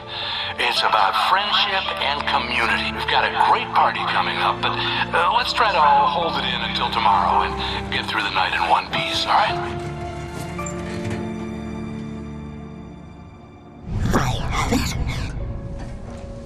Someone will come for it when the time is right. Thomas said so. He wrote it.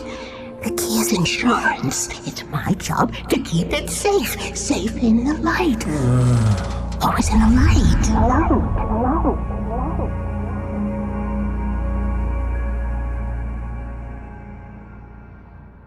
All the manuscript pages were gone. The FBI agent had taken them. I think my tongue just took a crap in my mouth. Ugh. Oh. Wait, we're in jail now? Hell, this is not good. That about sums it up.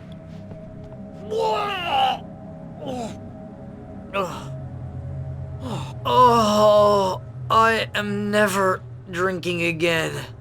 I need to talk to Weaver. She's the one in the song. The Lady of the Light. What, the crazy lady? Ugh, whatever you say, Al, but we're stuck here. They're not gonna... I had some reading to do first, Sheriff, and let me tell you, it was an interesting read.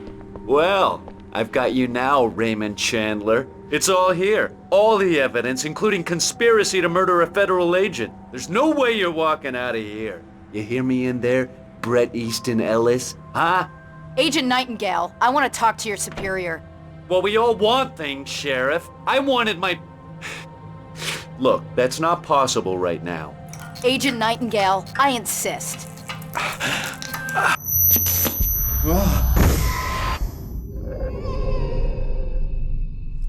Wake, what's wrong? Lady, are you stupid? It's a trick. It's an obvious trick. Okay, I've had enough of this crap. Wake, I'm gonna trust you with this. You're joking. Agent Nightingale, your opinion would matter more if you were sober and if I actually believed you were here on official business.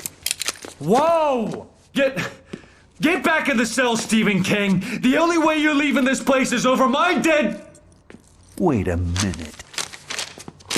I know this. Oh my God! Light. We need light. It's the only way to fight this thing. In my office. I've got your things there. Follow me. Oh man, we're sitting ducks with the lights out. Stay cool. I can get the emergency power.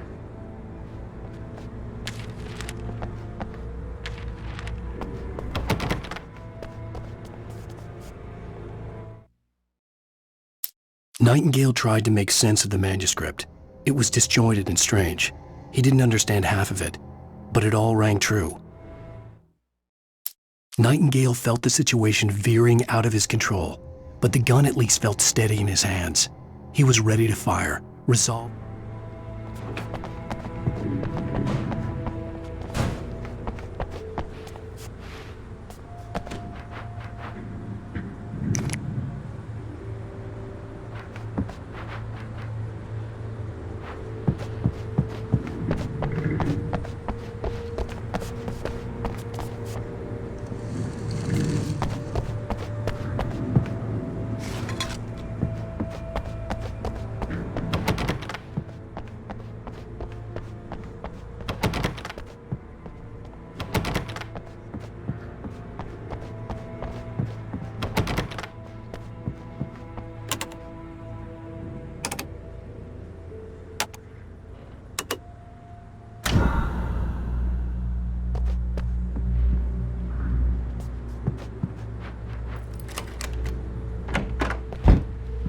Here are your things. Wake, what do I need to know? What do you need from me? They can be hurt in the light, only in the light. And I need to find Cynthia Weaver. She can help me stop this. Light. Check. Cynthia. She lives in the old decommissioned power plant. I can get you there pretty quickly in the rescue chopper. Come on, let's get back to your friend. Wheeler, I need you to stay here. What? No. We're going to fetch our ride, but I have friends who need to be warned about this, and I can't be in 2 places at once. I need your help. Well, okay. Here's a list of people and phone numbers. I need you to call them and tell them you have a message from me. Night Springs, okay? They'll know what to do. Night Springs? Like the TV show?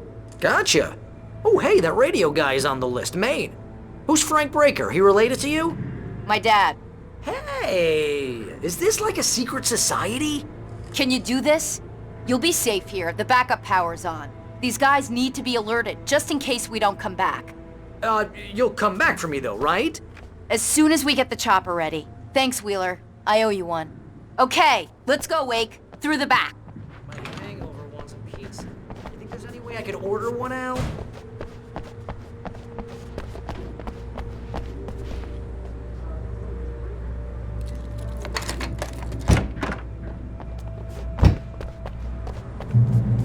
Oh, hell. Whatever took Nightingale must have broken the gate controls.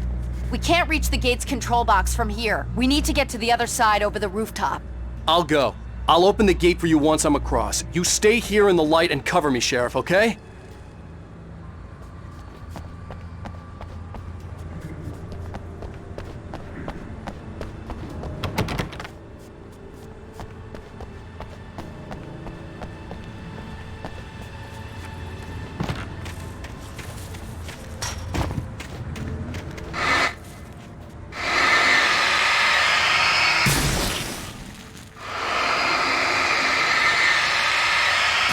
Needed to reach the rooftop to get to the other side of the broken gate.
Hey, Sheriff! Your password. Night Springs? What's that all about? Joke we have. That Bright Falls is the original inspiration for the TV show. This town can get weird at times. Never this weird, though.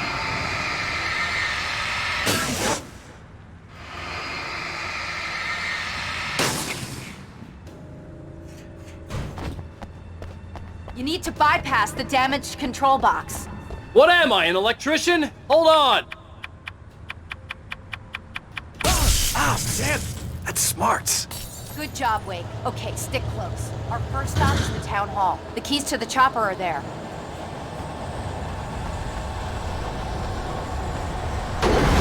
The graveyard shift may cause chaos. In 3, 1, take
And I thought New Yorkers were rude.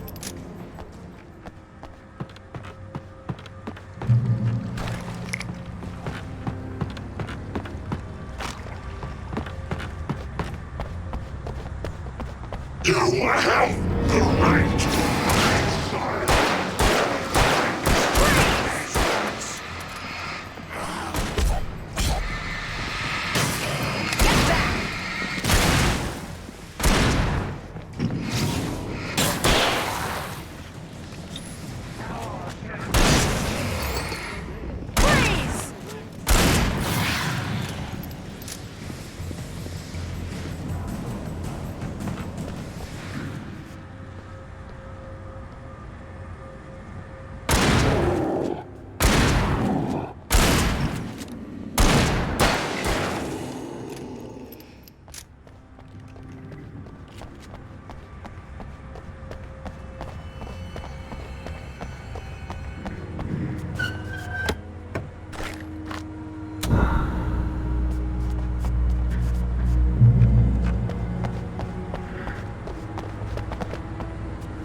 Over here! There's light!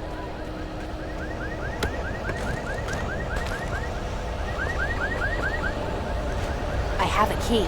Watch my back, Wake.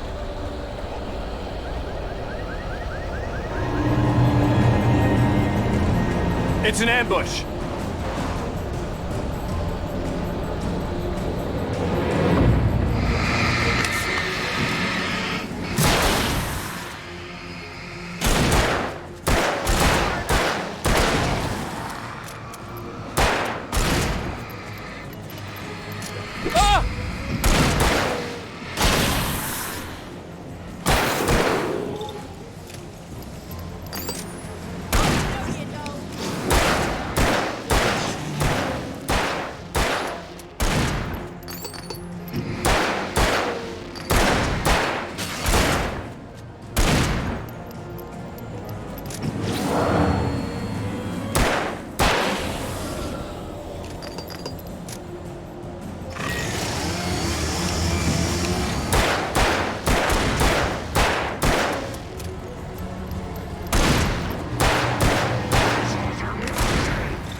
Let's go, Wake.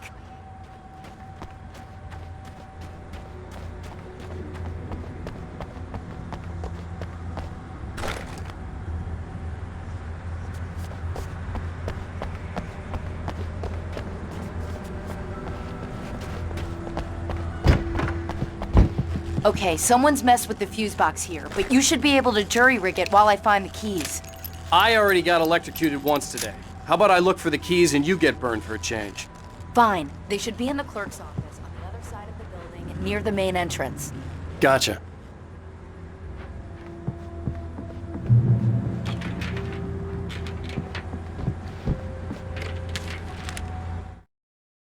The darkness that wore Barbara Jagger's face was furious. The story in the manuscript had been making it stronger all the time, but now the light had set.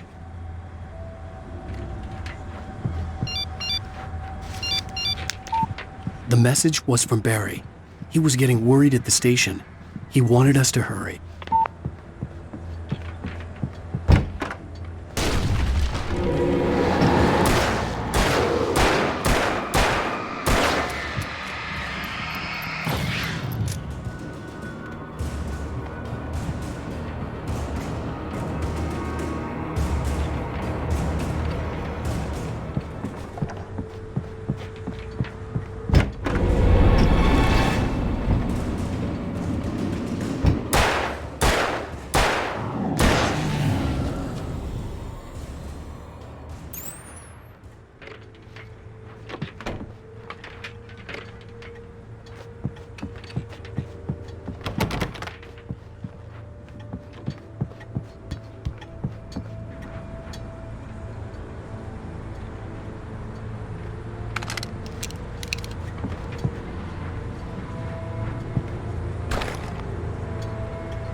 Okay, Sheriff, I got the keys.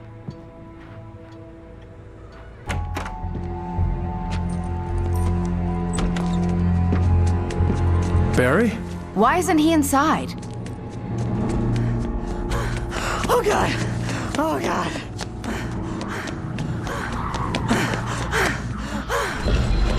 Barry! Look out! Barry, move!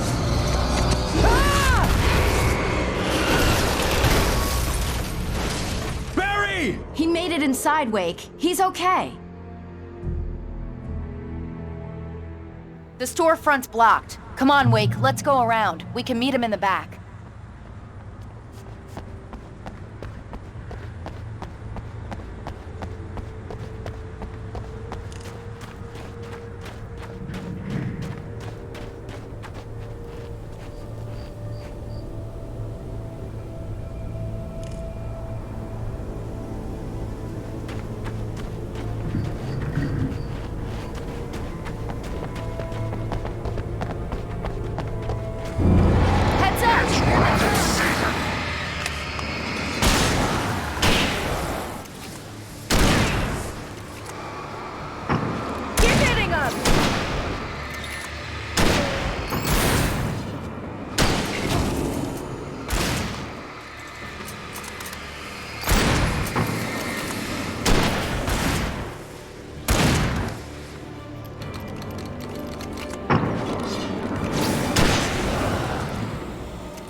We can make it through the bookstore. Wheeler should be waiting for us in the backyard. Get the hell down or I'll call the sheriff.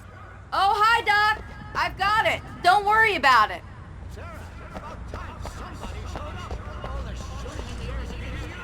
One of these days they'll kill somebody. And over Deerfest.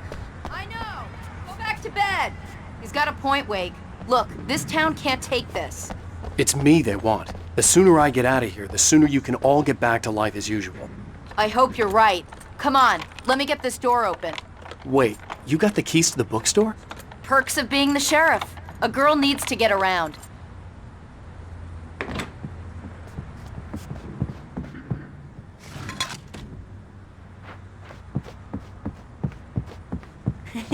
They're really taking advantage of your presence here, Wake. I heard they're selling a lot of your Alex Casey books. Right now, Cynthia Weaver worked hard, following her obsessive rituals, sometimes fighting them, always giving in to them in the end. She haunted the halls of Bright Falls Abandoned Power. I'm not a big fan of my own writing.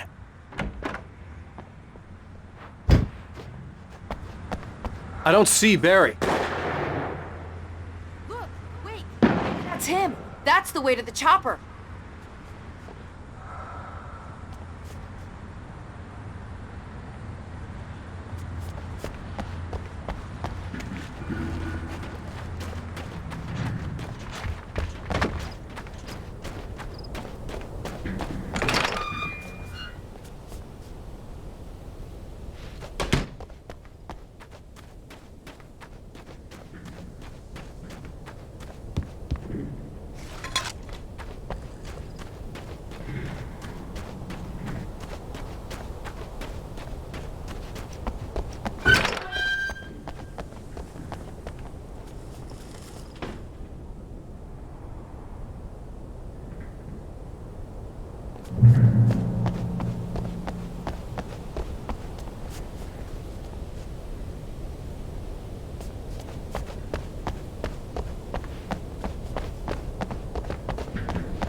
I'm gonna give Pastor Howard a piece of my mind about this lock. Ugh! I told him to get it fixed. Physical labor. Let's take a break.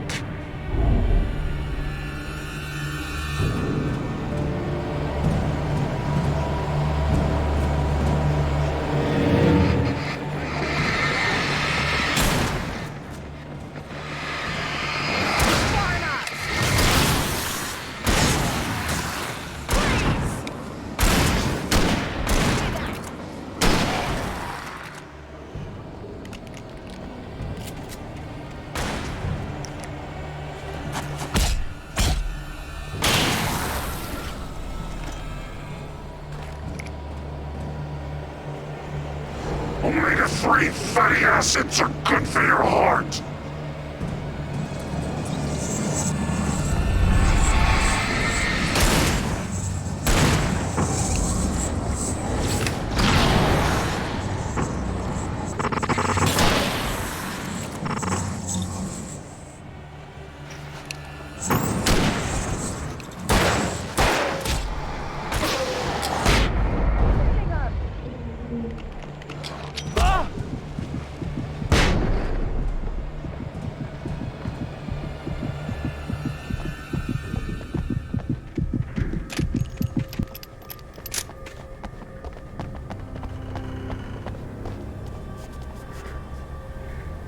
Okay, it's open. Let's go, Wake.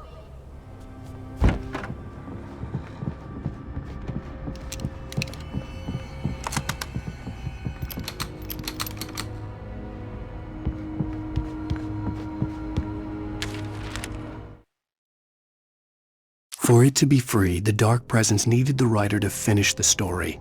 Again and again, the story let it get frustratingly close to the writer without We're almost there. We'll have to go through the basement to get to the parking lot.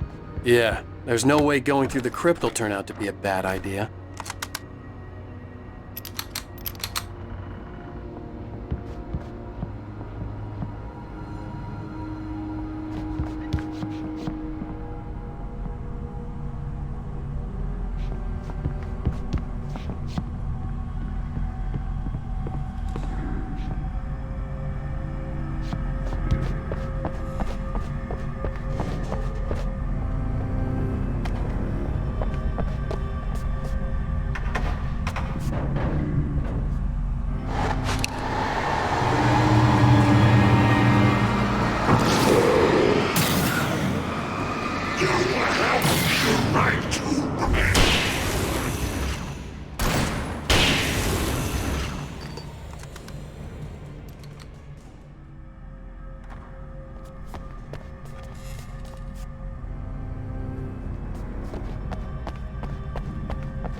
Did you call 911?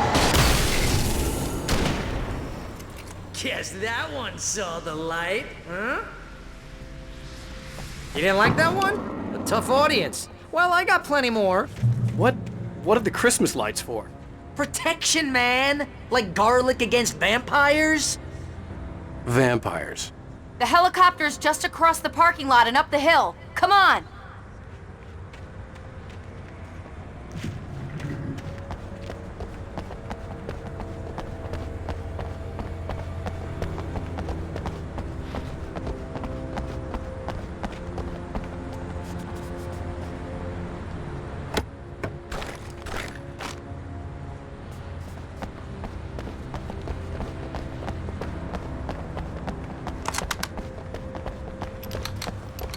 Bright Falls General Store is now my favorite place in the entire world.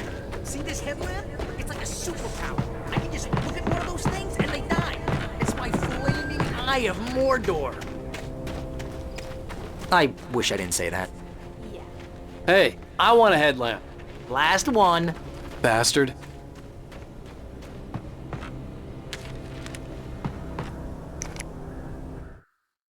Alice had screamed until she had no voice left to scream.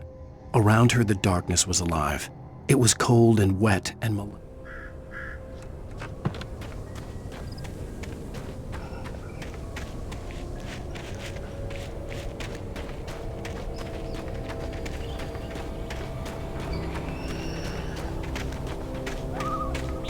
When someone throws a damn school bus at your head and you're about to take a helicopter ride with someone who may or may not have a pilot's license, or cleared for departure to Night Springs.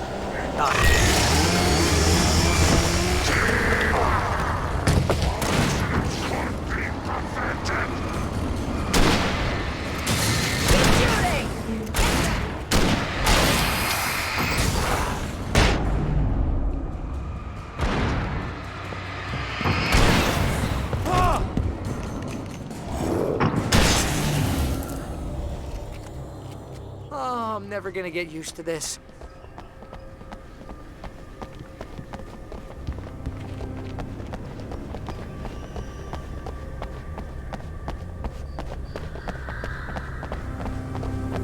The helicopter's just up ahead. I'll need a while to prep for takeoff. I want to get out of here.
hold them off.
Put an end to this. Just get me to Weaver, Sheriff. You're taking a big chance on a local crazy lady, Al.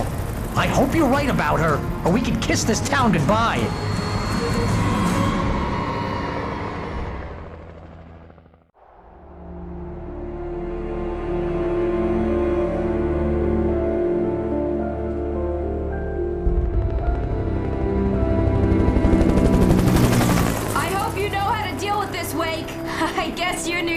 Are used to rough situations like this. Right. The city's a war zone. King Kong, mutant alligators, and Alex Casey shoots the place up every weekend. Look, I never even carried a gun until a couple of days ago. Well, my dad used to be a cop there. Tells some pretty wild stories. Stuff like this? No, just normal bad stuff. Kinda like your books, Wake. I used to tease Dad that he was just like Alex Casey. You've read me. Oh, sure. You're a pretty good writer. A little heavy on the metaphors, maybe.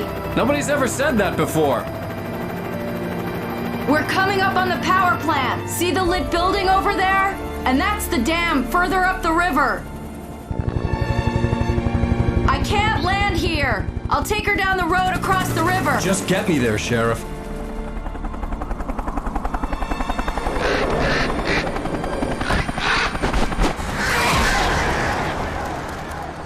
Hold on! Ow! Son of a bitch!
I had to do something about the chain for the door to open.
And here's a new song from a band that they always remind me of our local rock legends, the old gods.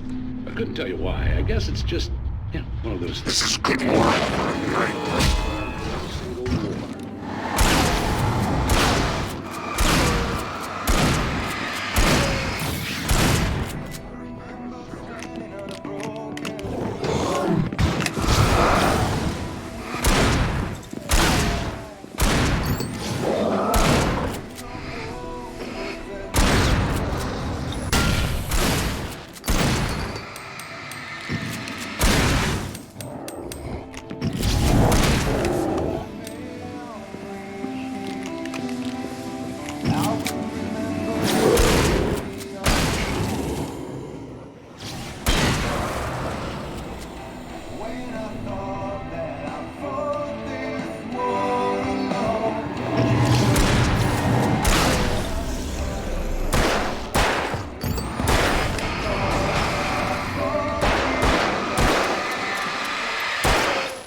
And here's a new song from a band that... This is good morning for night person. Here's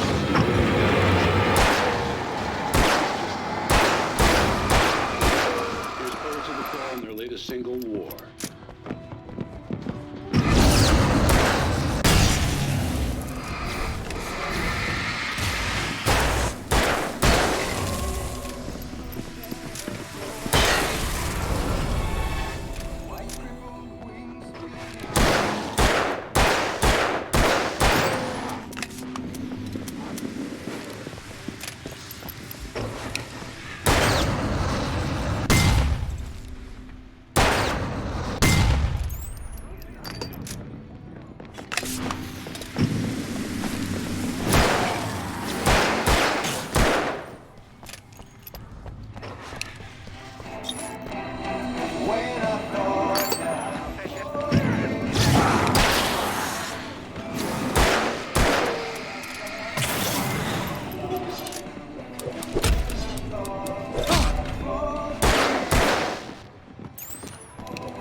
The power plant glowed in the night.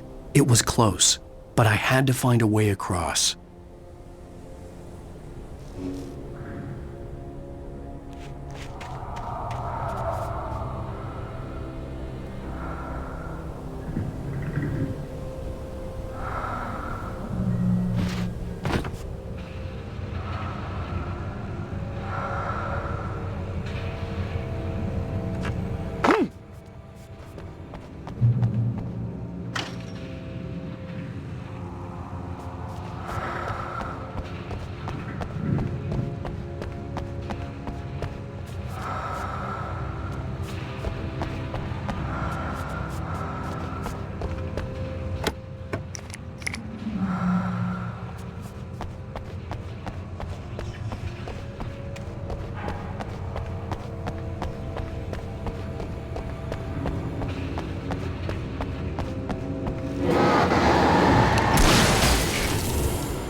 Making her way through the water pipe alone, Cynthia was angry at the writer.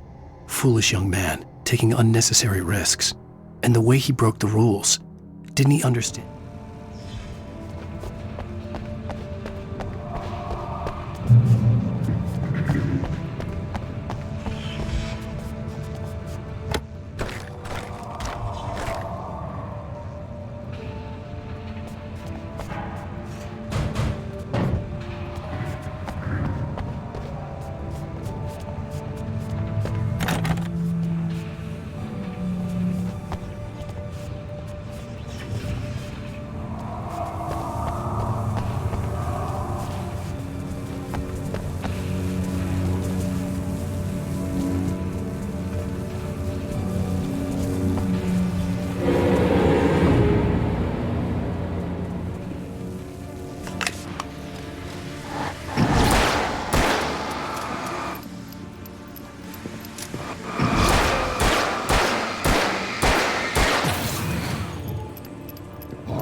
The story I had written in the cabin had come true.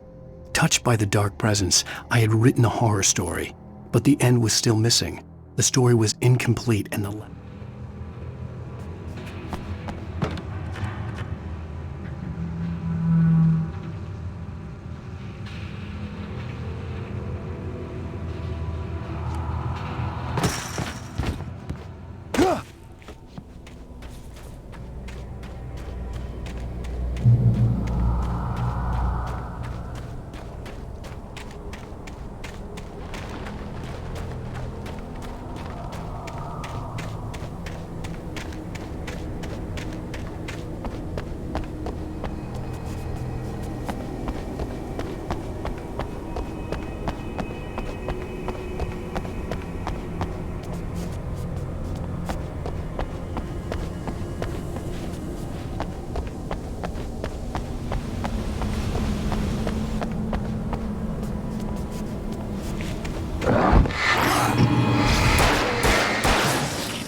we men dreaming of being butterflies or butterflies that dream of being men? Such philosophical concerns are by necessity abstract. And yet, some of us can find concrete proof of the nature of our existence in Night Springs. Tonight's episode, an absence of creativity. Hello, Martha. What did you want to show me? Oh, Lydia, thank God you're here. Please, it's in the basement.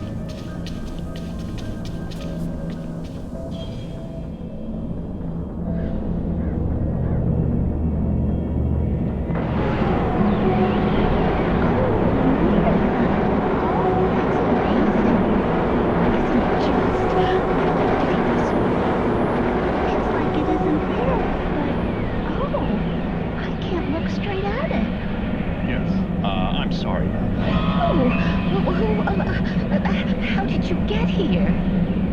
Well, I'm trying to work. Did you put this thing here? In a way. To be more precise, I put everything here but that. Really? But what is it? Oh, I guess the temptation is to call it home, but it's really an absence. In Martha's basement? It was doing so well, too. I came up with 2 old ladies and put something really weird in the basement. It was a great start, but I'm completely blocked now. I can't imagine what I was up to. Well, surely it's just an ordinary basement. Is it? Why did you call your friend here, then? Well, I don't know. Oh, well. Couldn't you just ignore it? Oh, no, I couldn't do that. It would probably turn into a plot hole. Might be one already. But some cold enterprise. Listen, I'm really not at all sure where I'm going with this, and you're just not helping me. You should just go back upstairs for a cup of coffee while I try to figure out what I'm up to. Well, if you think that's best. Maybe I should just stop here. Or is that too moronic? Is that too moronic? Indeed. Who can tell?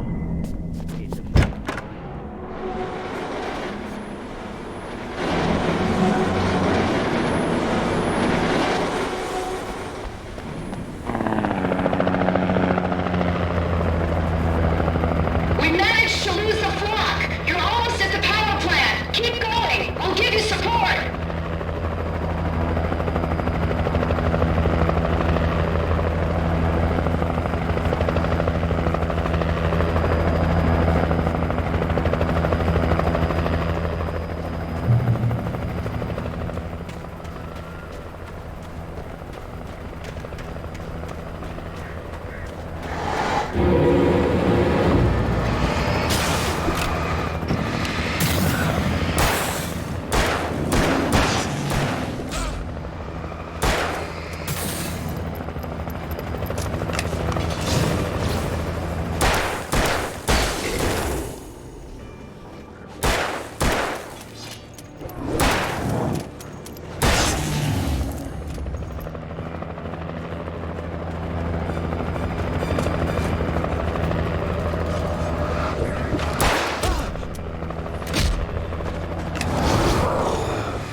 I recognized the logo on the power plant sign.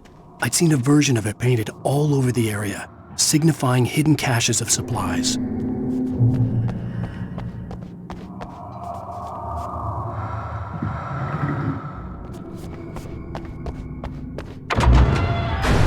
Hold it right there! Miss Weaver, Cynthia, I'm a friend. Prove it! You knew Zane, Thomas Zane. You're the Lady of the Light in the song. You can help me.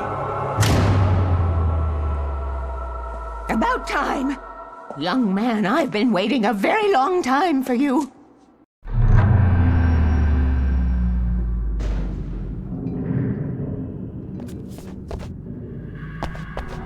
It's in the well-lit room. Excuse me?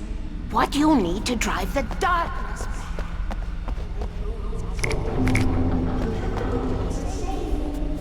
Will it help me find Alice? Will it get me back to the cabin? Fine, let's go.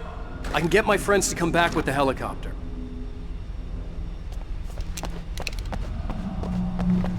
Oh, we won't go outside. Never at night. That's rule number 1. Where's that gotten us, Oh, I have a secret.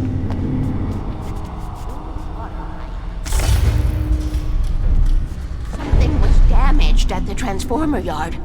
It's draining all the reserve power. Without it, the pipe will go dark. The power to the yard must be cut. Let me guess. You want me to do it? One who likes to break the rules. Kill switches outside.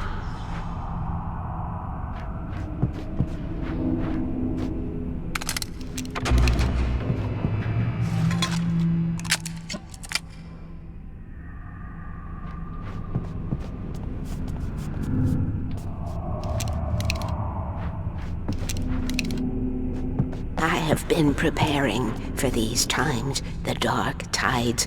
You have found my caches, haven't you? You can see the signs. Very few people can. Yes, please, take what you need. This is all for you, for the likes of us. We do Tom's work, don't we? Hurry! The switch is on the wall facing the shore.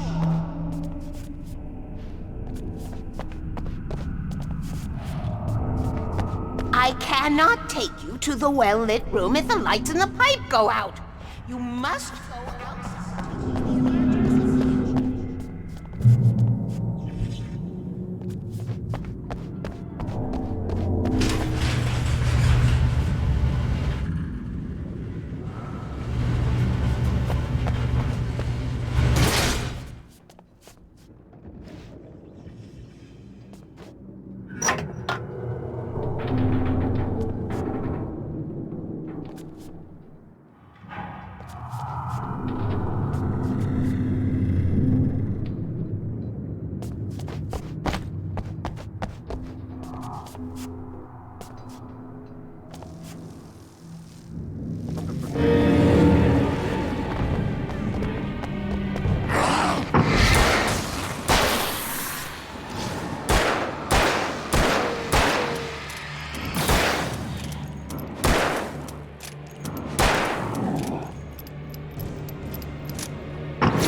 Weaver had sent me to cut the power to the transformer yard. I was willing to do grunt work for her to get her to help me. I hoped Weaver was dependable. I'd stumbled into this crazy world a little over a week ago. She had been living this insanity for decades.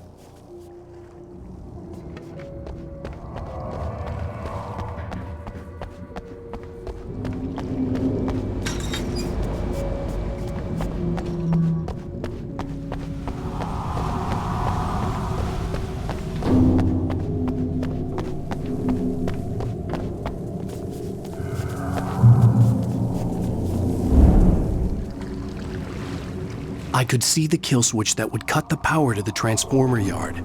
Now I had to find a way to reach it.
Who designs these things?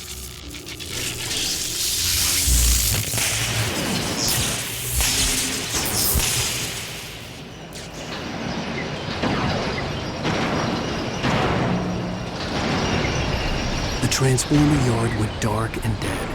Weaver's water pipe passage should now be good to go.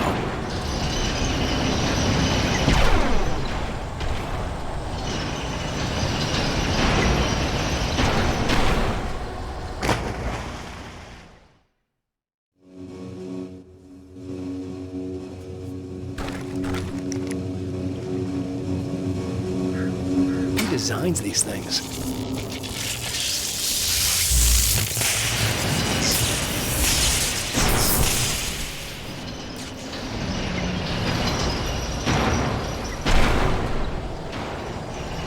The transformer yard went dark and dead. Weaver's water pipe passage should now be good to go.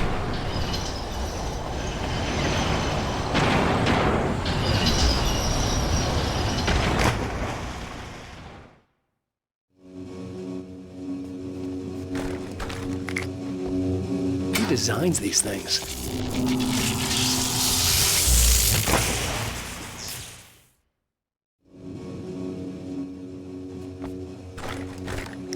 Who designs these things?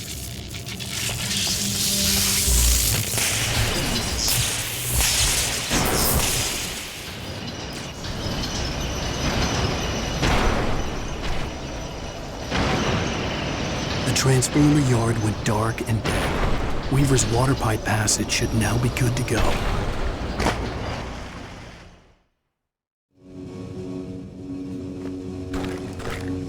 Who designs these things?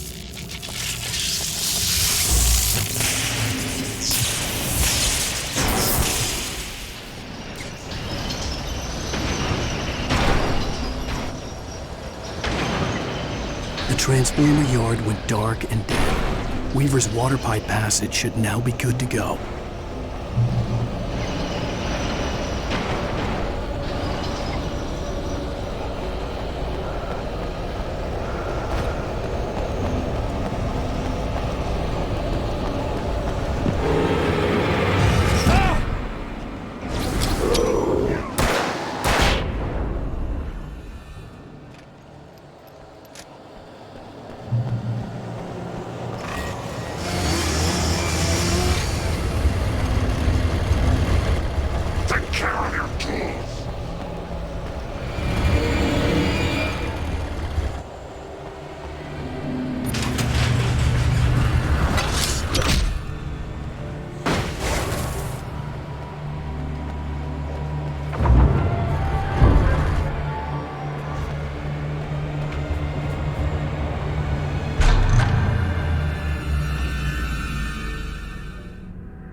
This way, young man. Follow me.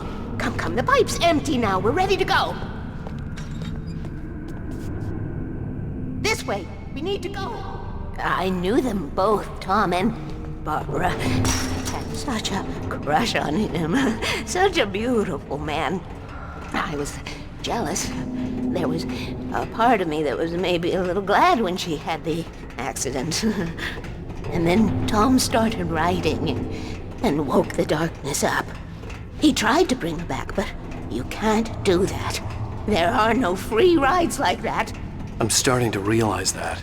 In that case, young man, perhaps you're a smarter man than Tom was. The witch looked like her, but it wasn't. Barbara was sweet. He didn't understand until it was too late. He tried to undo it, wrote himself, her, everything he'd ever written out of the world. Oh, he was so famous. And afterward, no one knew. Oh, Tom. He left everything behind in my care, in case it happened again. Insurance. He trusted me. Or perhaps used me a little. Tom knew how I felt. Knew I wouldn't refuse him. I built the well. I've been waiting for you. We are characters trapped in a story. And none of us will survive to see it. She'll twist the story to her own dark ends. How do you know all this? Tom, That's the way he wrote it. He still talks to me, you know, in television, from beyond, from below. We have both been touched by the darkness, young man. He saved us both with light, but the darkness stays with you. Leaves a stain.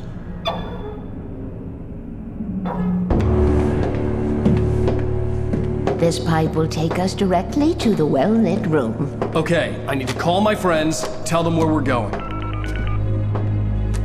Hello? Al! Barry, we're headed to the dam in one of the pipes. Meet us there. Okay, I'll tell Sarah. It's Sarah now? Whoa! No! For the sweet love of... Barry! Barry!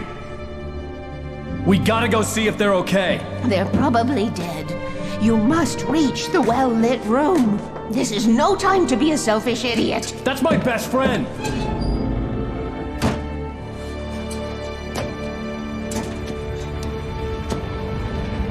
Well, be a fool. I'll use the pipe. I'll meet you at the dam if you make it.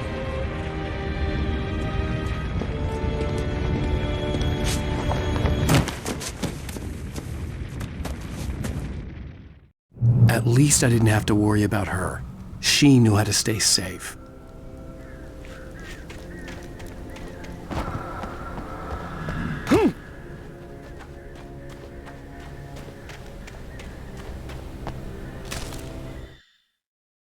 Sarah was almost starting to relax. Maybe they could turn this into a win yet. Suddenly, there was a piercing sound.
Sarah!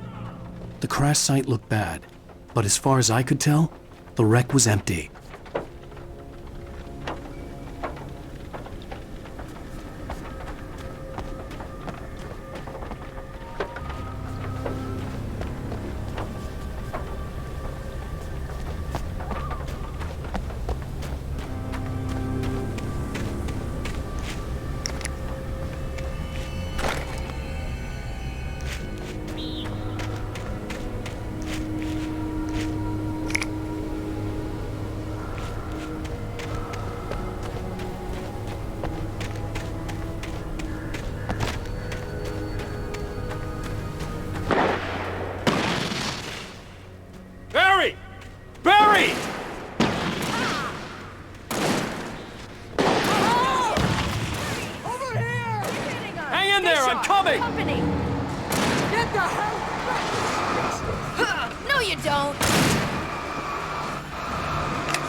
make an entrance wake.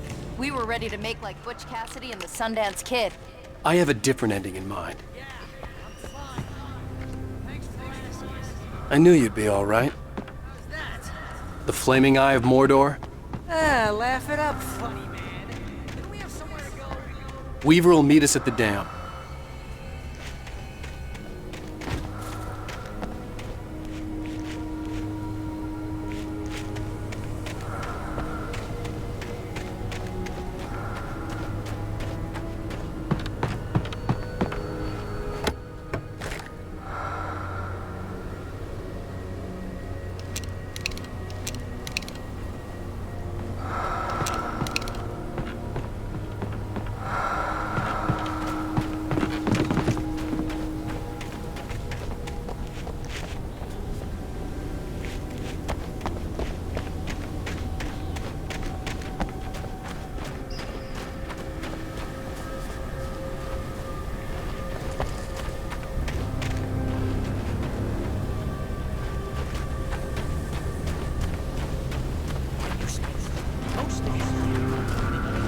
Well, the crazy bunch of demons might take your head off. You know your helicopter crash landed in Night Springs. Come on, Al. Couldn't we just wait here? Please? Oh, I should have kept that gym membership. You see those lights? That's the elevator we need to take. You keep being a good hike. That thing!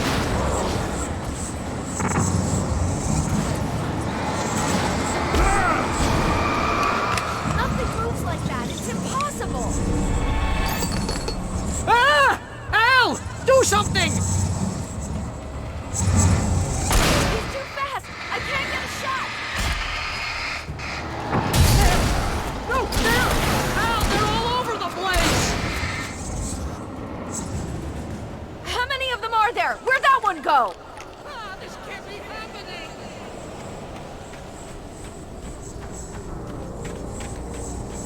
Wait, this is bad. This is really bad. Was that it? Are we safe? That was... wow. I think we're okay. Hey, Al, I got a bad feeling. Let's keep our eyes open. Wait, call the elevator. I'm keeping watch.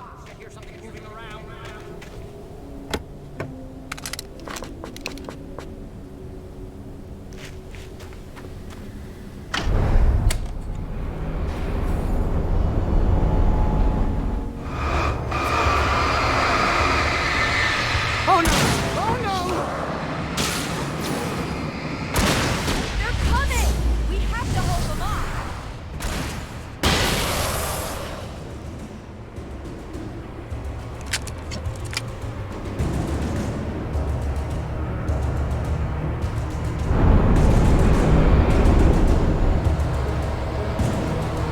Oh no! Oh no!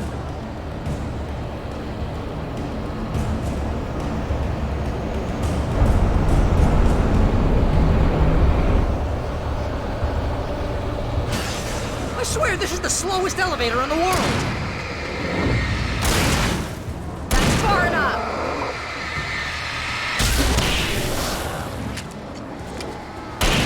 It's almost here, Wake. Just hold on.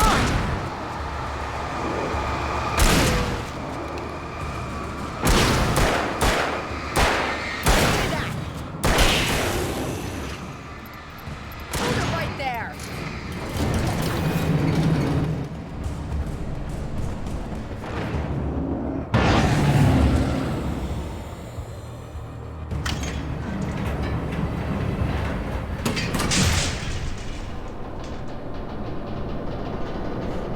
We're almost there. There's an entrance into the dam at the top. What's the plan? Well, Weaver's crazy, but she's got something Zane left behind. Something to fix this. Gee, could you be a little more vague? Thomas Zane? Seriously? Might as well be Paul Bunyan or Bigfoot. Yeah, well, he was real.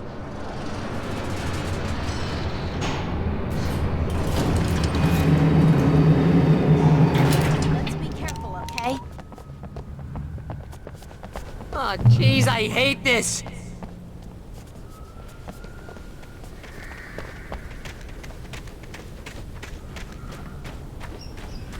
Okay, Wake. There's a button over there that opens the door. I think something's broken. Hold the button down so we can get in.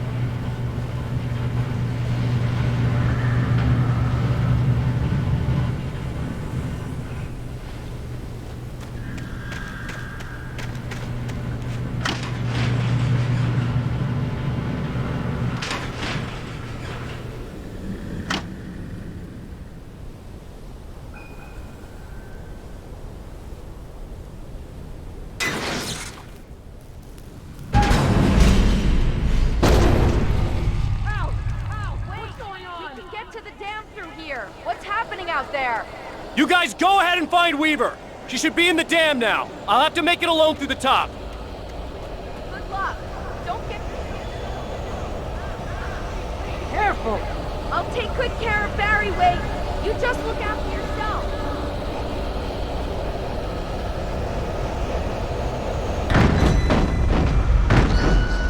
You gotta be kidding me.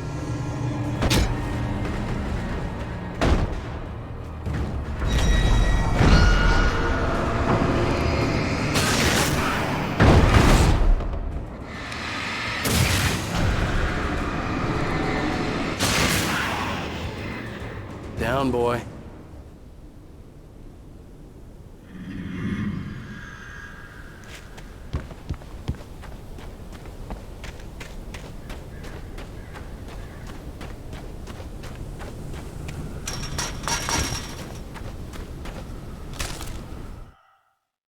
Thomas Zane knew he had to remove all that had made this horror possible, including himself. That was the only way to banish the dark...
Fishing can be a hobby or a job. I was ridiculously outnumbered. The searchlight could even the odds.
go no further.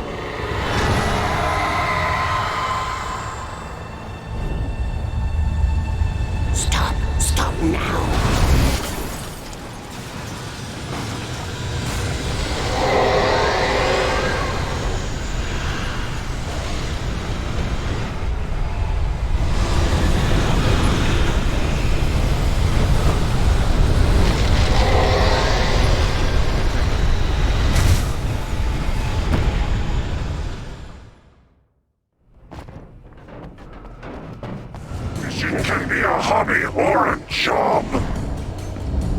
I was ridiculously outnumbered. The searchlight could even the odds.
Enough!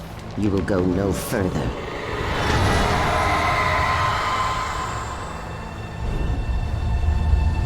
Stop! Stop now!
made it.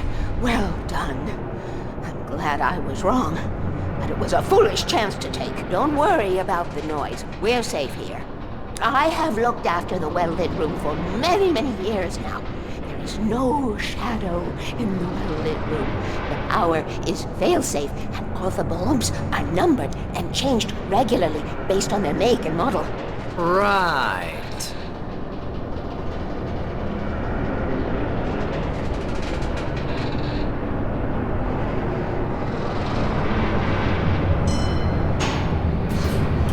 There's an old army base at Raincoat Point, north of here. It was active during the Second World War. They operated here back then. They must have built this. Yes, they did. It's my place now.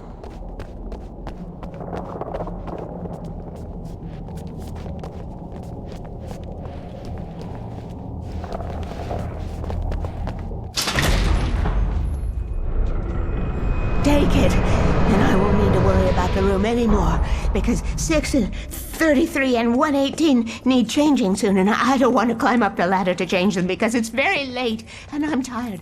And if you take it, I won't have to do that anymore. The page was autobiographical, a memory from my childhood. But I didn't write this. It was a page written by Thomas Zane. None of them were supposed to exist anymore. Alan, 7 years old, would fight sleep to the bitter end.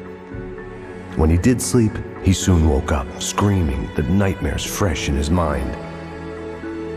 One evening, his mother, sitting by his bed, offered him an old light switch. She called it the clicker, and flicking the switch would turn on a magical light that would drive the beast away.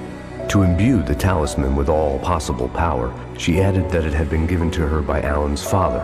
Alan never knew him, and anything of his took on mythical proportions in his mind. With the clicker firmly in his hand, Alan finally slept like a baby. Now, almost 30 years later, Alan thought of this as he stood on the rim of Cauldron Lake, the clicker in his hand. He took a deep breath and jumped. My mind swirled. I'd given the clicker to Alice, yet it was here. Zane had written it into existence in a story I had written. I can get to her now. I can finish this.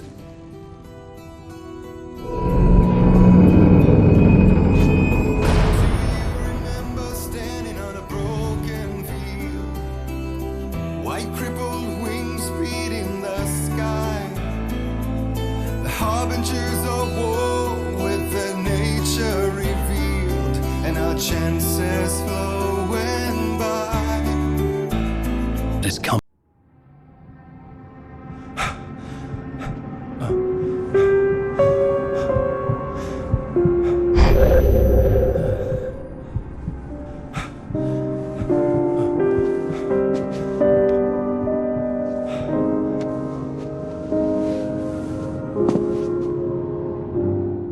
I had a hangover.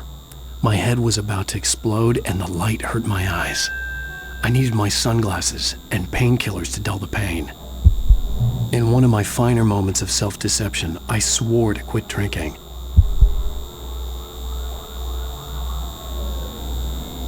Moments of self-deception, I swore to quit drinking.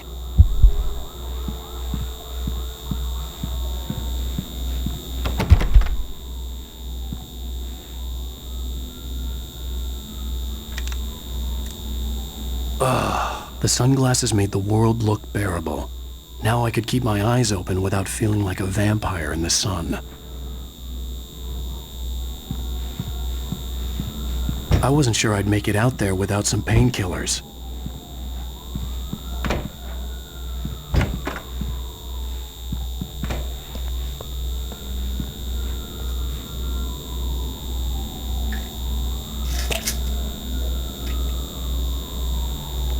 The pills worked fast. The prospect of being awake started to seem bearable again.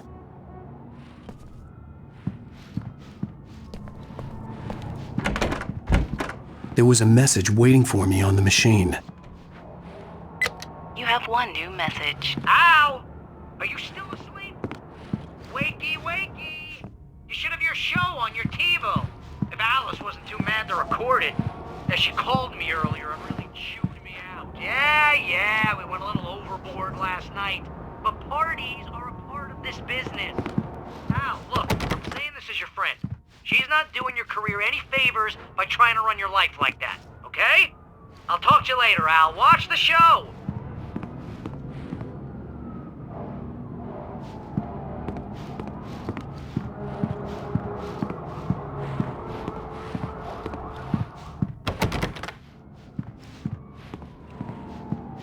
I'd been a guest on the talk show the previous night, talking about my latest book.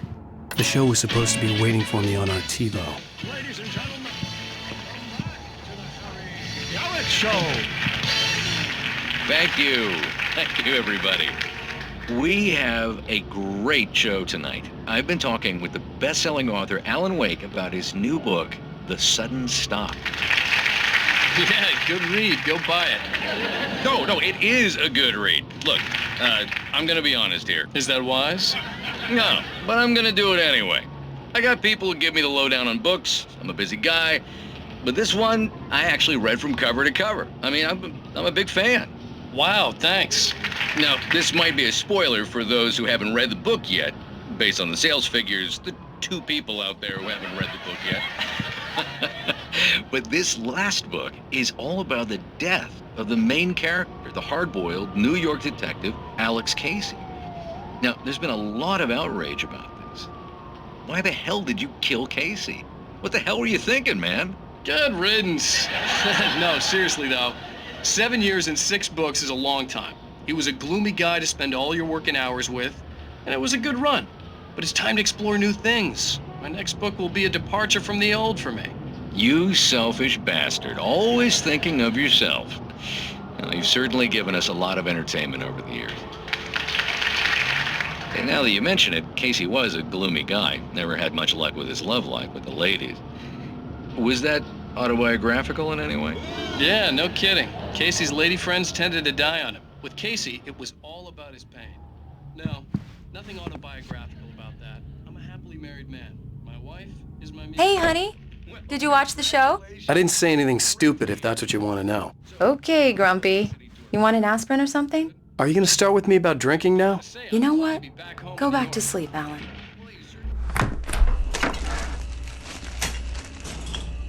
What? Now you can't even talk to me? Well, this morning I was angry because you said you'd be home at midnight and you showed up at 7 a.m. and passed out in mid-sentence. Now I'm over it. Are you angry? This goddamn tour. It's gotten out of hand. Oh, honey. It's almost over, right? We can get back to normal. Then you can start writing again. I'm sorry, honey. Alan, you're not thinking straight. Just take a shower and go back to bed, huh? Yeah, you're right, honey. I'm sorry. Once this is over, let's go away together. A vacation. Just you and me. Some peace and quiet.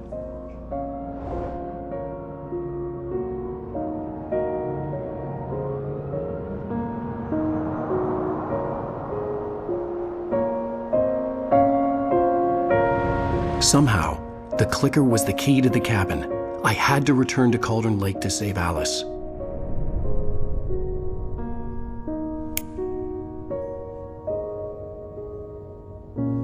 I'm going back to the lake to finish this. I'm going to write an ending to the story in the manuscript on my own terms, to make it all right. Why can't you just write it here? The last page is still in the typewriter. I need to read it first. Everything needs to be just right. Zane tried to cut some corners, and it didn't end well. Okay, ready when you are. I'm sorry, Sarah, but I need to do this alone. Barry, take her gun. Miss Weaver, close the door when I leave.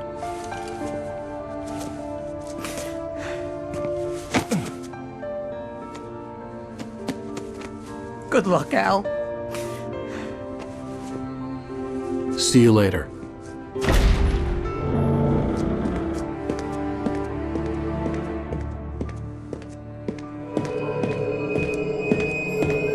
When I got out, it was warm and sunny. I'd flicked the switch of the clicker. Had it done this? I didn't stop to question it. I had to take advantage of the sunlight to get to the lake. On Zane's page, I'd stood on the rim of Cauldron Lake, about to use the clicker. That's where I was headed.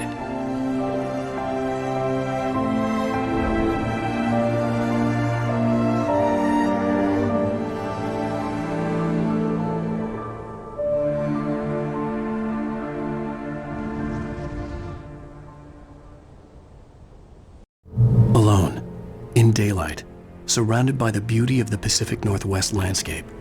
It was hard not to let doubt creep in one last time. I could still chalk everything up to a dream, a delusion. I had enough imagination to make up something like this, having been in the cabin all this time, trapped in a story inside my head, gone mad from grief over Alice's death like Hartman had claimed. There would be no way of knowing. I told myself it didn't really matter. My course was set.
Alone, in daylight, surrounded by the beauty of the Pacific Northwest landscape.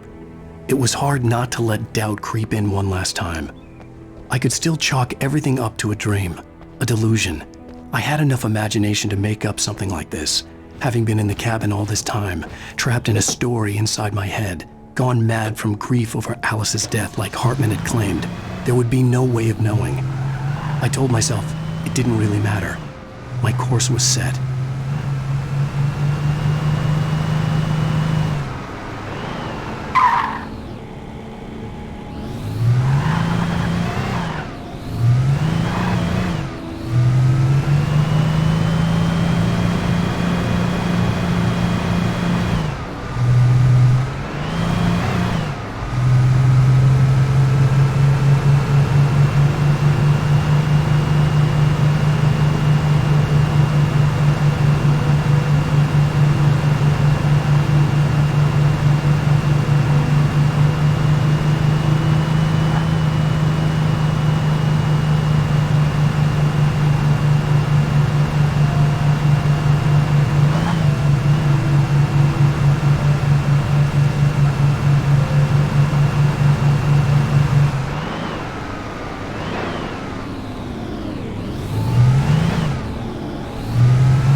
Me.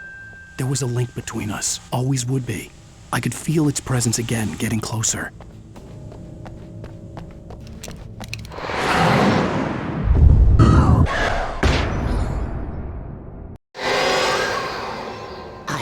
kill your wife.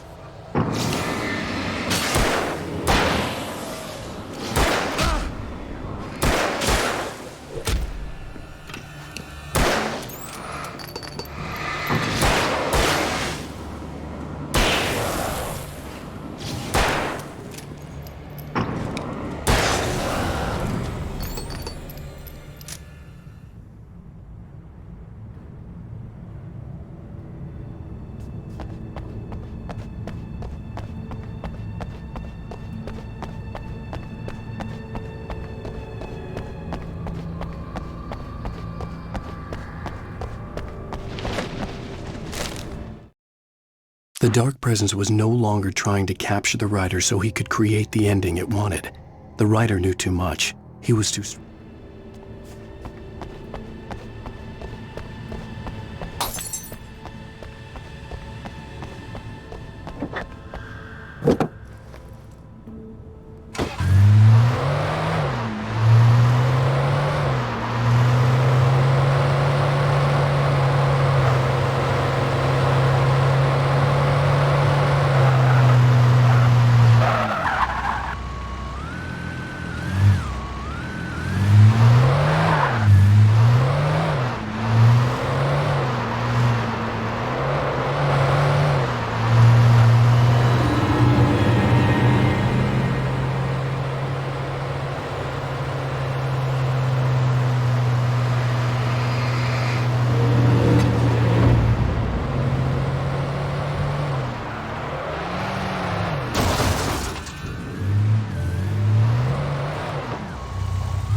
nice to see you, too.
nature and yourself.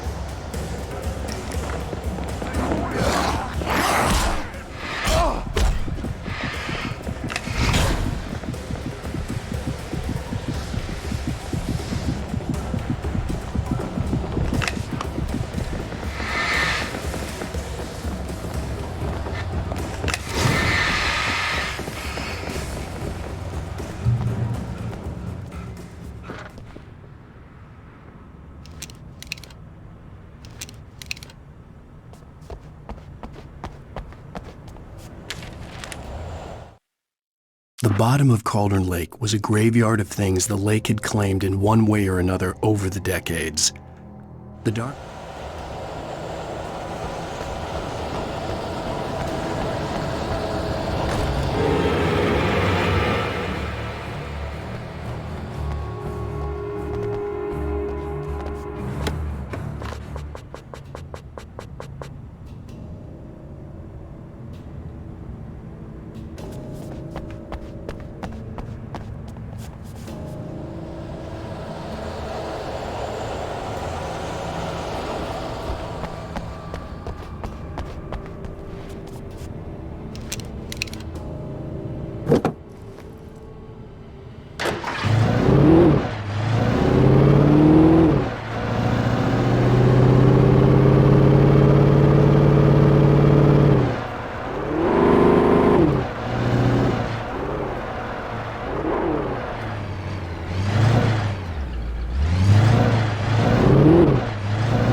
When I told Barry my plan back in the well-lit room, I'd acted as if I knew what I was doing.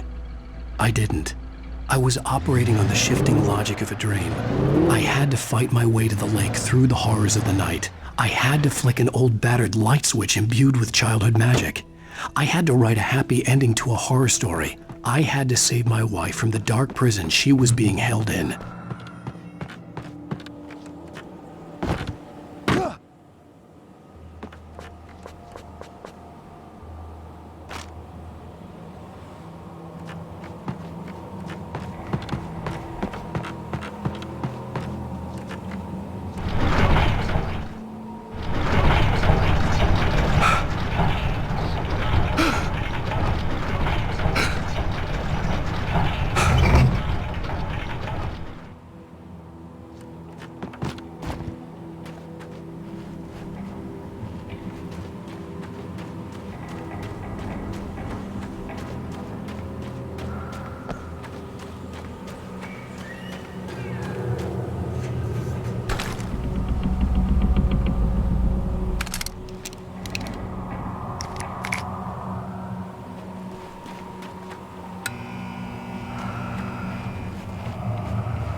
I will never give her to you.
The dark place I found myself in was unlike anything I could ever have imagined.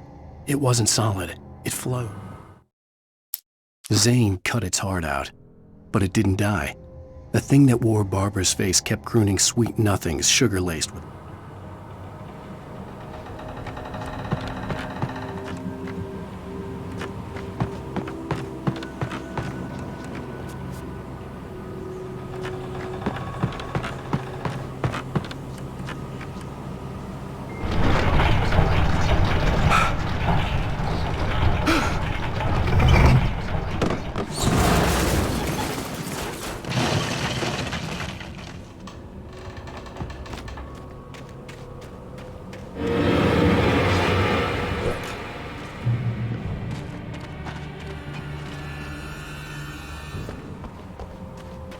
I could see Mirror Peak in the distance.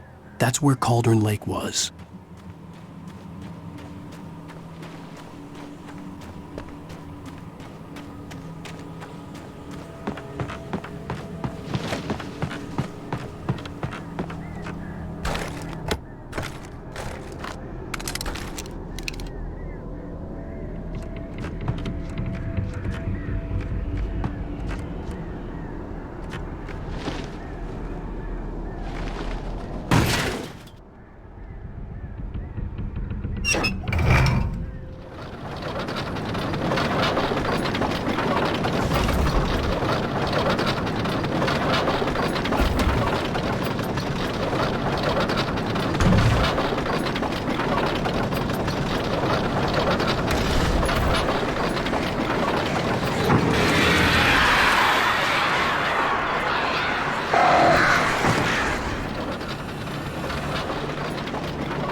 I needed to get the generator running.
The dark presence was no longer trying to capture the writer so he could create the ending it wanted. The writer knew too much. He was too strong, and he cared. After Zane had gone, I stood alone in the shifting dream that was the dark place. I had to find a way to the cabin. I had written myself a way through this place in the manuscript.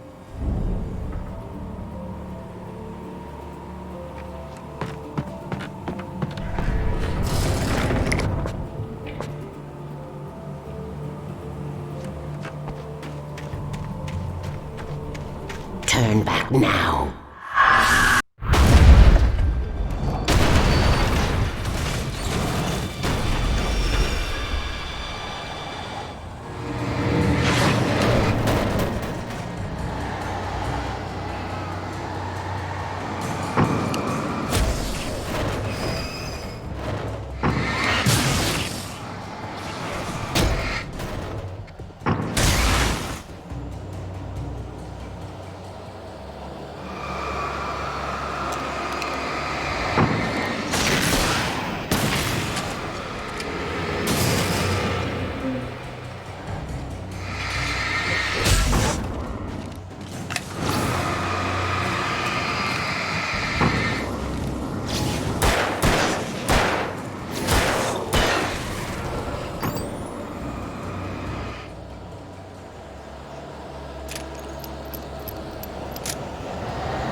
Do as you're told.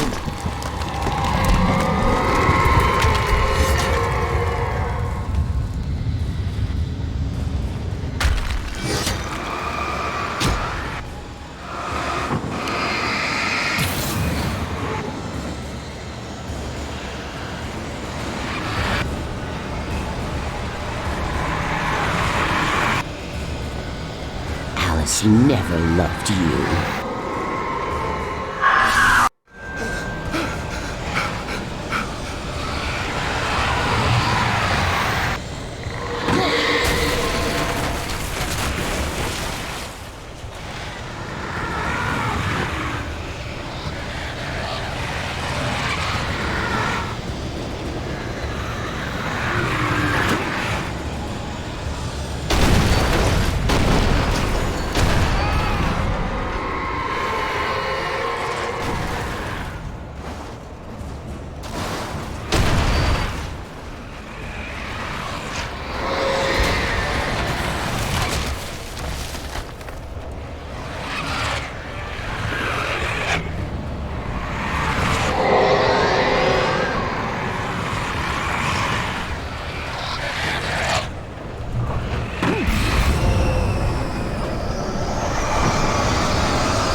You will fail.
had to get light into its heart to hurt it.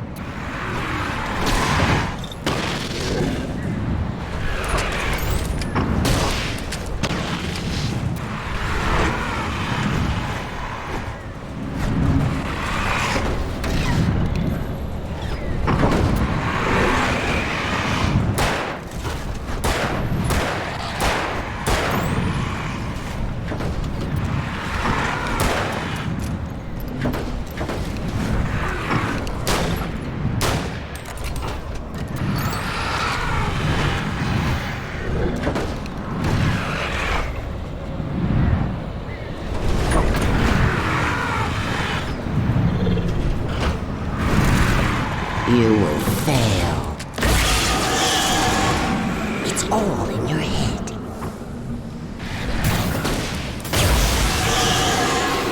You're making this up.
Baby, you were having a bad dream. It was just another nightmare. No. Everything's fine. You're home. It wasn't a dream. Everything's fine. Turn the lights on. Turn the lights on! Shh, baby. The power's out. There's no light. Come back to bed and I'll make dark. My fear? It's your fear. Why aren't you afraid? You're not Alice. Turn the lights on now. Where's the clicker? What did you do with it? Alan, honey, you're still 1 foot in a dream. You're not making any sense. Come back to bed.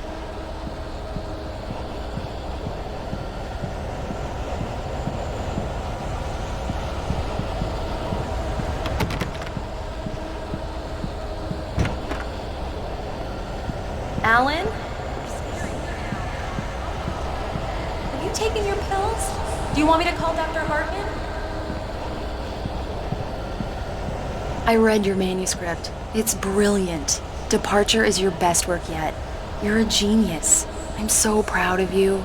Come back to bed. We'll talk about it.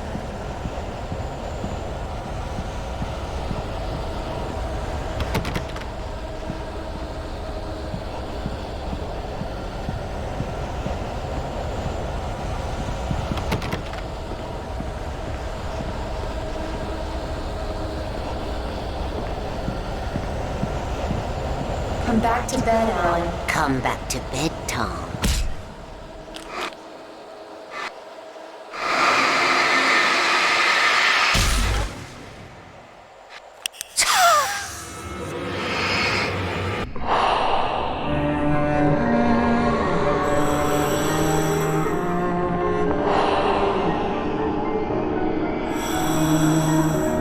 You must find your way to the cabin. It stands in your way. It won't let you pass. It has no heart. It's filled with darkness. You must fill its heart with light.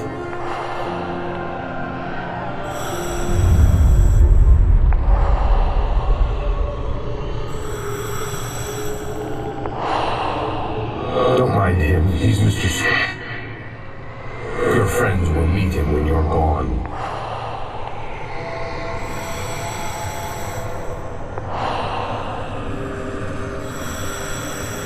Use the clicker.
I'm leaving you.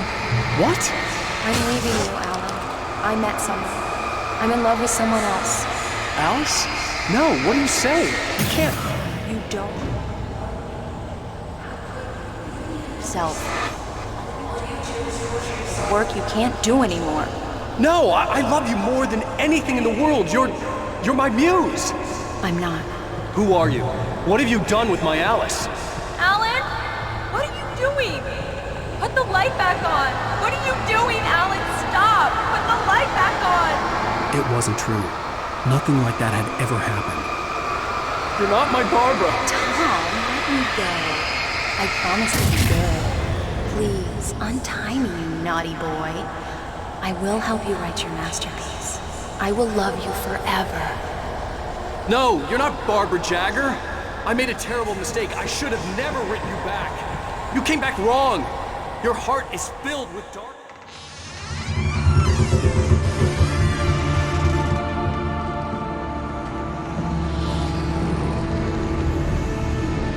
Now you will never get her back.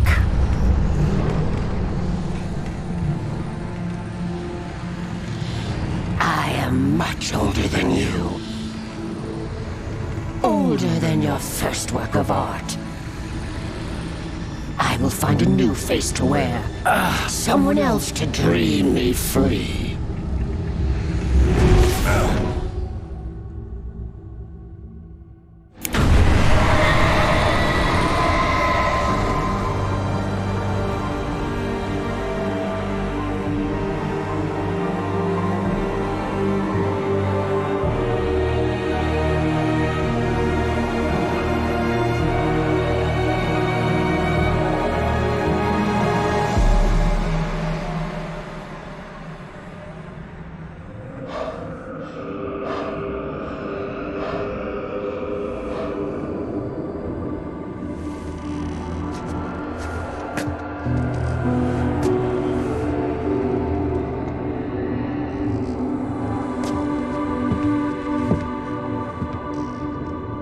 I could feel Alice's presence close by.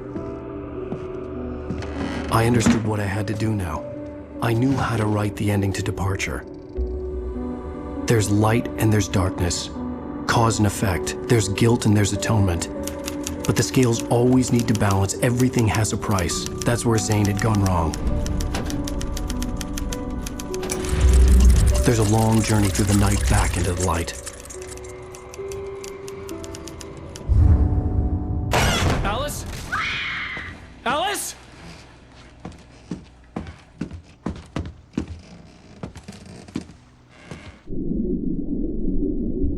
Oh no!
It's not a lake.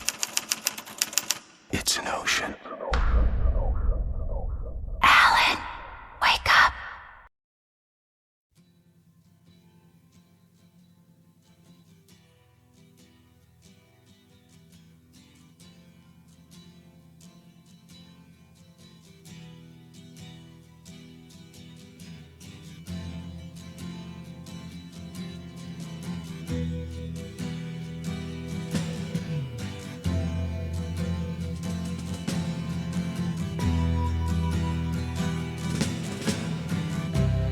Ground control to Major Tom.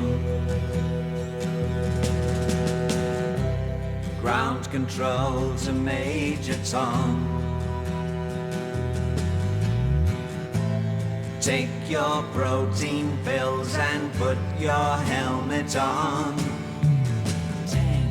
Ground control 9, to Major Tom. 8, 7, 6. Commencing countdown, engines on. 3, 2. Check ignition and may God's love be with you.